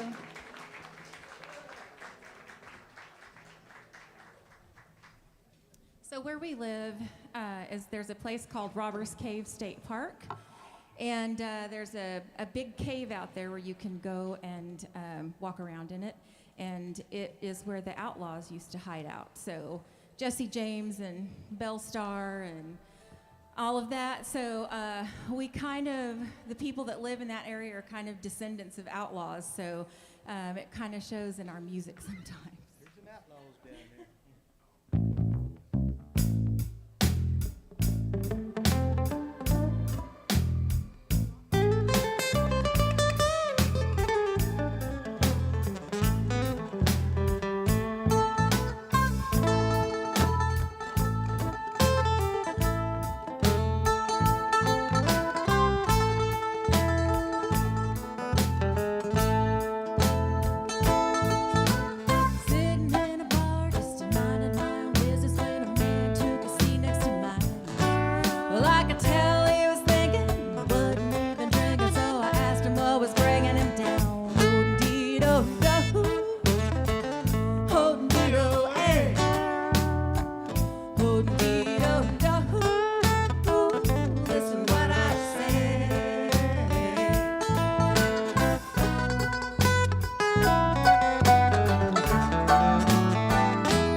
Thank you.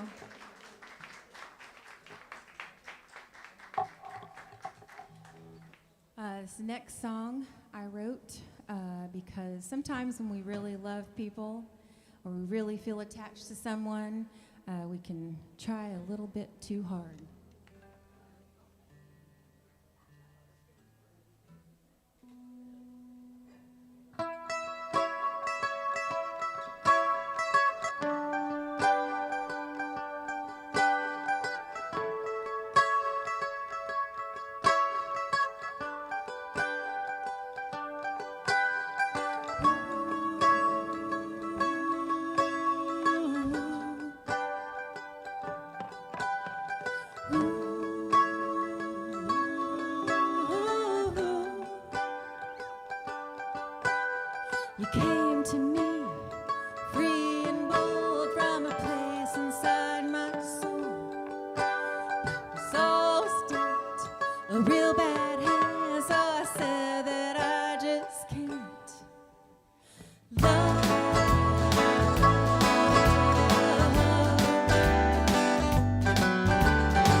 to sing one more song, and thank you all for listening so intently. And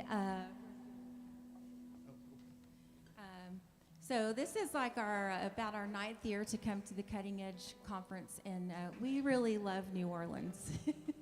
So mostly we love getting to know the people and staying connected with some of the locals here, and it's just such a beautiful city inside and out.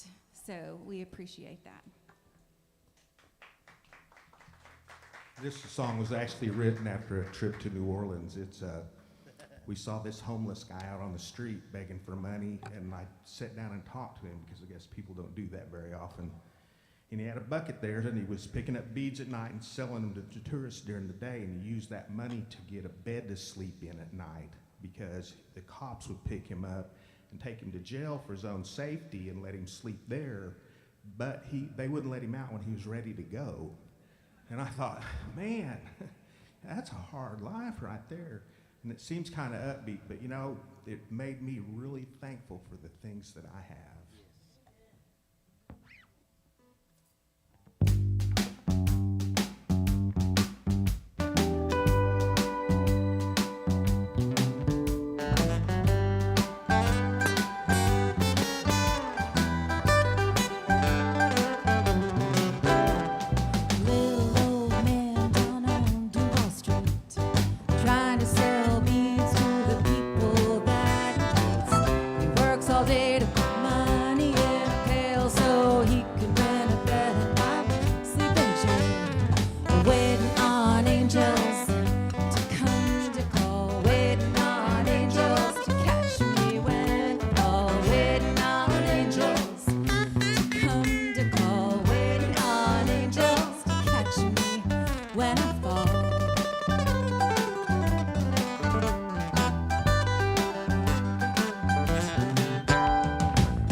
Thank you. Have a lovely evening.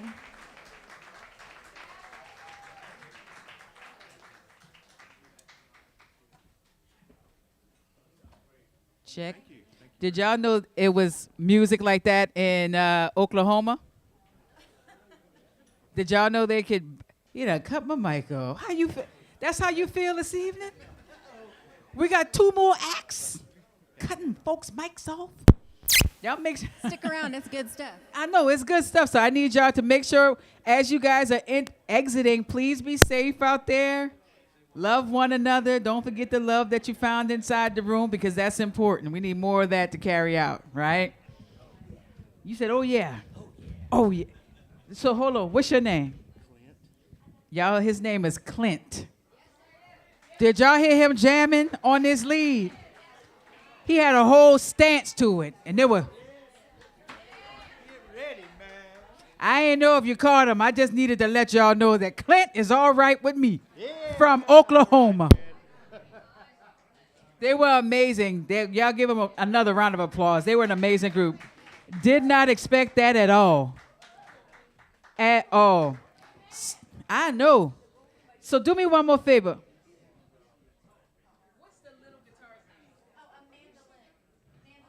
And that was my first time seeing the mandolin, forgive me. But she was jamming too, y'all.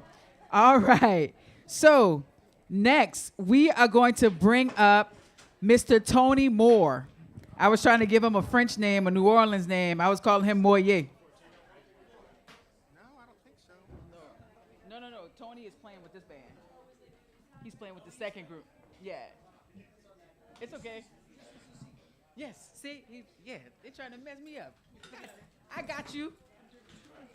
Yes. And so I was trying to give you Moyer, but it's just Moore. And so Tony is from the UK. He is a long-time guest and friend of Cutting Edge, and so we are so happy that he's back again. And now he is going to play with this group, Todd Volts, Brenna, and Tony. This was his songwriting group. And so they're going to come up. I got you, Brother Danny. I ain't going to let you be, it's me and you. I got you, brother. And he's going to come up and perform with them. Also, Tony is he plays multiple instruments, and he's going to close out the program with a special presentation. So y'all put y'all hands together as they switch out. Y'all give him a few minutes. But where my brother at? You ready? You ready to say a few words? You all right with me? Come on up here, Tony. Oh, sorry, my love. Thank you very much. It's a great pleasure to be here in New Orleans. I am the honorary Brit here. Unless there's anyone else here from Britland? I'm in England or Britain? No? Okay, it'd be me. I first came to Cutting Edge over 11 years ago, and having met Eric Cager, who is a force of nature, ladies and gentlemen, and manages to create environments where people can be creative, can be inspired, and can be connected, is a really rare gift. And I have traveled across the Atlantic Ocean to be here, to be a part of that gift. And one of the most exciting things for me on this trip is that I get to be part of the inaugural songwriting camps. Lilli organized and worked so hard to put this together. I know we all have spoken about her, but give her another big round of applause because she's done such a phenomenal job. I got given 4 wonderfully talented, beautifully creative, and fabulously inspirational people to work with. And all we had to do was sit in a room for 4 hours and come out with something at the end of it that lasted at least 3 minutes and had lyrics and a melody. And we had to do that twice. And we had so much fun doing it.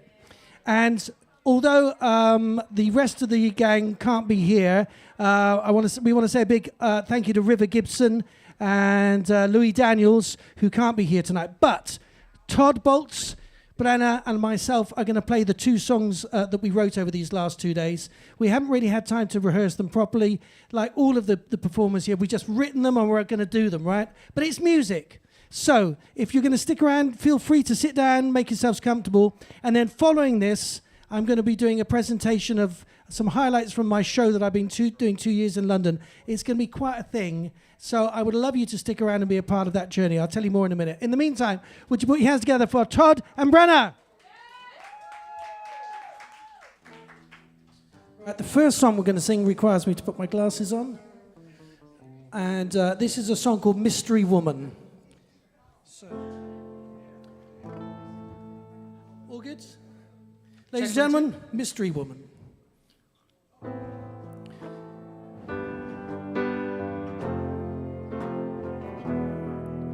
You're a beautiful silence when the world is loud. You're an open space when everyone's a crowd. You're a light at the end of the tunnel that isn't a train. You're a stranger in a familiar place, and it's strange how no one can see your face. Is it me? Am I the one who's gone insane? Never know why I can't let you go. You're my mystery woman, and it it's a mystery woman.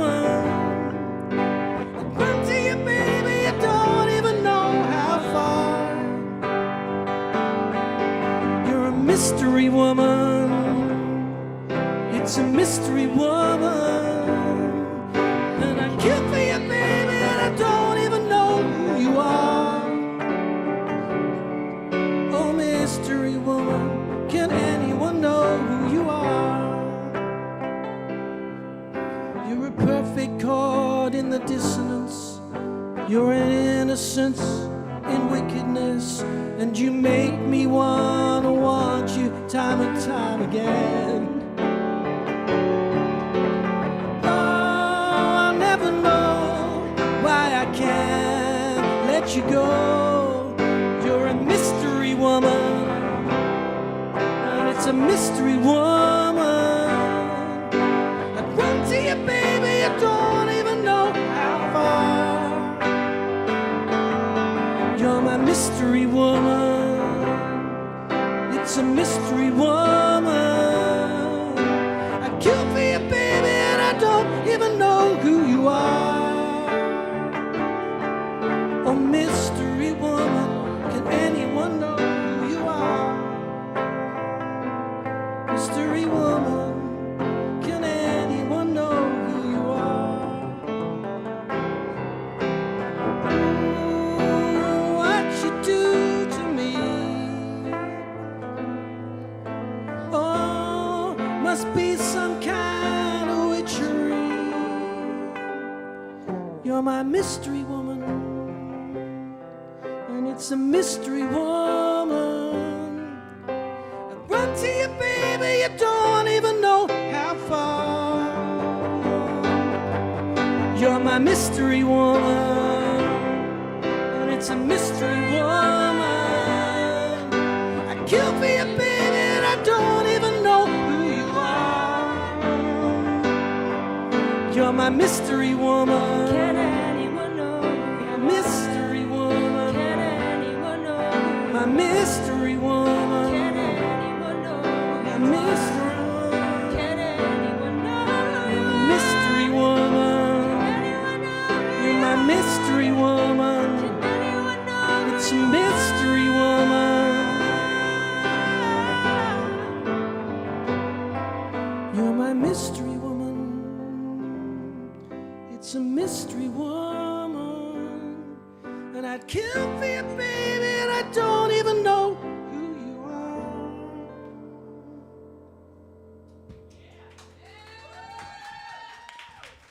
Thank you so much. Thank you. Yes, the first time ever. There's lots of first times happening here with today. Low stakes venue. I'll let Brenna introduce our next song. All right, hello, my name is Brenna, and we had just the most amazing time this week. Can we give it up for Tony, Mr. Piano Man over here? Our fearless leader, yes, the piano man. All right, you guys, this one, I want you to get ready, get involved. Feel free to stomp your feet or clap your hands. This one is called Rock Empire. 1, 2, 3, 4.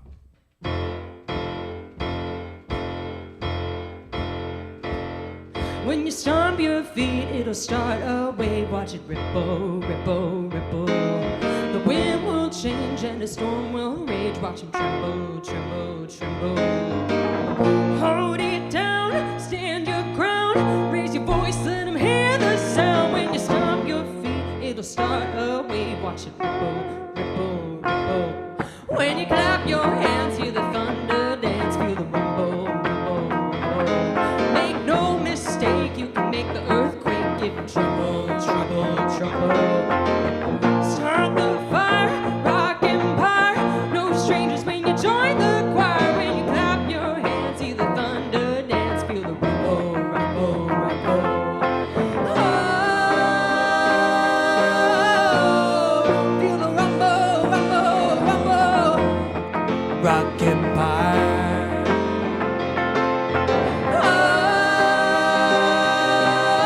Oh, give trouble, trouble, trouble. Rock empire. When you shine your light, see the sparks ignite. Watch them flicker, flicker, flicker.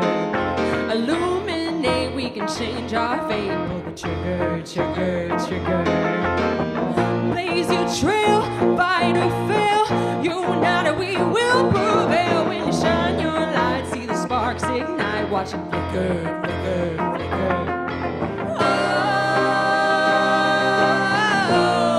Watch it flicker, flicker, flicker. Rock Empire.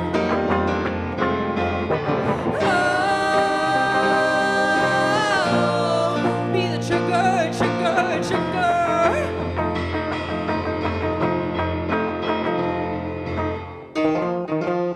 I feel the rumble now.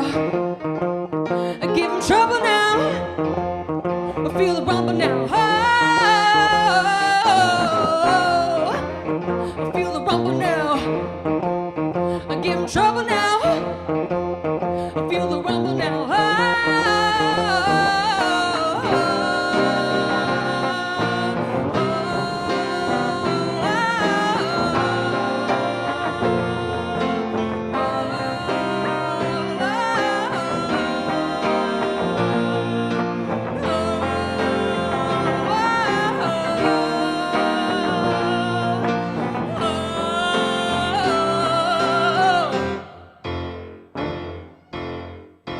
Everybody! When you stomp your feet, it'll start a wave. Watch it ripple, ripple, ripple. The wind will change and the storm will rage. Watch it tremble, tremble, tremble. Hold it down, stand your ground. Raise your voice, let them hear your sound. When you stomp your feet, it'll start a wave. Watch it ripple, ripple, ripple. Oh, watch it ripple, ripple, ripple. Rock Empire.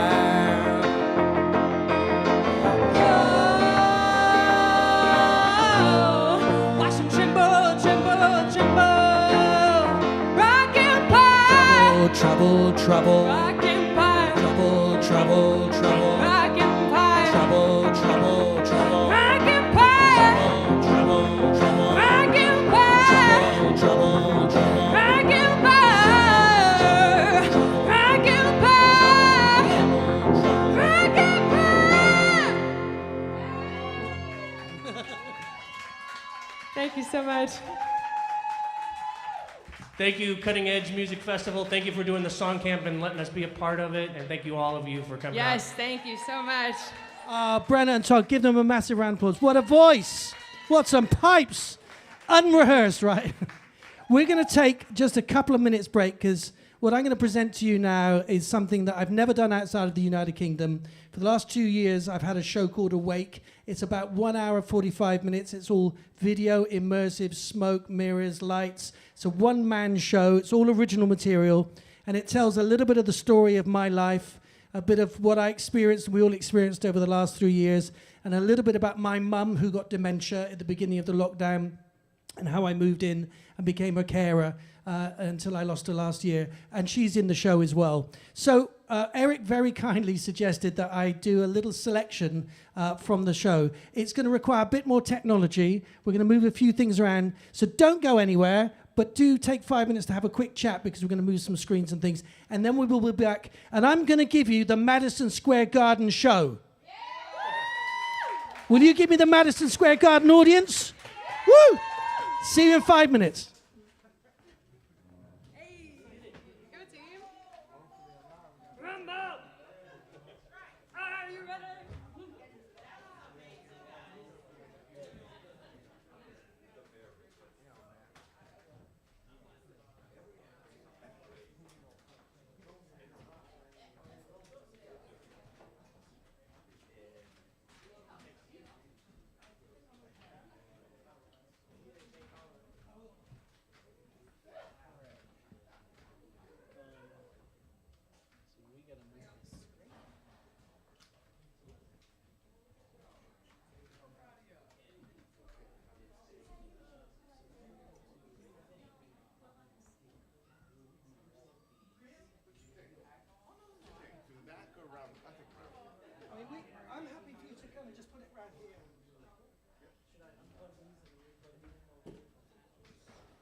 dough, as they say in the square dance routine.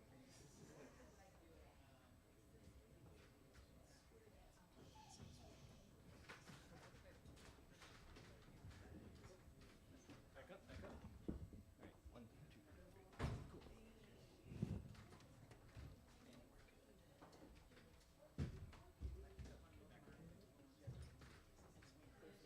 Perfect.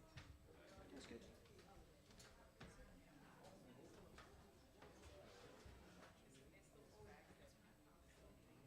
Oh, and now we're good to. Is it still left right hand? Yes. It doesn't actually matter too much. Okay.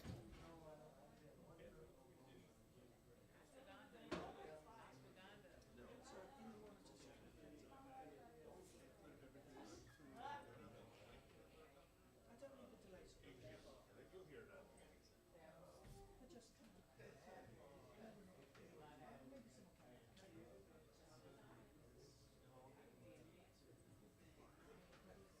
You want to move your mics out the way here? Oh, okay. Let's see. Oh. We just need one vocal up here, right? Cool. So let's strike the 2 on the other side.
I was curious as to why nobody is there. I was perfectly legitimate. All right. Microphone.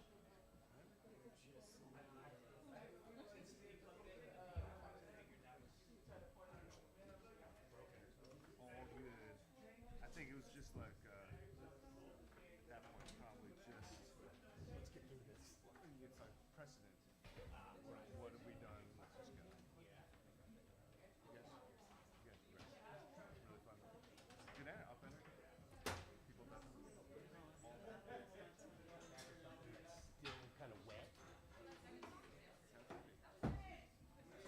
That's how it should be. That's how you craft those things.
One end in the normal or vibrato? just a normal clean channel.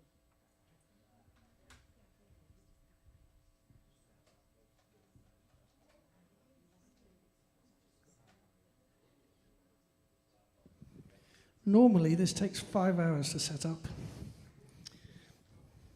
when it's the full show. I've never done it in less than 5 minutes before.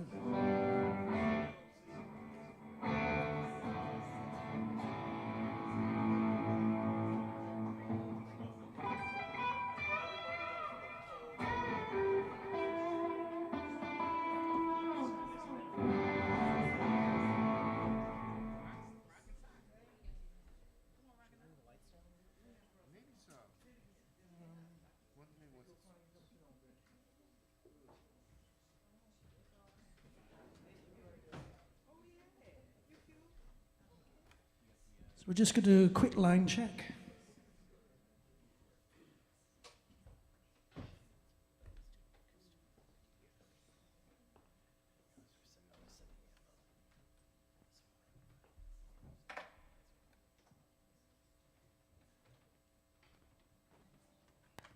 So I like to describe this show as musical LSD.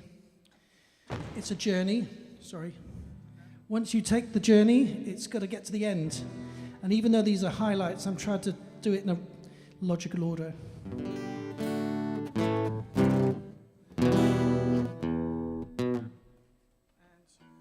because it's New Orleans, I'm going to tune the guitar up, because I think you deserve that.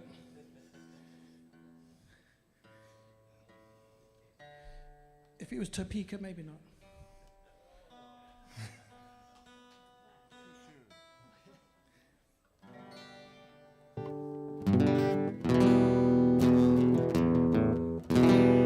A little bit more of this in the front monitor. Perfect.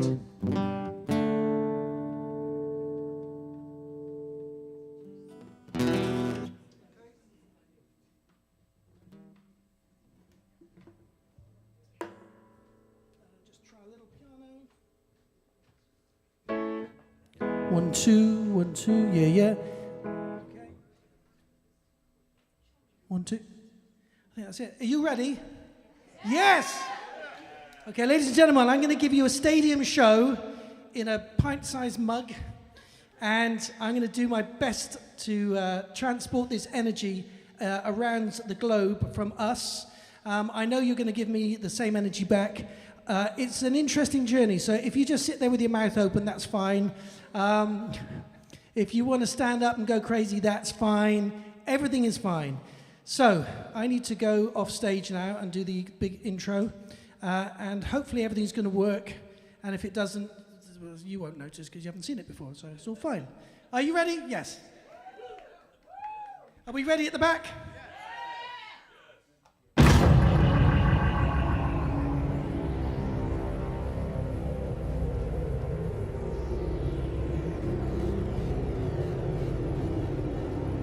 Hello, everybody. My name is Jonathan L., and we have an amazing show lined up for you. Before we begin, we just request a couple of things. Please, no fireworks, and no flash photography. So, I think we're ready now. Are you awake? Well then, please welcome Tony Moore.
Do you see what I see? Do you hear what I hear? Do you sense a change within the atmosphere? Do you feel what I feel? Deep down in your heart? Well, if you do, then that is just the start. 'Cause if it all seems fake,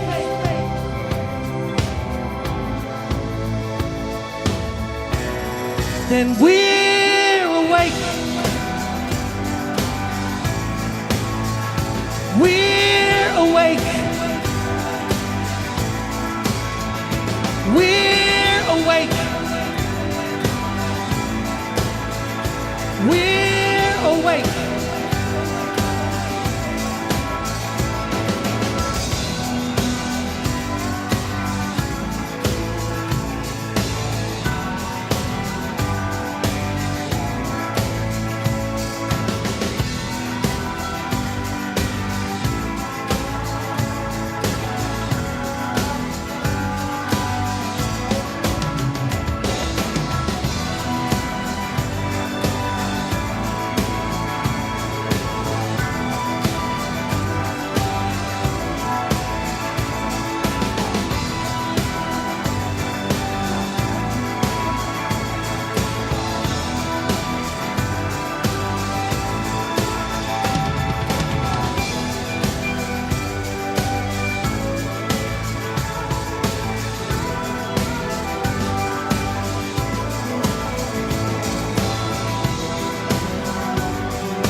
We're awake. 'Cause we're awake. 'Cause we're awake.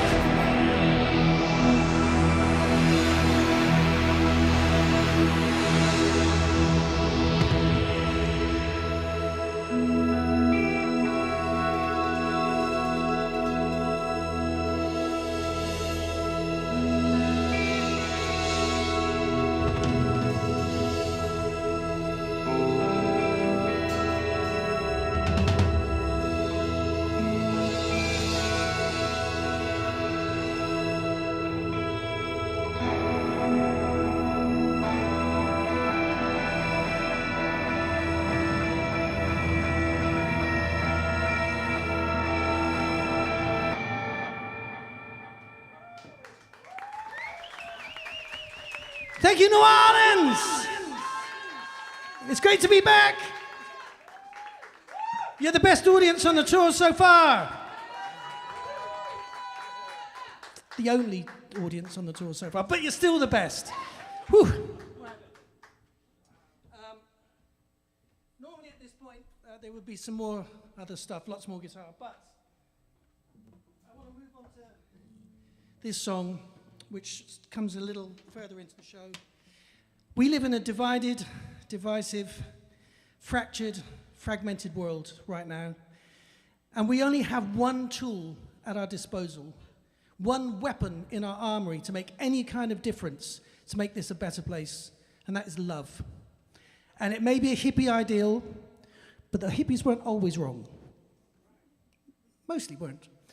The idea that we should be loving, forgiving, tolerant, accepting, and not getting pulled into being fragmented and divided is the most important thing. And if you take nothing else away from this, apart from that message, then that's my message, what underlines the whole show. So this song is called Love, We Need You Here.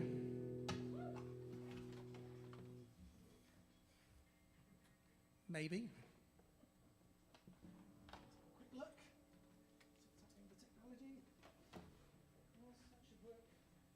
Zero.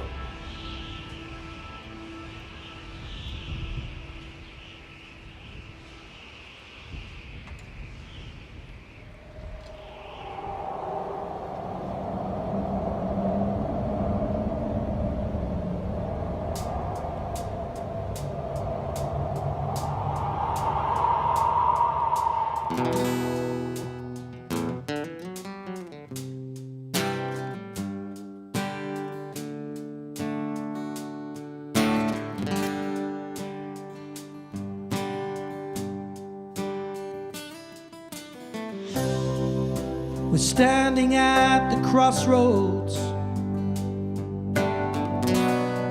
of darkness and light, and no one knows which way to go.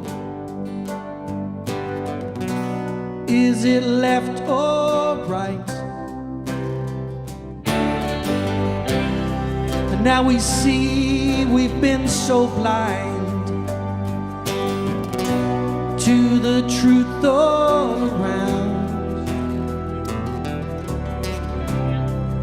But when your voice cannot be heard,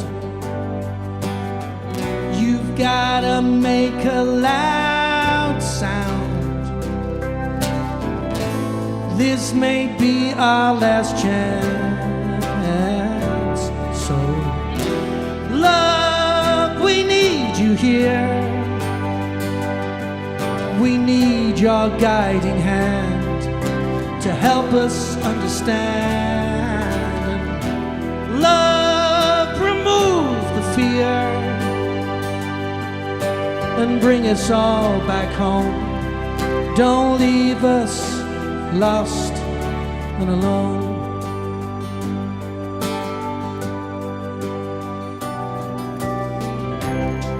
What once was sacred ground, it's now burnt and it's scarred. While we were held spellbound in the devil's backyard, this may be our last chance. Love, we need you here.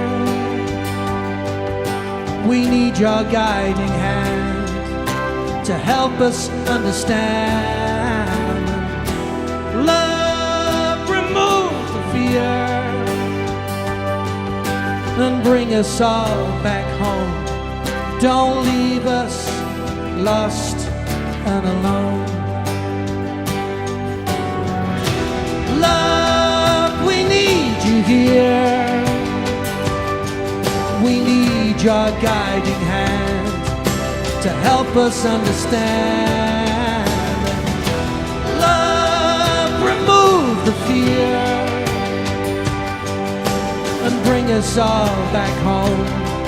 Don't leave us lost and alone. Don't leave us lost and alone. Don't leave us lost.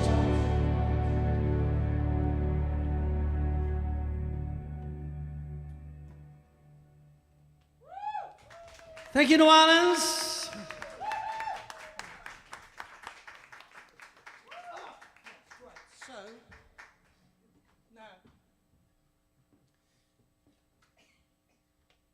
During the first lockdown in 2020, we had a politician came on the television, and he said to the creatives, because we were all out of work, and we didn't have a furlough, and we didn't have any money, and we didn't know what to do, and he said, you should retrain. We thought, but how do you retrain? Don't you mean side hustle? You mean side hustle, don't you? Get a side hustle and make a bob or two, and then when we get back, then no. He said, you got to retrain. And that was a really disturbing and sobering thought for many people. But for the creatives, it was like, is this the end of my career? So part of this show is a little bit about me reflecting on my life and what the 13-year-old Tony always dreamed of doing and thinking maybe he will never do it. Strangely enough, I'm now doing the thing that 13-year-old Tony dreamed of doing, which in a weird way is a good thing. Anyway, but during that first lockdown, I had a dream one night. I just dreamt I was in a band. We weren't famous, we didn't have a hit record, but we were good players, and we were in a venue with people who wanted to experience music.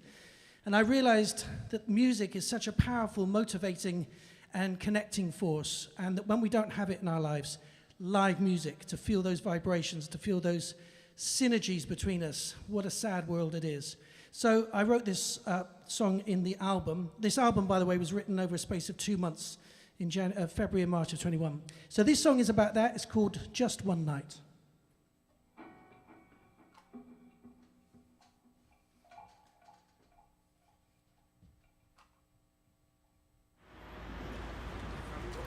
Hey, buddy, you're not on the list. It's okay. I'm with the band.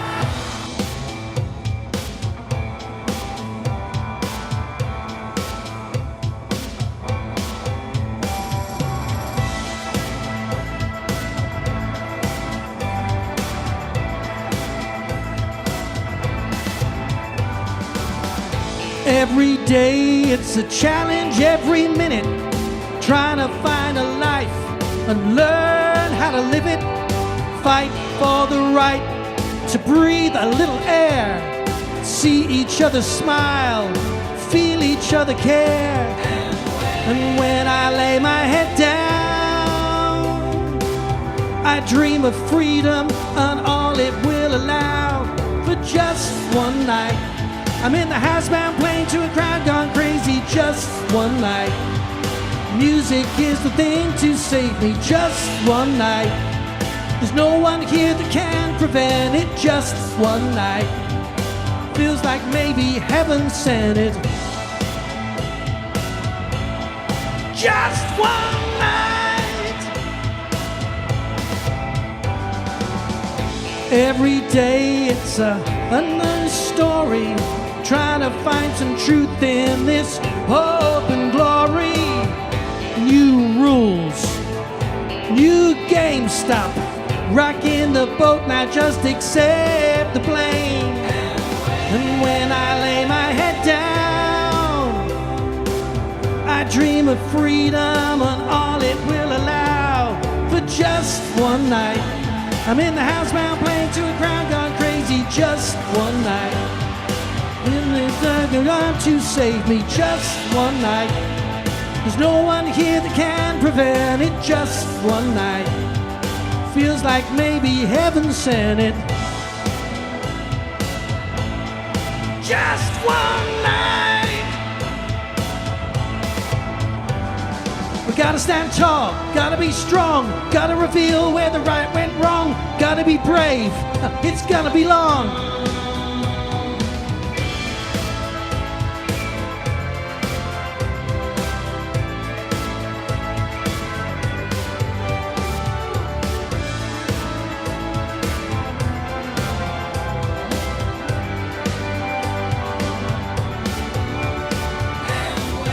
When I lay my head down, I dream of freedom and all it will allow.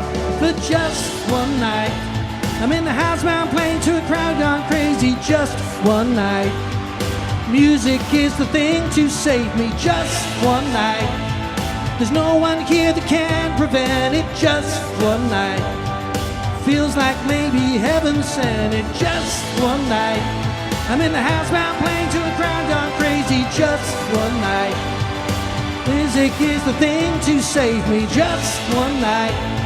There's no one here that can prevent it, just one night. Feels like maybe heaven sent it.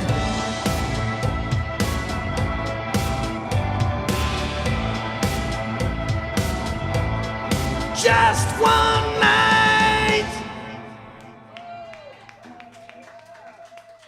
Thank you.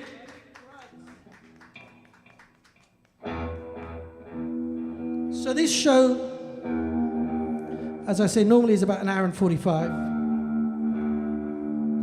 So I'm picking out some highlights.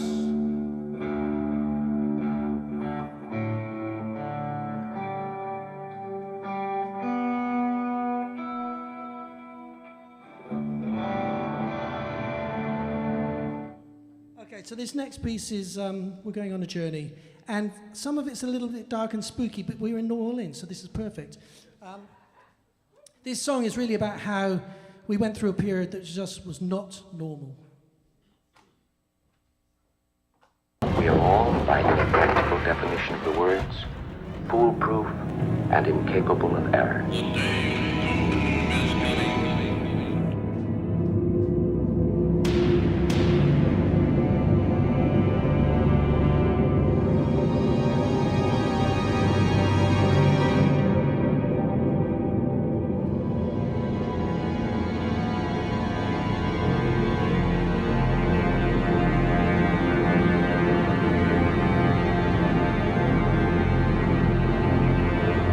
The question is whether the world will exist, half slave or half free, whether it will move in the direction of freedom, in the direction of the road that we are taking, or whether it will move in the direction of slavery. I think it will depend in great measure upon what we do here in the United States, on the kind of society that we build, on the kind of strength that we maintain.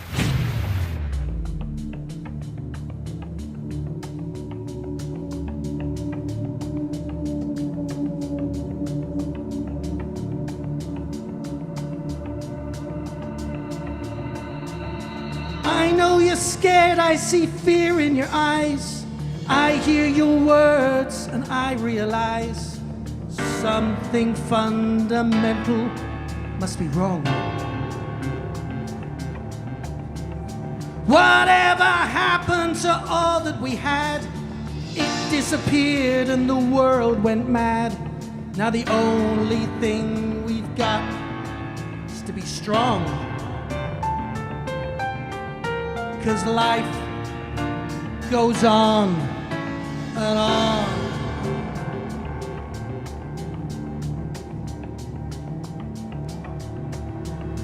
We're not alone, there are millions like us, searching for truth in the trees and us. We know there's an answer, we just gotta dig deeper still. Don't be afraid, you're not weird or strange. It's always okay to question great change. Don't let them secretly slip you a sleeping pill. 'Cause life is having free will.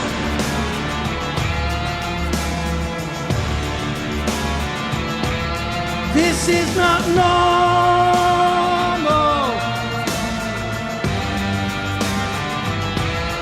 This isn't right.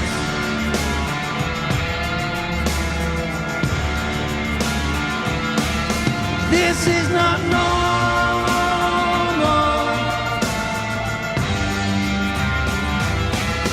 This isn't right.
the world.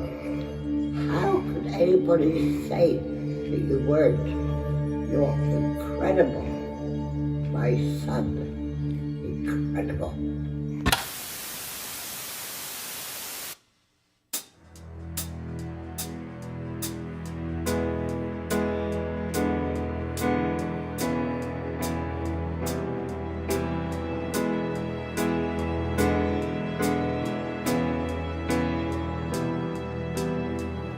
Remember me,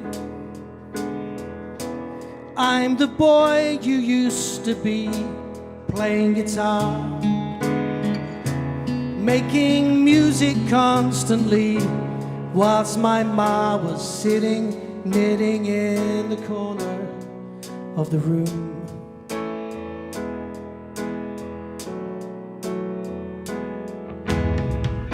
And what became of that likely lad's big game, his hopes and dreams, his plans to be a household name. That journey seems it passed so fast, and now this last bit comes too soon.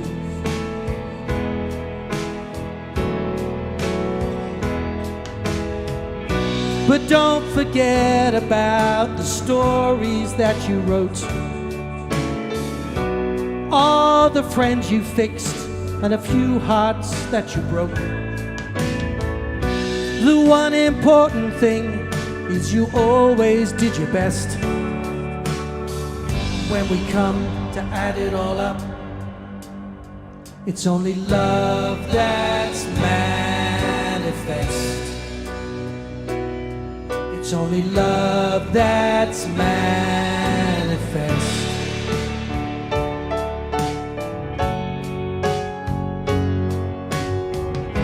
Remember me on Dad's piano, so carefree, writing songs.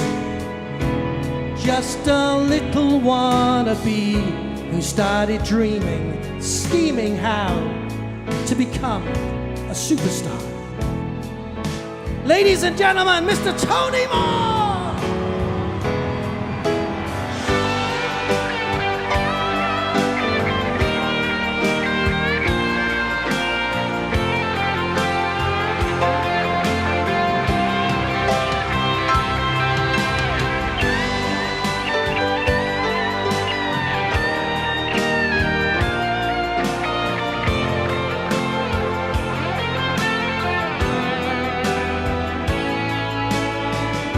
But don't forget about the differences you've made, all the lives you've touched, and the many roles you've played. The one important thing is you always did your best. And when we come to add it all up, it's only love that's manifest. It's only love that's manifest.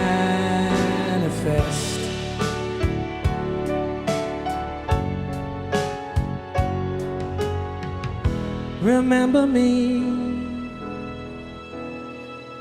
I'm the boy you used to be, standing next to someone I don't know. She laughs at me.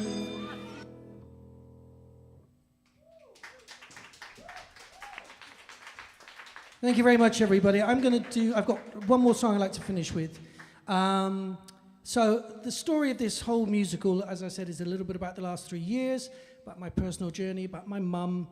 However, whilst I was writing this and recording it all in the space of 2 months, I had a good friend who was in a different time zone from me. And after I'd finished doing my live stream, I have to tell you about my live streams. Well, I'll tell you about them later. No, I did some live streams. 110 2-hour shows without a break in my mum's shed every night from March the 24th. It's pretty insane. But we built a whole community of people around the world who are part of Right Here with Tony Moore. And so a lot of the inspiration for what you see and hear in the show comes from that as well. However, I was halfway through trying to do this album, and being very OCDC, I wanted to finish this album in 2 months. Written, recorded, and done. And halfway through, I was on the phone to a friend of mine, and it was 1 in the morning for me, but it was a bit earlier for them. And they'd been following the journey, and I was just saying, I've just been in the shed recording, and I just feel like I'm just so obsessed. I feel like I'm going crazy in the shed. And he said, that should be the title of your next song. So this, ladies and gentlemen, I'm going to finish with, is called Crazy in the Shed. Because I know that every single one of us has a shed. It may not be physical. It might be spiritual, emotional, mental, or sex. Well, anything, one of the alls. Anyway, I know that every now and then we need to go inside our shed and do a bit of potting, whatever that may mean to you. So this is for all of us that have a shed and needed it sometimes in our life where we can go crazy.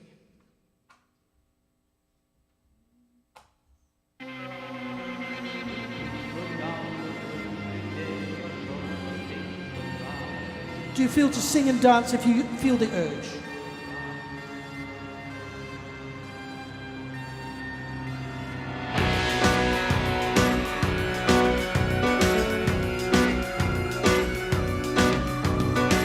Same shirt, same shoes, same screenplay, same face, can't face another Groundhog Day, same rules, same game, don't disobey, same old just say it another way, don't draw too much attention to your desired intention, no favors from your neighbors, it's a peep show, keeping track of your lockdown libido.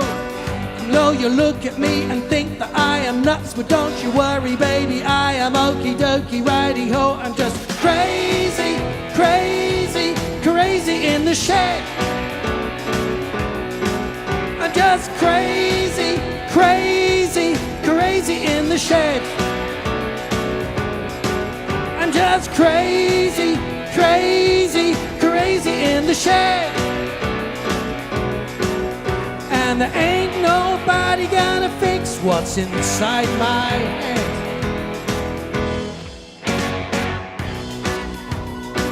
You'll all be dancing like this tomorrow. The Zoom boom arrived and we were liberated to stay at home all day and think we're integrated. Bars shut, shops closed, only bare essentials. Oi mate, what are you doing? And where are your credentials? Don't draw too much attention to your desired intention.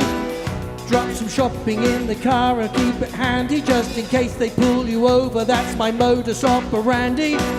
You know you look at me and think that I am nuts, but don't you worry baby, I am okie dokie righty ho, I'm just crazy, crazy, crazy in the shed. I'm just crazy, crazy, crazy in the shed. I'm just crazy, crazy, crazy in the shed. And there ain't nobody gonna fix what's inside my head. Hiding out at the bottom of the garden, made a mini movie, the only one I'm starting. Wrote a bunch of songs, streamed a ton of shows, trying to make some sense of the madness as it grows. Who knows? Oh, he's back.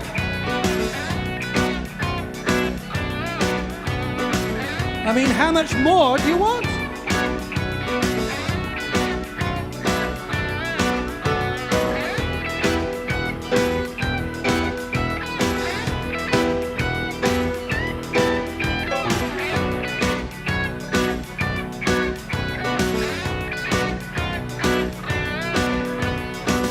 I know you look at me and think that I am nuts, but don't you worry baby, I am okie dokie righty ho, I'm just crazy, crazy, crazy in the shed. I'm just crazy, crazy, crazy in the shed. I'm just crazy, crazy, crazy in the shed. And there ain't nobody gonna fix what's inside my head. I'm crazy in the shed.